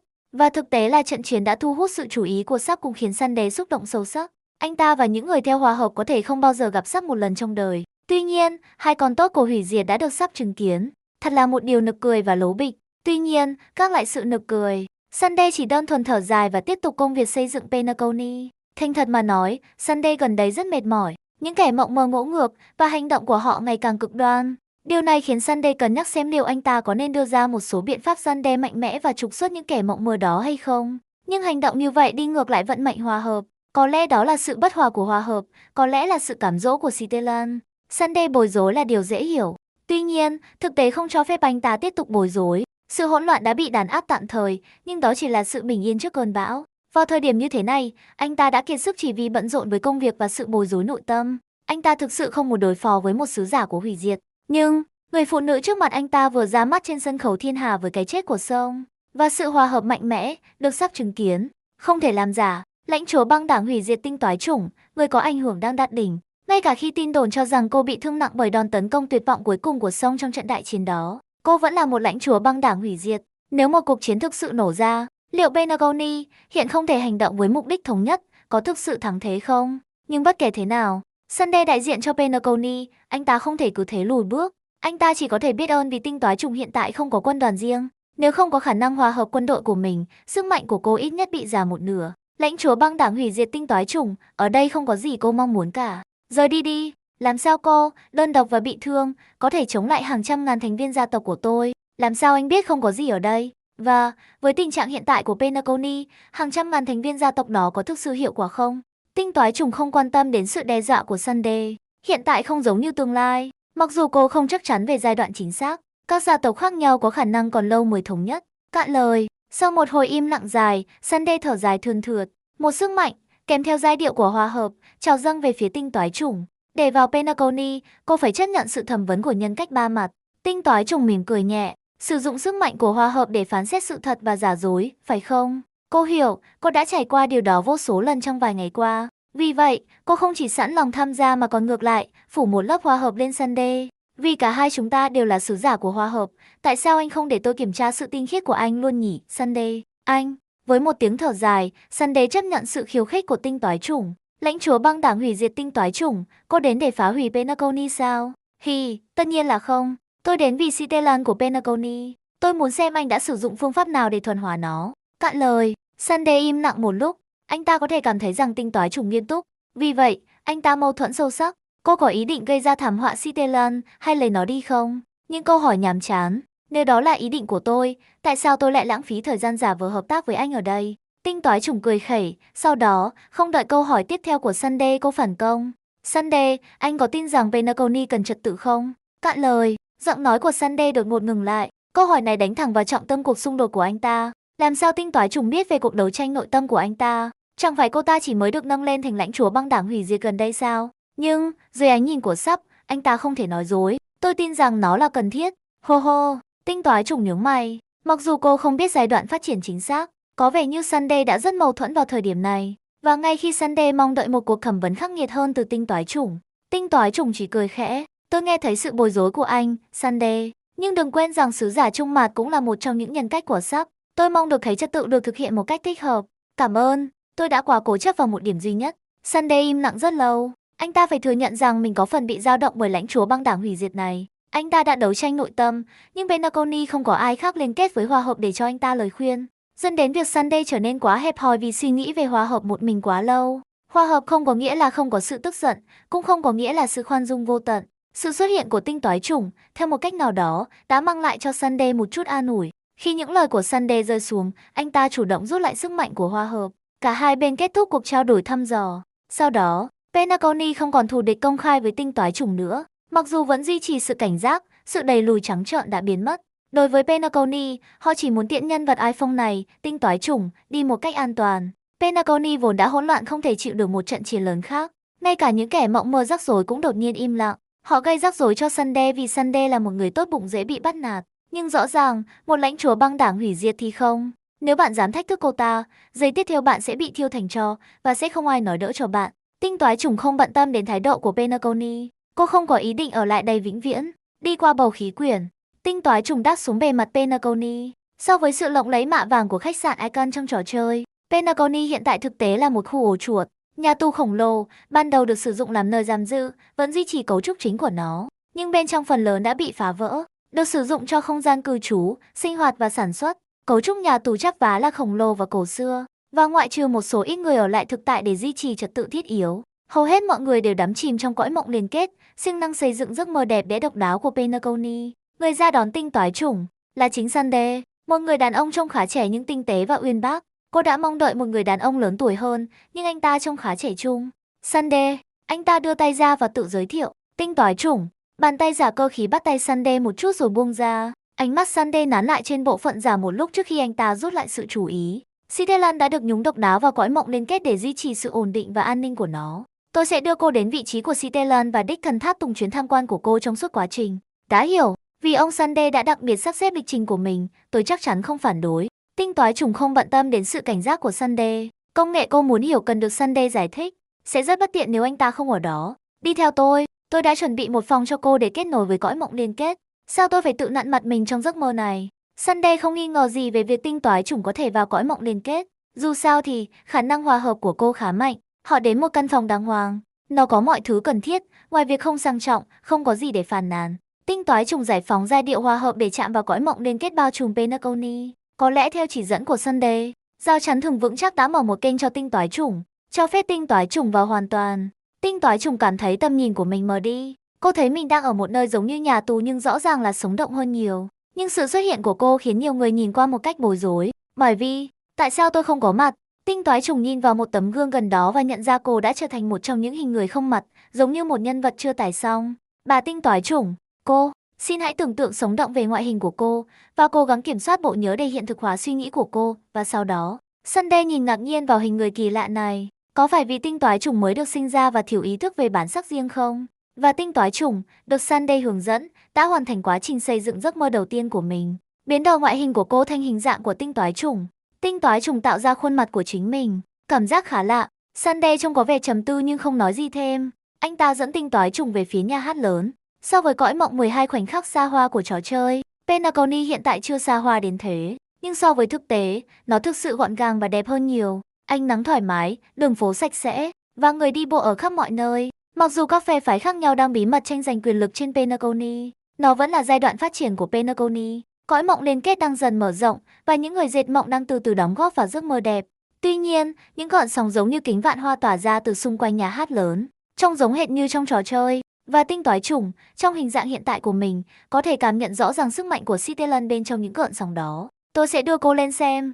Về cách gia tộc quản lý Cideland, tôi nghĩ nếu là cô sẽ hiểu chỉ bằng cách nhìn thấy nó.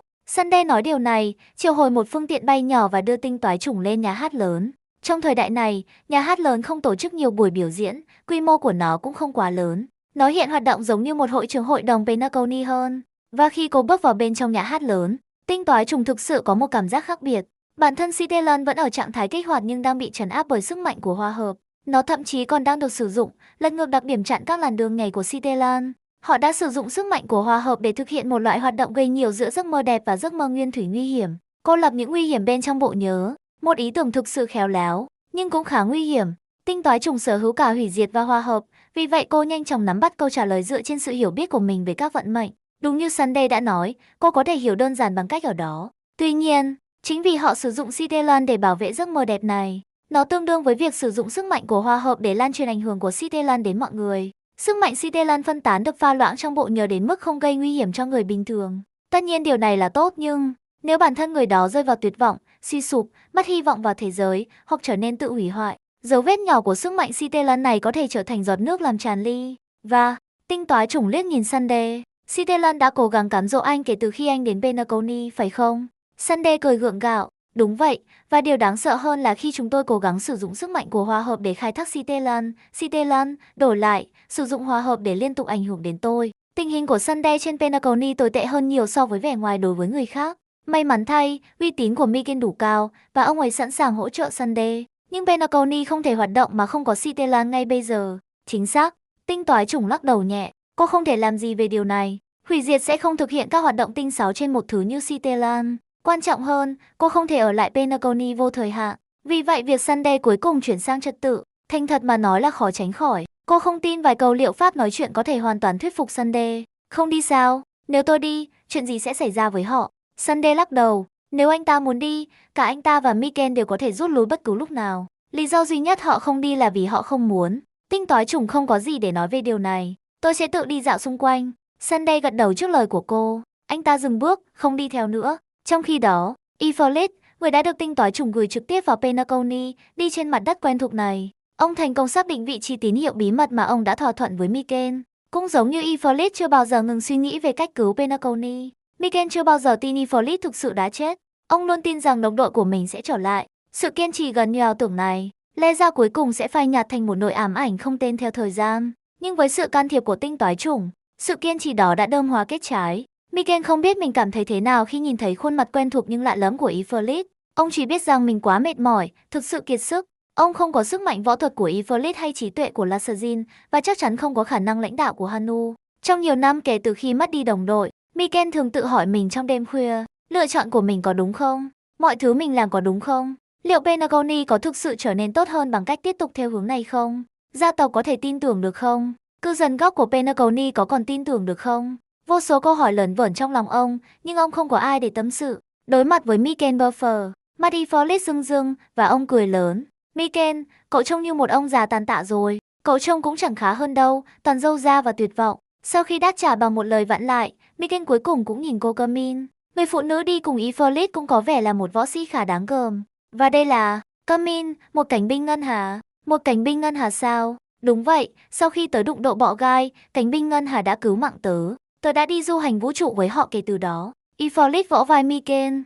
Sau những lời chào hỏi của một cuộc hội ngộ được chờ đợi từ lâu, hai người hào hứng tìm một nơi và bắt đầu kể lại những câu chuyện riêng của họ. Tôi biết các ông đang vội, nhưng đừng vội vàng thế. Cậu nói một lãnh chúa băng đảng hủy diệt đã đến Penacony sao? Miken bắt đầu mất bình tĩnh. Tớ biết cậu đang vội, nhưng đừng vội vàng thế. Ifrit có thể hiểu sự hoảng loạn của Miken. Nếu ông không đích thân trải qua trận chiến chống lại sông, ông cũng sẽ khó chấp nhận điều đó. Mặc dù tớ biết việc sử dụng sức mạnh của Sitelan là giải pháp cuối cùng, nhưng nếu bà Tinh Toái Trùng có thể nhận ra điều gì đó, đó là một điều tốt phải không? Sau khi nghe lời kể của Miken, Ifrit có thể hiểu tại sao Sitelan là không thể thiếu. Nhưng cách tiếp cận của Miken, giao quyền cho các gia tộc Penacony địa phương và Sunday mà không cần xem xét chi tiết, vẫn khiến Ifrit cảm thấy có phần bất lực. Ông biết bạn mình không phải là người quản lý, nhưng ông không ngờ cậu ấy lại kém cỏi đến thế này. Ngoài ra, tớ cần một danh tính mới. Tớ không muốn sự trở lại của mình được công chúng biết ngay lập tức. Miken gật đầu khi nghe điều này. Sau đó ông vỗ mạnh vào vai Ifrit và nói với một nụ cười. Cứ để việc này cho tớ. Và, chào mừng trở lại, bạn cũ. Chúng ta có thể làm nên chuyện lớn một lần nữa. Ifrit cũng cười. Phải, chuyện lớn. Ở phía bên kia, Sunday thấy Tinh Toái Trùng không có ý định ở lại lâu trong nhà hát lớn. Và đã xác nhận qua thăm dò rằng tính cách của Tinh Toái Trùng dịu dàng một cách đáng ngạc nhiên đối với một lãnh chúa băng đảng hủy diệt. Kết hợp với việc trao đổi sức mạnh hòa hợp, Sunday cuối cùng cũng dành cho tinh toái trùng một mức độ tin tưởng. Anh ta ngừng theo dõi cô, và tinh toái trùng tò mò tham quan Penacony hiện tại. Đồng thời, cô liếc nhìn bảng thông báo của mình. Hệ thống đóng vai nhân vật. Tên Bạch Minh đóng vai tinh toái trùng. Tuổi thọ 100 năm đang tạm dừng cộng thêm 19 ngày thời gian đóng vai. Nhân vật có thể biến thân hoặc to lớn đang sạc 56,2%, Ekan đang sạc 23,3%, tinh toái trùng. Số lần rút không, 80,1%. Bảng thông báo tăng nhanh hơn cô mong đợi. Chỉ trong một ngày, nó đã nhảy vọt vài điểm phần trăm. Có vẻ như thẻ nhân vật tiếp theo của cô sẽ sớm sẵn sàng. Tuyệt vời, tuyệt vời. Có vẻ như sự hỗn loạn mà cô gây ra có phản xáo ảnh hưởng rộng lớn. Mặc dù nhìn về phía trước, cô có lẽ sẽ không có cơ hội khác để mượn sức mạnh để chiến đấu với một lệnh sứ trước cốt truyện chính. Nhưng cô sẽ sống cho ngày hôm nay. Lo lắng về tương lai xa xôi là vô ích. Ai biết được, có thể tinh toái trùng thật sẽ xuất hiện sớm thôi. Và sau đó cô sẽ phải quay lại và chiến đấu với tinh toái trùng thật. Ngay khi tinh toái trùng đang lang thang quanh biên giới xây mộng, tinh toái trùng đã gặp Miken thành công. Thật đáng ngạc nhiên, nhưng logic nhất quán rằng ngay cả trong thời đại này, Miken đã trông giống như nhân vật ông già được thấy trong cốt truyện. Nhưng nghĩ lại thì, điều đó là bình thường. Vài kỳ hố phách đã trôi qua kể từ khi Miken rời tàu. Việc Miken và Ifrit vẫn còn sống và khỏe mạnh là một minh chứng cho sự trường thọ của họ. Việc họ trông hơi già là điều tự nhiên. Tuy nhiên, so với vẻ ngoài già nua của mình, đôi mắt Miken chứa đựng một ánh sáng. Loại ánh sáng cho thấy hy vọng đã được tìm thấy và ông đang hăng hái phấn đấu hướng tới nó. Và điều thú vị hơn nữa, so với Ifrit trước khi ông đến Penacony, Ifrit hiện tại có một tinh thần và năng lượng hoàn toàn mới. Ông như một người khác, đứng cạnh nhau. Tinh toái trùng thoáng sững sờ, nghĩ rằng họ có thể kêu gọi những người khác và ngay lập tức phát động một cuộc phiêu lưu mới mạnh mẽ. Có vẻ như cuộc hội ngộ của các ông rất vui vẻ. Tinh toái trùng mỉm cười với hai người, đôi mắt họ gần như lóe lên sự quyết tâm. Chúng tôi phải cảm ơn bà tinh toái trùng vì đã đưa Ifrit và đồng đội của cậu ấy trở lại, cho phép tôi nhìn thấy một tia hy vọng một lần nữa. Miken đã nghe ý chính về những ý tưởng của Ifrit trên đường đi. So với Miken, người bị mắc kẹt ở đây không có giải pháp, nhưng ý tưởng của Ifrit giống như một ngọn đèn dẫn đường. Liệu chúng có thành công hay không là không chắc chắn, nhưng ít nhất Miken đã tìm thấy một hướng đi. Có lẽ nó khả thi, có lẽ nó có thể được thực hiện. Chỉ cần có thể tạo ra những suy nghĩ như vậy là đủ để Miken phấn đấu. Cảm ơn bà rất nhiều, bà tinh toái trùng. Miken cúi cái lưng kiên cường của mình, chào tinh toái trùng một cái thật sâu. Ông không biết làm thế nào để trả ơn cô, bởi vì Miken hiện tại không sở hữu gì cả. Thay vì cảm ơn tôi, hãy tập trung vào việc sống sót cho đến kỳ hố phách 2158. Tinh toái trùng nở một nụ cười khó hiểu, để lại Miken và Ifrit hoàn toàn bối rối. Năm 2158 vẫn còn vài thế kỷ nữa, ngay cả theo cách tính ngắn nhất, vẫn là hàng trăm năm. Hai người họ có thực sự sống lâu đến thế không? Sống sót cho đến lúc đó có thể cho phép ông thực hiện mong muốn khác của mình. Tinh toái trùng nói một cách khó hiểu, và không nói gì thêm. Cái đinh đã được đóng vào Penacony. Cô không biết tương lai của Penacony sẽ như thế nào. Nó sẽ vô ích, cách mạng, hay đạt được một trạng thái cân bằng tinh tế nào đó. Tinh toái trùng không có cách nào biết được. Cô chỉ biết rằng nếu hai người này có thể kiên trì cho đến lúc đó, ít nhất họ có thể nhìn thấy tàu tốc hành Citizen và Pom Pom một lần nữa. Thật tiếc là những khách vô danh khác đã biến mất trong bộ nhớ. Điều đó thực sự nằm ngoài khả năng giúp đỡ của cô. Ngay cả khi cô rút được Black Swan tiếp theo, cô cũng không thể tìm thấy kim đáy bể. Nếu cô từng rút được một lệnh sự ký ức hoặc thứ gì đó tương tự, cô có thể thử. Miken bối rối, nhưng thấy tinh toái trùng không muốn nói thêm, ông ngừng ép buộc. Ông chỉ đơn giản ghi chú lại thời gian.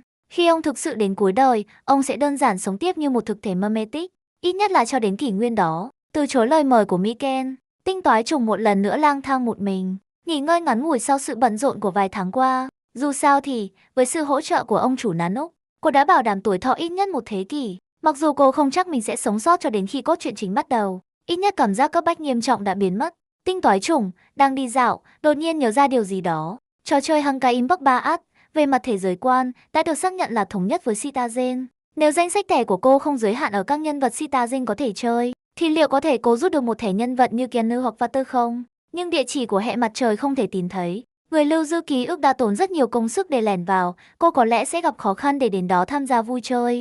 Và Wei Yang chưa được sinh ra trong thời đại này, cô không thể làm ông ấy sốc. Thật đáng tiếc. Nhắc mới nhớ, quê hương của Himeko tên là gì nhỉ? Nếu cô từng có cơ hội, cô muốn xem Himeko xoay sở để sửa chữa tàu tốc hành Citizen một mình như thế nào. Cô hy vọng mình sẽ thực sự sống đến lúc đó. Thẻ nhân vật mới hạng nặng, Juanma, tinh toái trùng ở lại Penacony trong vài ngày. Thông qua nỗ lực của mình, cô đã sao chép thành công và tỉ mỉ phương pháp sử dụng Citelen của Sunday. Bằng cách này, khi phần thưởng được thanh toán, nó sẽ lưu lại trong tâm trí cô. Nếu cô gặp phải một Citelen trong tương lai, cô có thể tự giải quyết vấn đề. Cô là một hành giả vận mệnh của hòa hợp đã được sắp liếc nhìn, vì vậy cô không phải là không có kỹ năng. Và thanh tiến trình trên bảng thông báo của cô đã tăng nhanh trong những ngày này. Hệ thống đóng vai nhân vật. Tên Bạch Minh đóng vai tinh toái chủng. Tuổi thọ 100 năm đang tạm dừng cộng thêm 12 ngày thời gian đóng vai. Nhân vật có thể biến thân Hata lớn đang sạc 68,2%, Ekan đang sạc 35,3%, tinh toái chủng. Số lần rút 1, 0,2%. Tinh toái chủng đã không chú ý nhiều đến thế giới bên ngoài trong những ngày qua, nhưng nhìn vào hiệu quả của sự tiến bộ của Thanh tiến trình, cô có thể đoán được mức độ ảnh hưởng mà trận chiến của cô với Song đã gây ra trên khắp vũ trụ. Cô đã xoay sở để lấp đầy Thanh tiến trình ngay cả khi bản gốc không tìm thấy ở đâu. Tinh toái chủng không thể không tự khen mình. Trong vũ trụ nhộn nhịp, cái tên tinh toái chủng và Song, sau khi kết thúc trận đại chiến và sự trở lại của cảnh binh ngân hà, bắt đầu lan truyền khắp toàn bộ vũ trụ theo một cách cực kỳ phóng đại. Các gia tộc tôn thờ Hoa Hợp phản ứng với sự nhiệt tình lớn. Họ khẩn trương muốn liên lạc với cảnh binh ngân hà để hiểu chi tiết về sự kiện.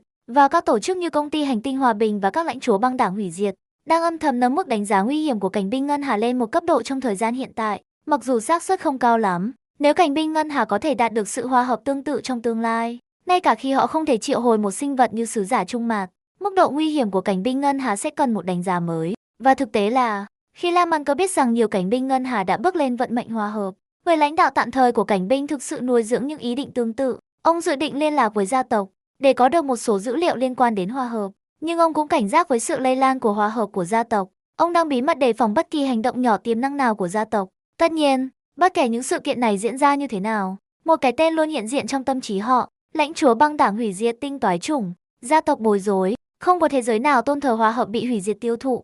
Vậy tinh toái chủng, lãnh chúa băng đảng hủy diệt sinh ra từ một thế giới liên kết với hòa hợp, đến từ đâu? Đặc biệt là vì việc sàng lọc trong vài ngày qua không tiết lộ manh mối nào cả. Kết quả là, tất cả những người tin vào hòa hợp đều chia sẻ sự bối rối này. Chính xác thì tinh toái chủng xuất hiện từ đâu?